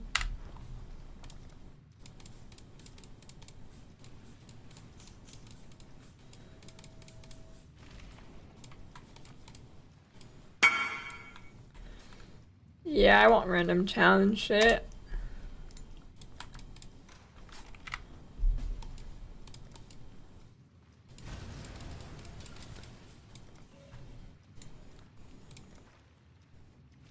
I have a YouTube video with the POB and stuff somewhere.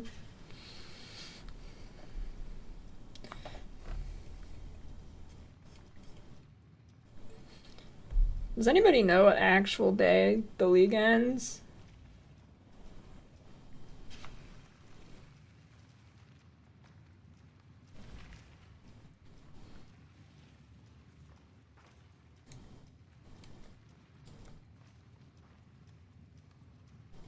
Scarabs? I don't think I need any scarabs. Is there a challenge for scarabs? I don't think I need any scarabs. Yes? Have I done it already?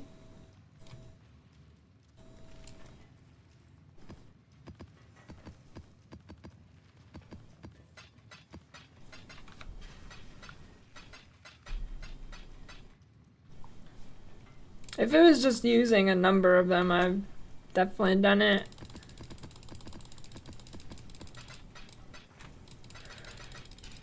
I don't know what I still need.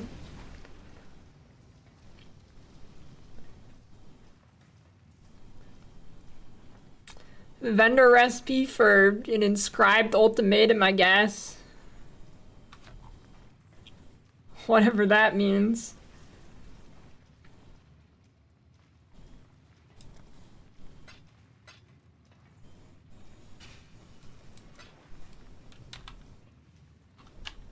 5-1.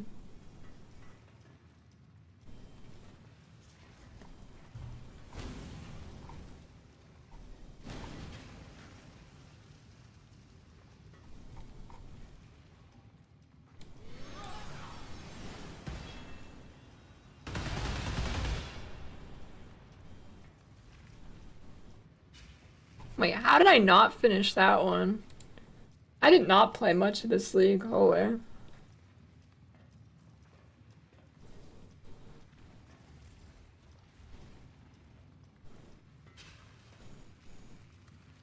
Banned from gambling.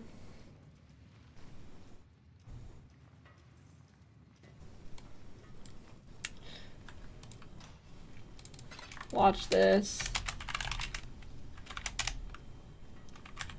Close. Alright, what do I gotta do?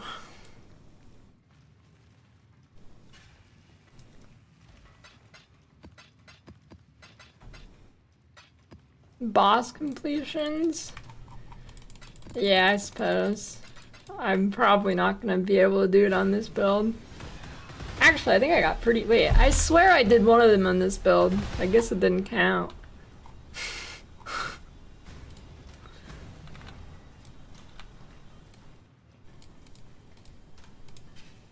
Holy, you're winning.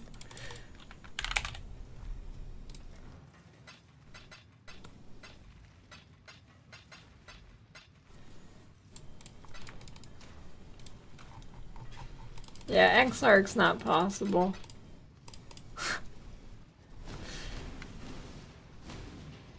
You ordered a free sample from Gamerceps and you're pretty sure it charged you $60.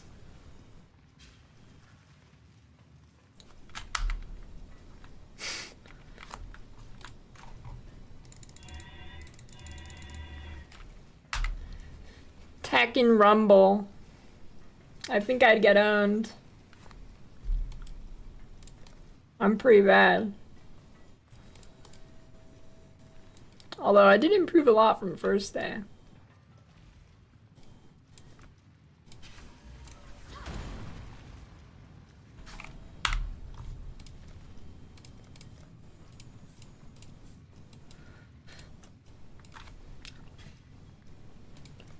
Well, it's good con, so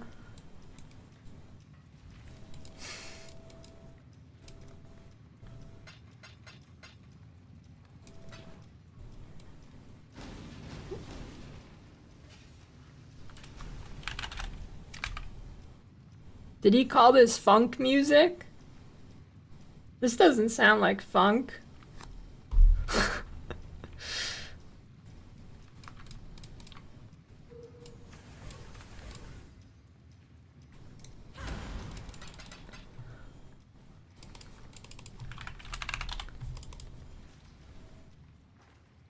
Oh no, it doesn't sound funk to me.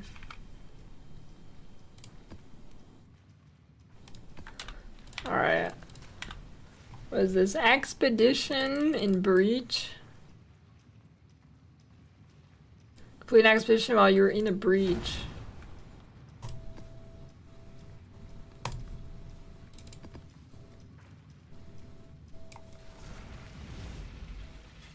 It's getting funkier.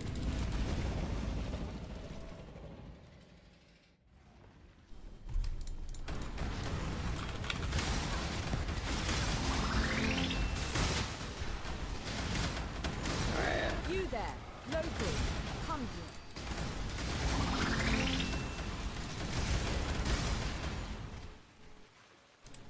here. Does that mean I can just like pop one bomb like right here? Go as far as you can with the detonation cord. And then okay. I should also mention this might unearth monsters. You did it! You did it! Most of the locals I grabbed for this job don't stupid. last long.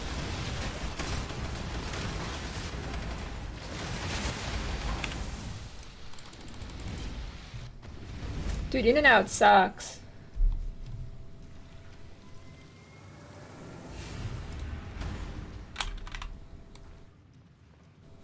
No in and out.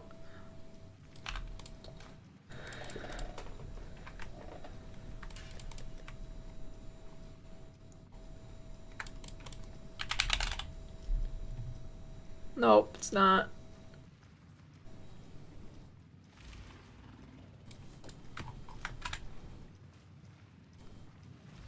Hey, where's Alva?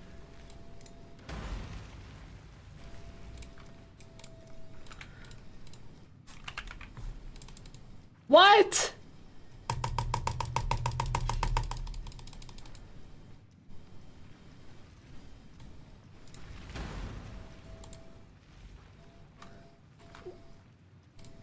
Does she show up if I do that though?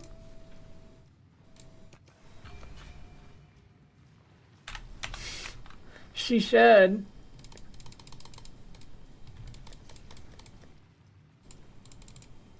Where is she? The causeway? No, it has to be on my atlas. Where is she? Is it here? It is, right? X-Arc ready. Oh shit.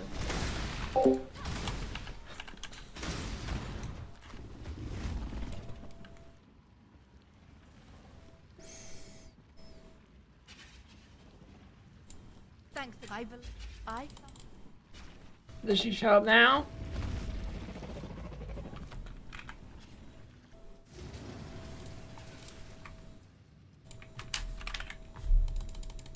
Game sucks.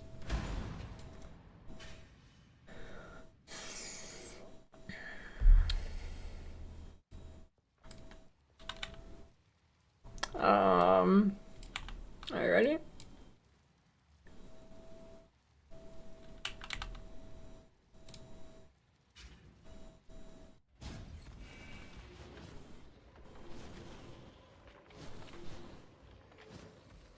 Annihilation.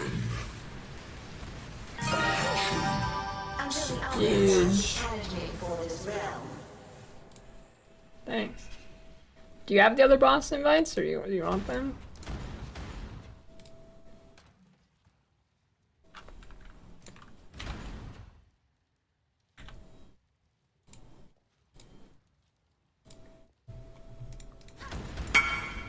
Okay.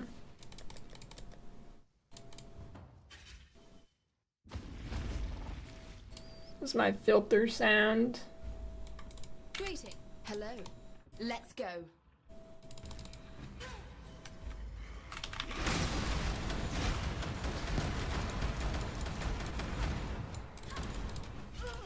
Good job, Exile. I need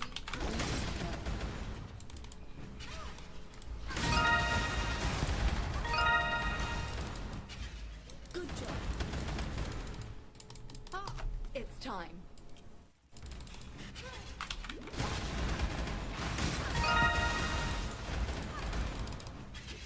Good job, Exile. Woo, alpha complete. I'm a gamer.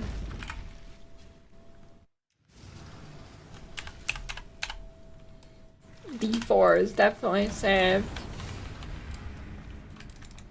For sure. Hello. Sometime.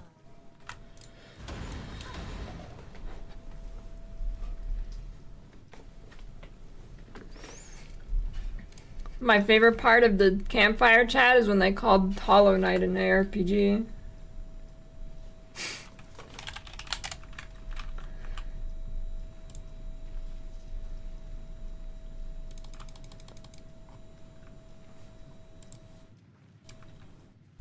Well, according to Blizzard, it is.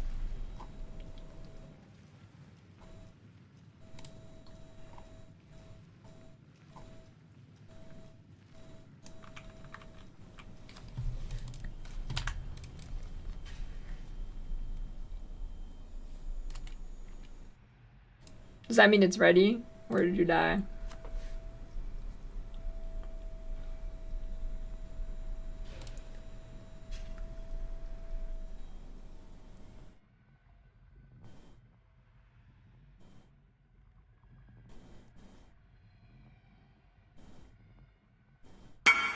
Oh.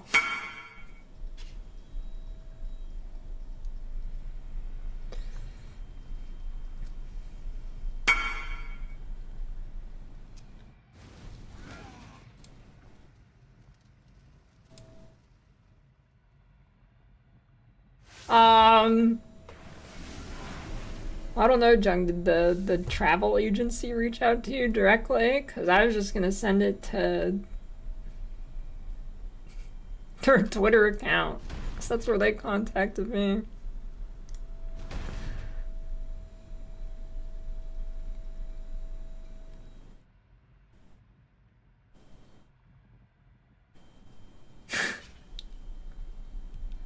I just sent it to the Twitter account.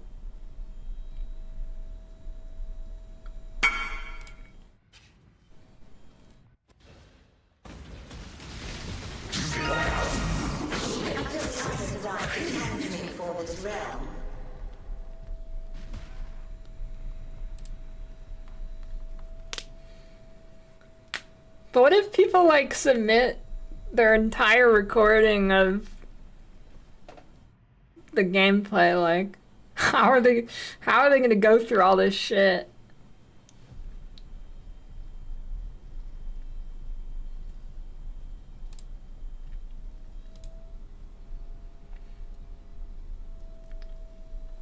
Do you think somebody like fucks up at the GG office and they're like, all right, you've got to sift through this footage. A 2-hour eater submission for Gauntlet. Fuck that, dude.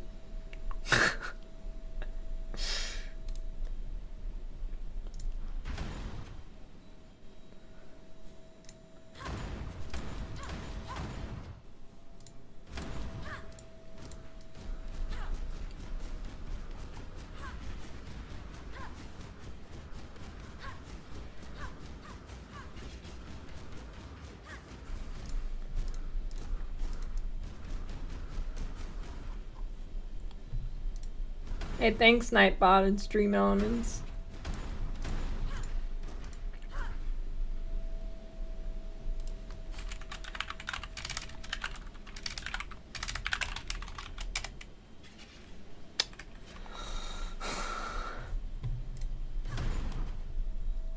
What?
You sent them, you sent them just the whole recording?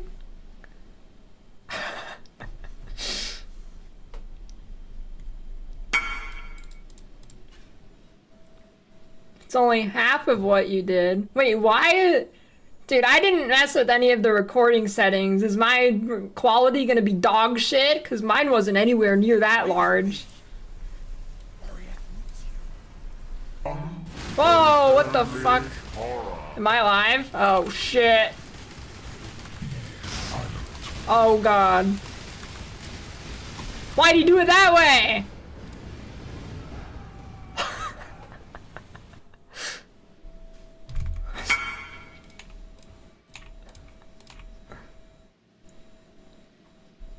$50 gig for 2.5 hours.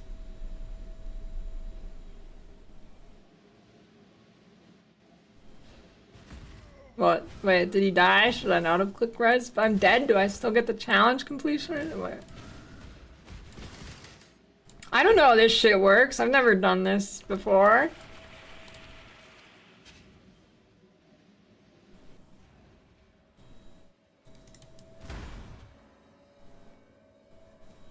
Wait, do I... If it teleports me, do I get... I don't know. That, wait, why would it... Why would it... Okay, whatever. Why did it teleport me in the first time? Because the meteor?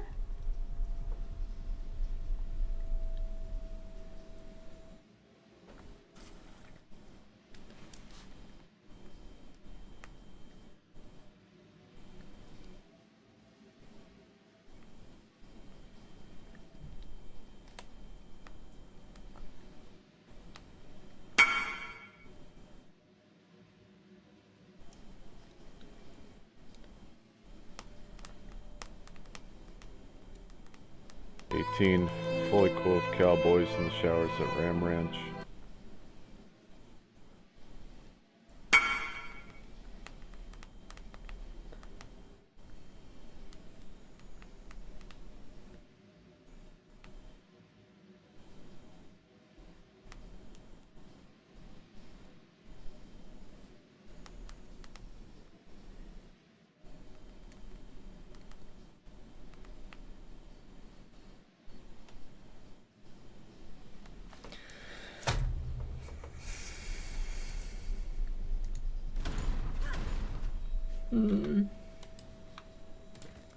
Dude, when are they gonna... They need to fix this hideout bug where you, like, are in the wrong instance or something.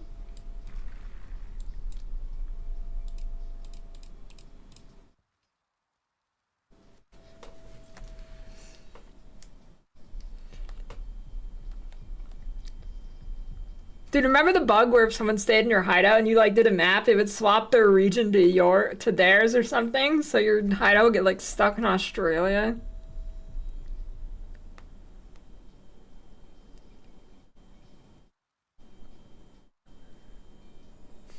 That sucked.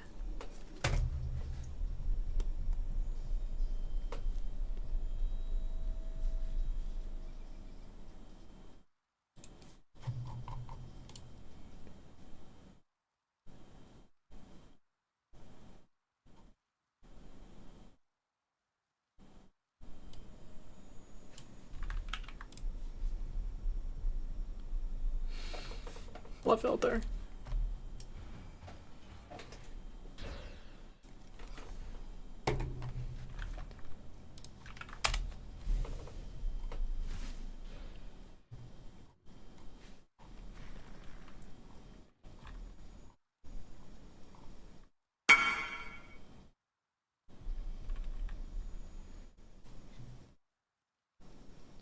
ARPG Call of Duty, calm down, Blizzard.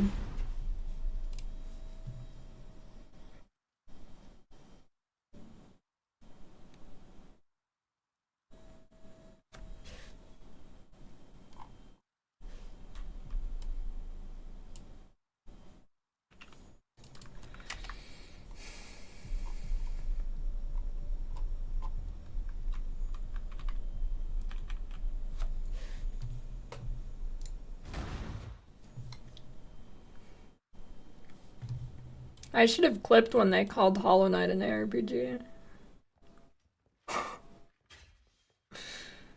That should be a sound redemption for channel points.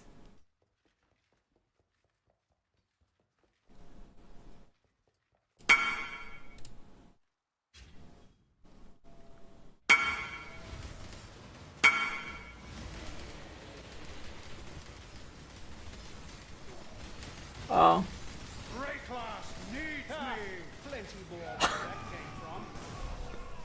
Face your destruction. Oh, I got it, don't worry. Sin surrounds you.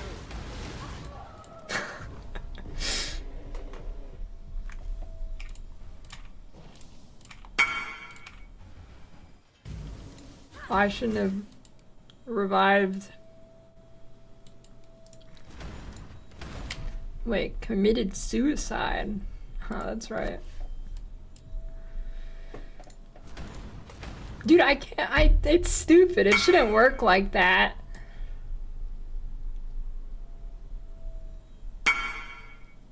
In map before portal. What map?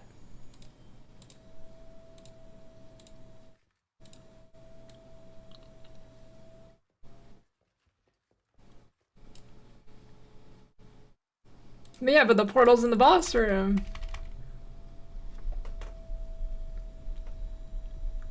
You lose.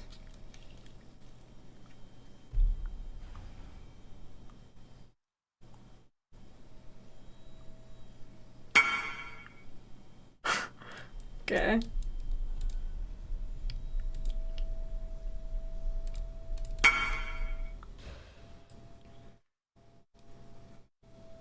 Tomorrow.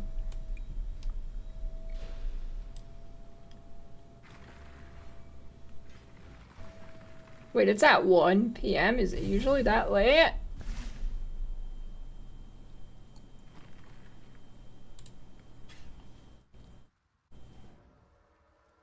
Oh, let's wait in the map this time. Well, then I guess it's 2-player HP. Oh, you'll be fine. 80 res. Oh, shit.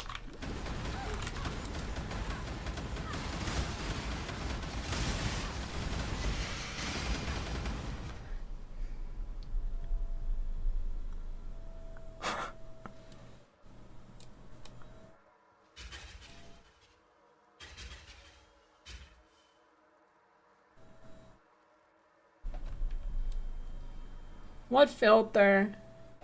Oh, the camera. No, this is filter off. This is with the filter off.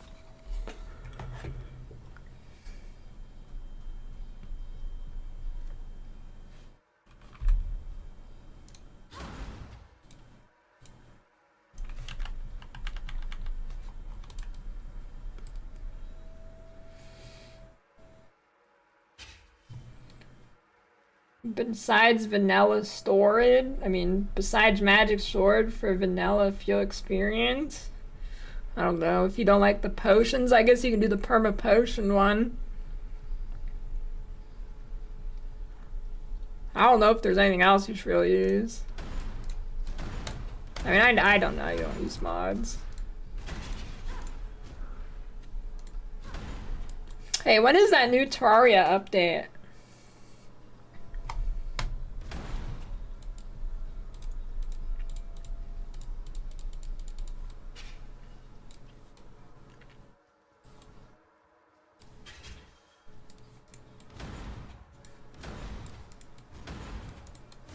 Fuck Stardew Valley.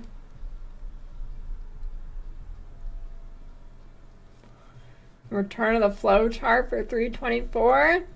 Yeah, probably. I don't know, let me look this up. Terraria.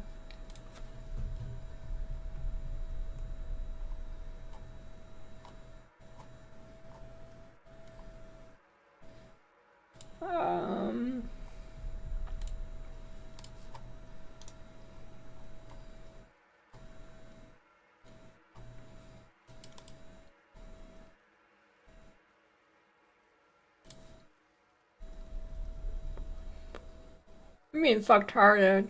Terraria's best game ever.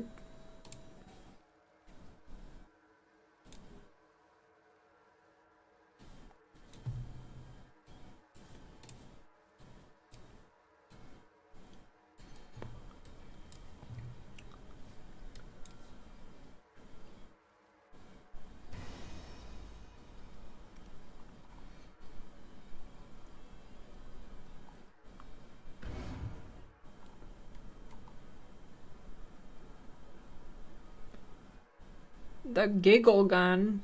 Oh, the shimmer gun.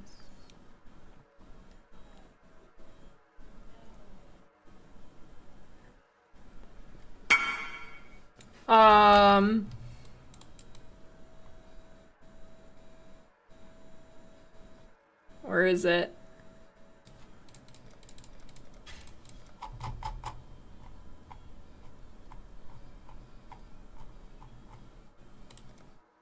Maybe.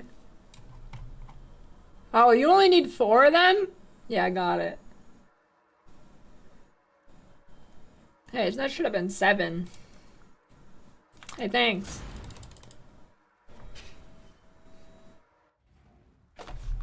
Dude, I did not do shit this league. Holy. I did not do shit this league.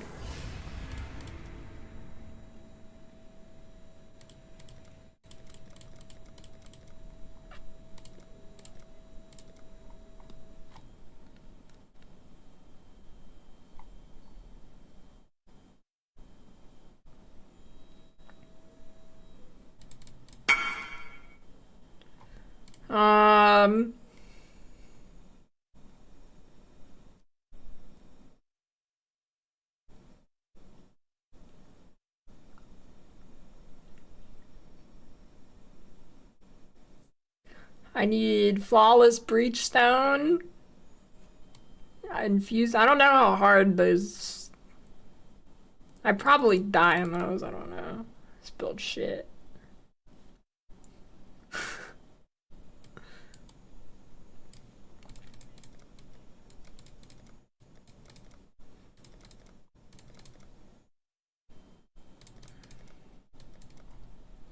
Is Doriani's Mechanarium hard?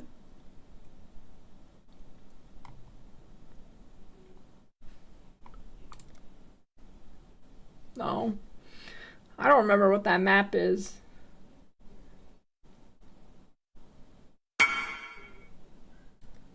If I can survive last wave, yeah, probably not.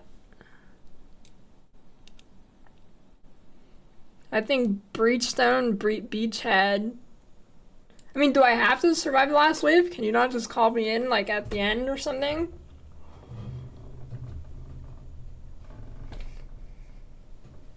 When there's, like, 1 monster left or something?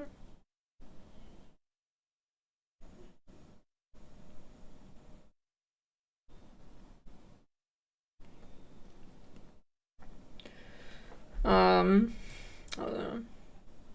Beachhead, Breachstone.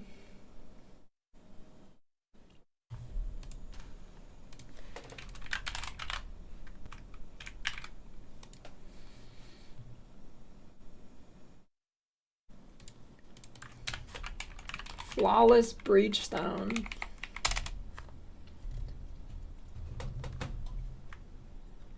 I can grab one of those if you can do that.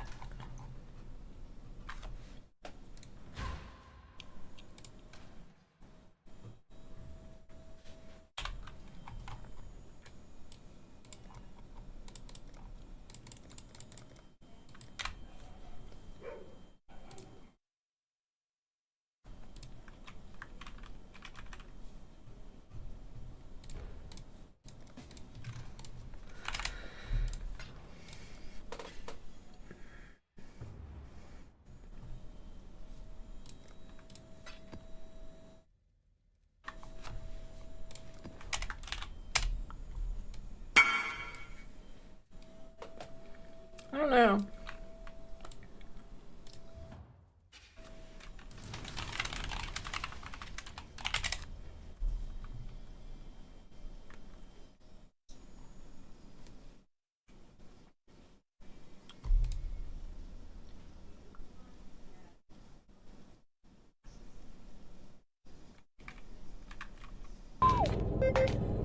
I don't reach down now.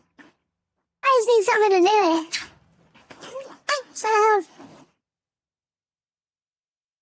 You can do it.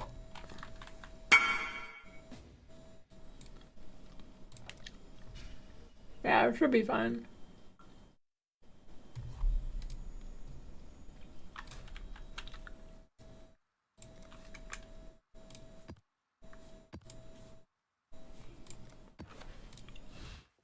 Holy content window.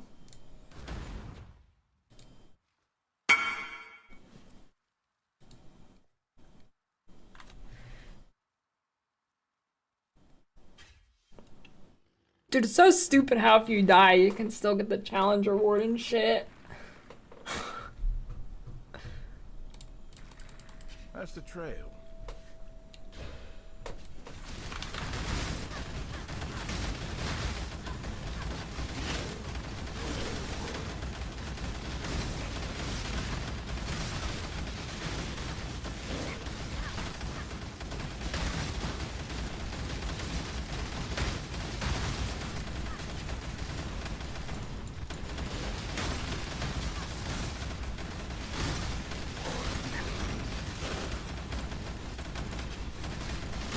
90% of players wouldn't get challenges you couldn't. I think more than 90% of players don't get the challenges anyways.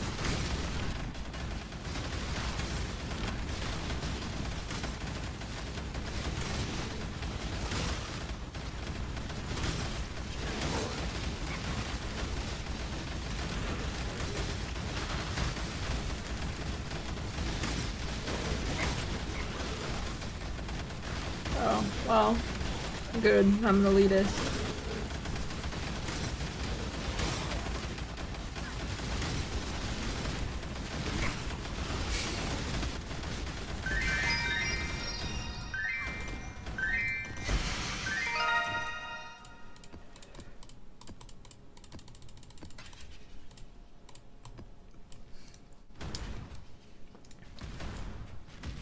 Nice. Why would I get a seizure?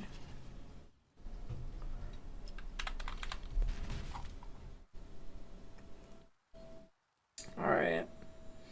Infused beachhead. Infused beachhead. What, dude? Where do you even get this? 65 divines. Holy shit.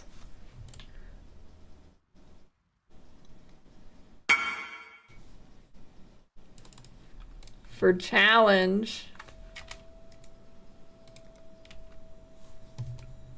You got a thing?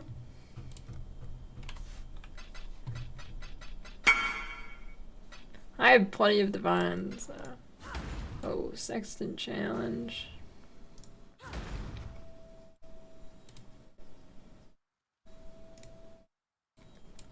How do you even get them? 1 or 10 chance when you kill the boss of Beachhead. Holy shit, dude.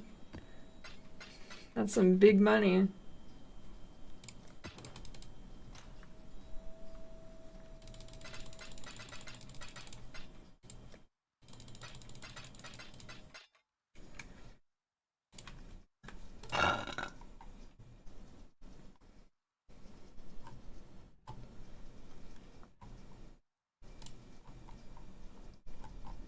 There's only 4 listed.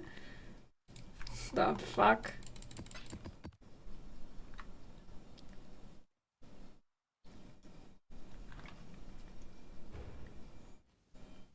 This guy's just farming them.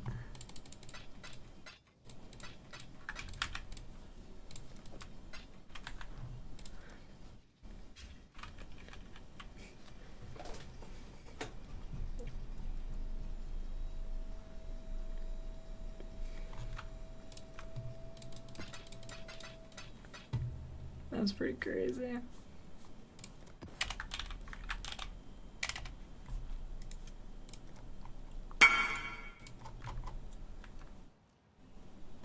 Yeah, Beachhead sucks.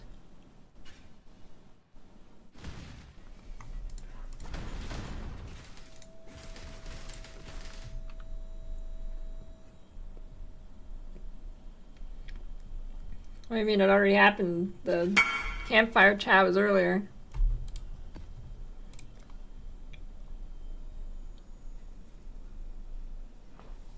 I don't know if I can do that myself. Yeah, it's pretty pog. They made number go up.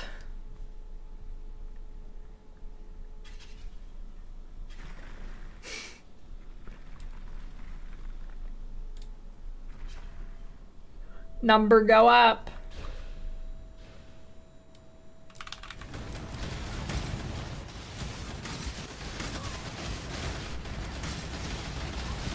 I'm stuck.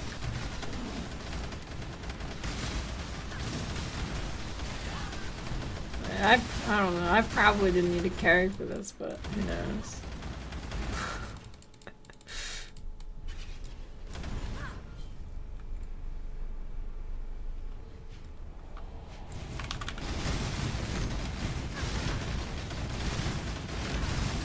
Okay, yeah, I probably didn't, but for fun.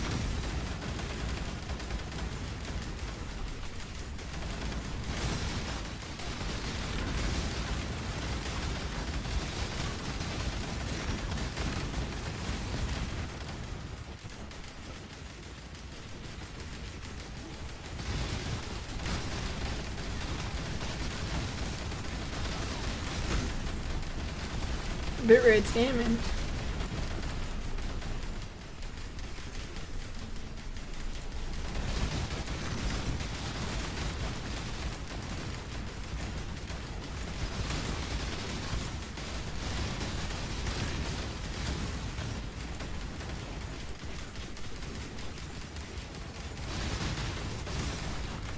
Dude, I hate doing single target with this build when you get stuck like this, especially on Harbingers.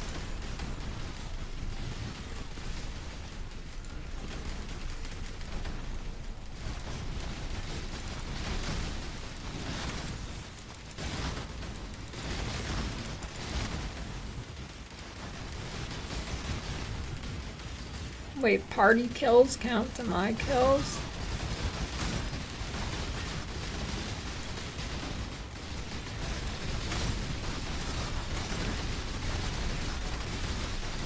I don't know. The next D4 season is at a good time. I might try it. For one singular day.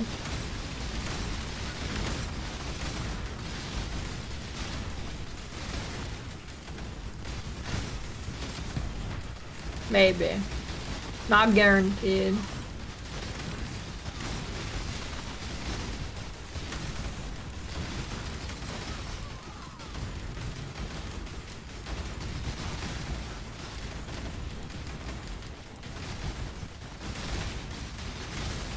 Played since launch? Well, they added greater rifts this season, so for next season, I guess. That's a login.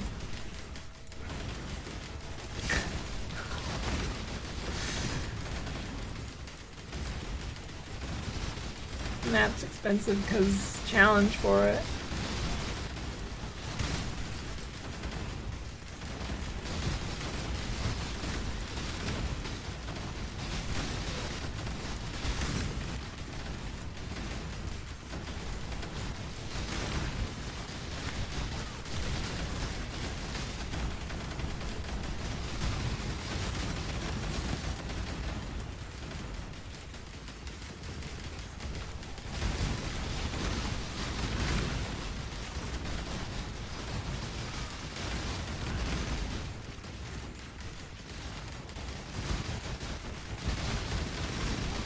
Volatile Dead great again. I mean, I'm pretty sure Volatile Dead is at like its best state it's been this league.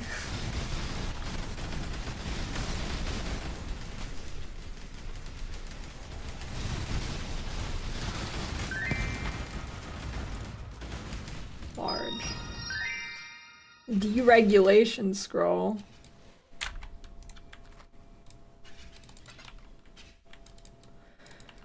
The fuck is that?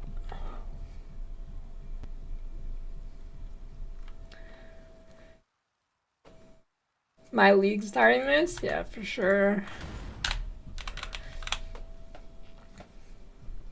Dude, I don't know if I'm stupid or what, but I tried DD Slinger and it was fucking garbage. Super garbage.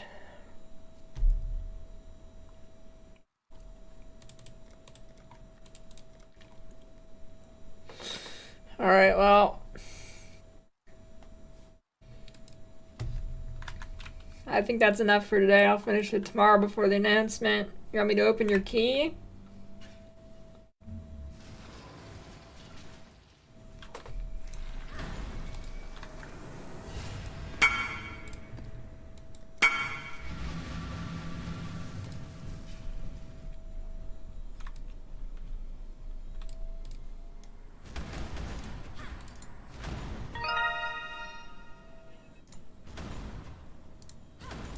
Boots. You want those?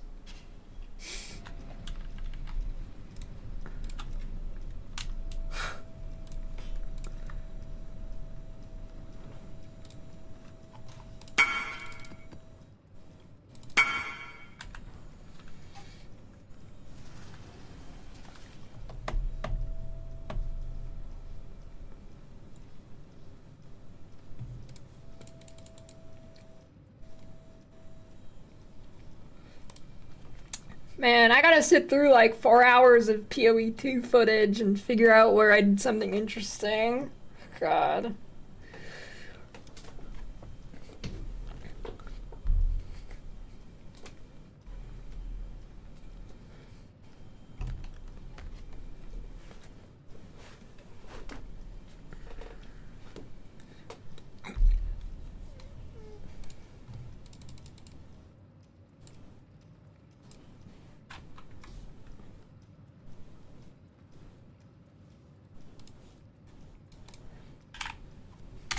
Anyways,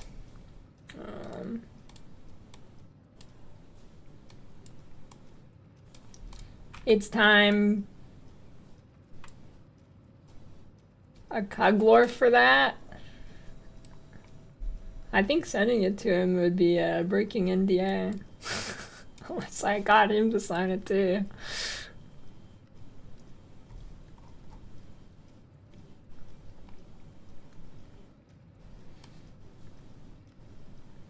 Anyways, exclamation point VPN, it's time for Surfshark. Look at this. Scroll down, you click that, get the free 3 months free. Code Lily VPN at checkout. That's crazy. Log in. Do it. Do it. Exclamation point VPN. It's Surfshark time. You gotta protect yourself against bad actors. Don't want the government to see the weird stuff you're searching. Boom. Surfshark. That's what you need. Public Wi-Fi, protect your data. Protect you from sharks surfing the internet. Evil sharks. Hey, if you live somewhere like Texas where certain content is now blocked, you can get around that. You can also put your VPN location like the Sahara Desert, and then you won't get any ads on YouTube or Twitch. 3 months free with code LilyVPN at checkout. Log in. It's time.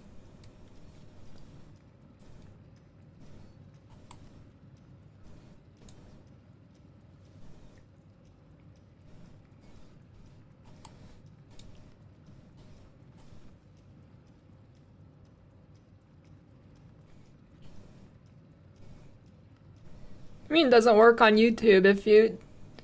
If you put your VPN to some country that doesn't have any ad benefits to have ads there, you won't get ads.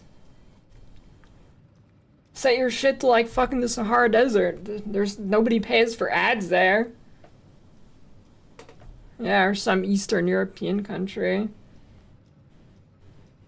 Just use a VPN if you don't want ads. Fuck ad block.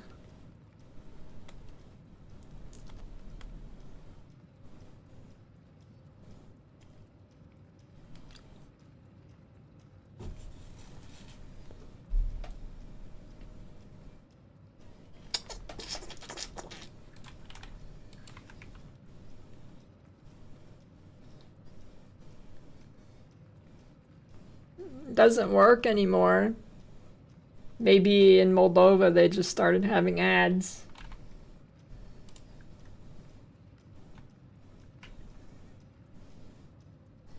Unless they like flagged your account where you really are or something, but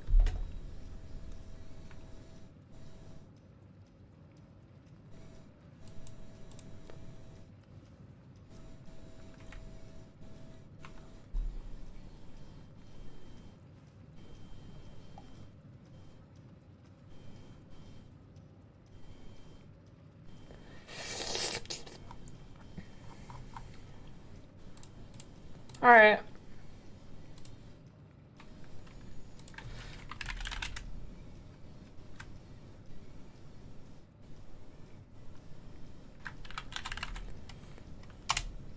League reveal tomorrow.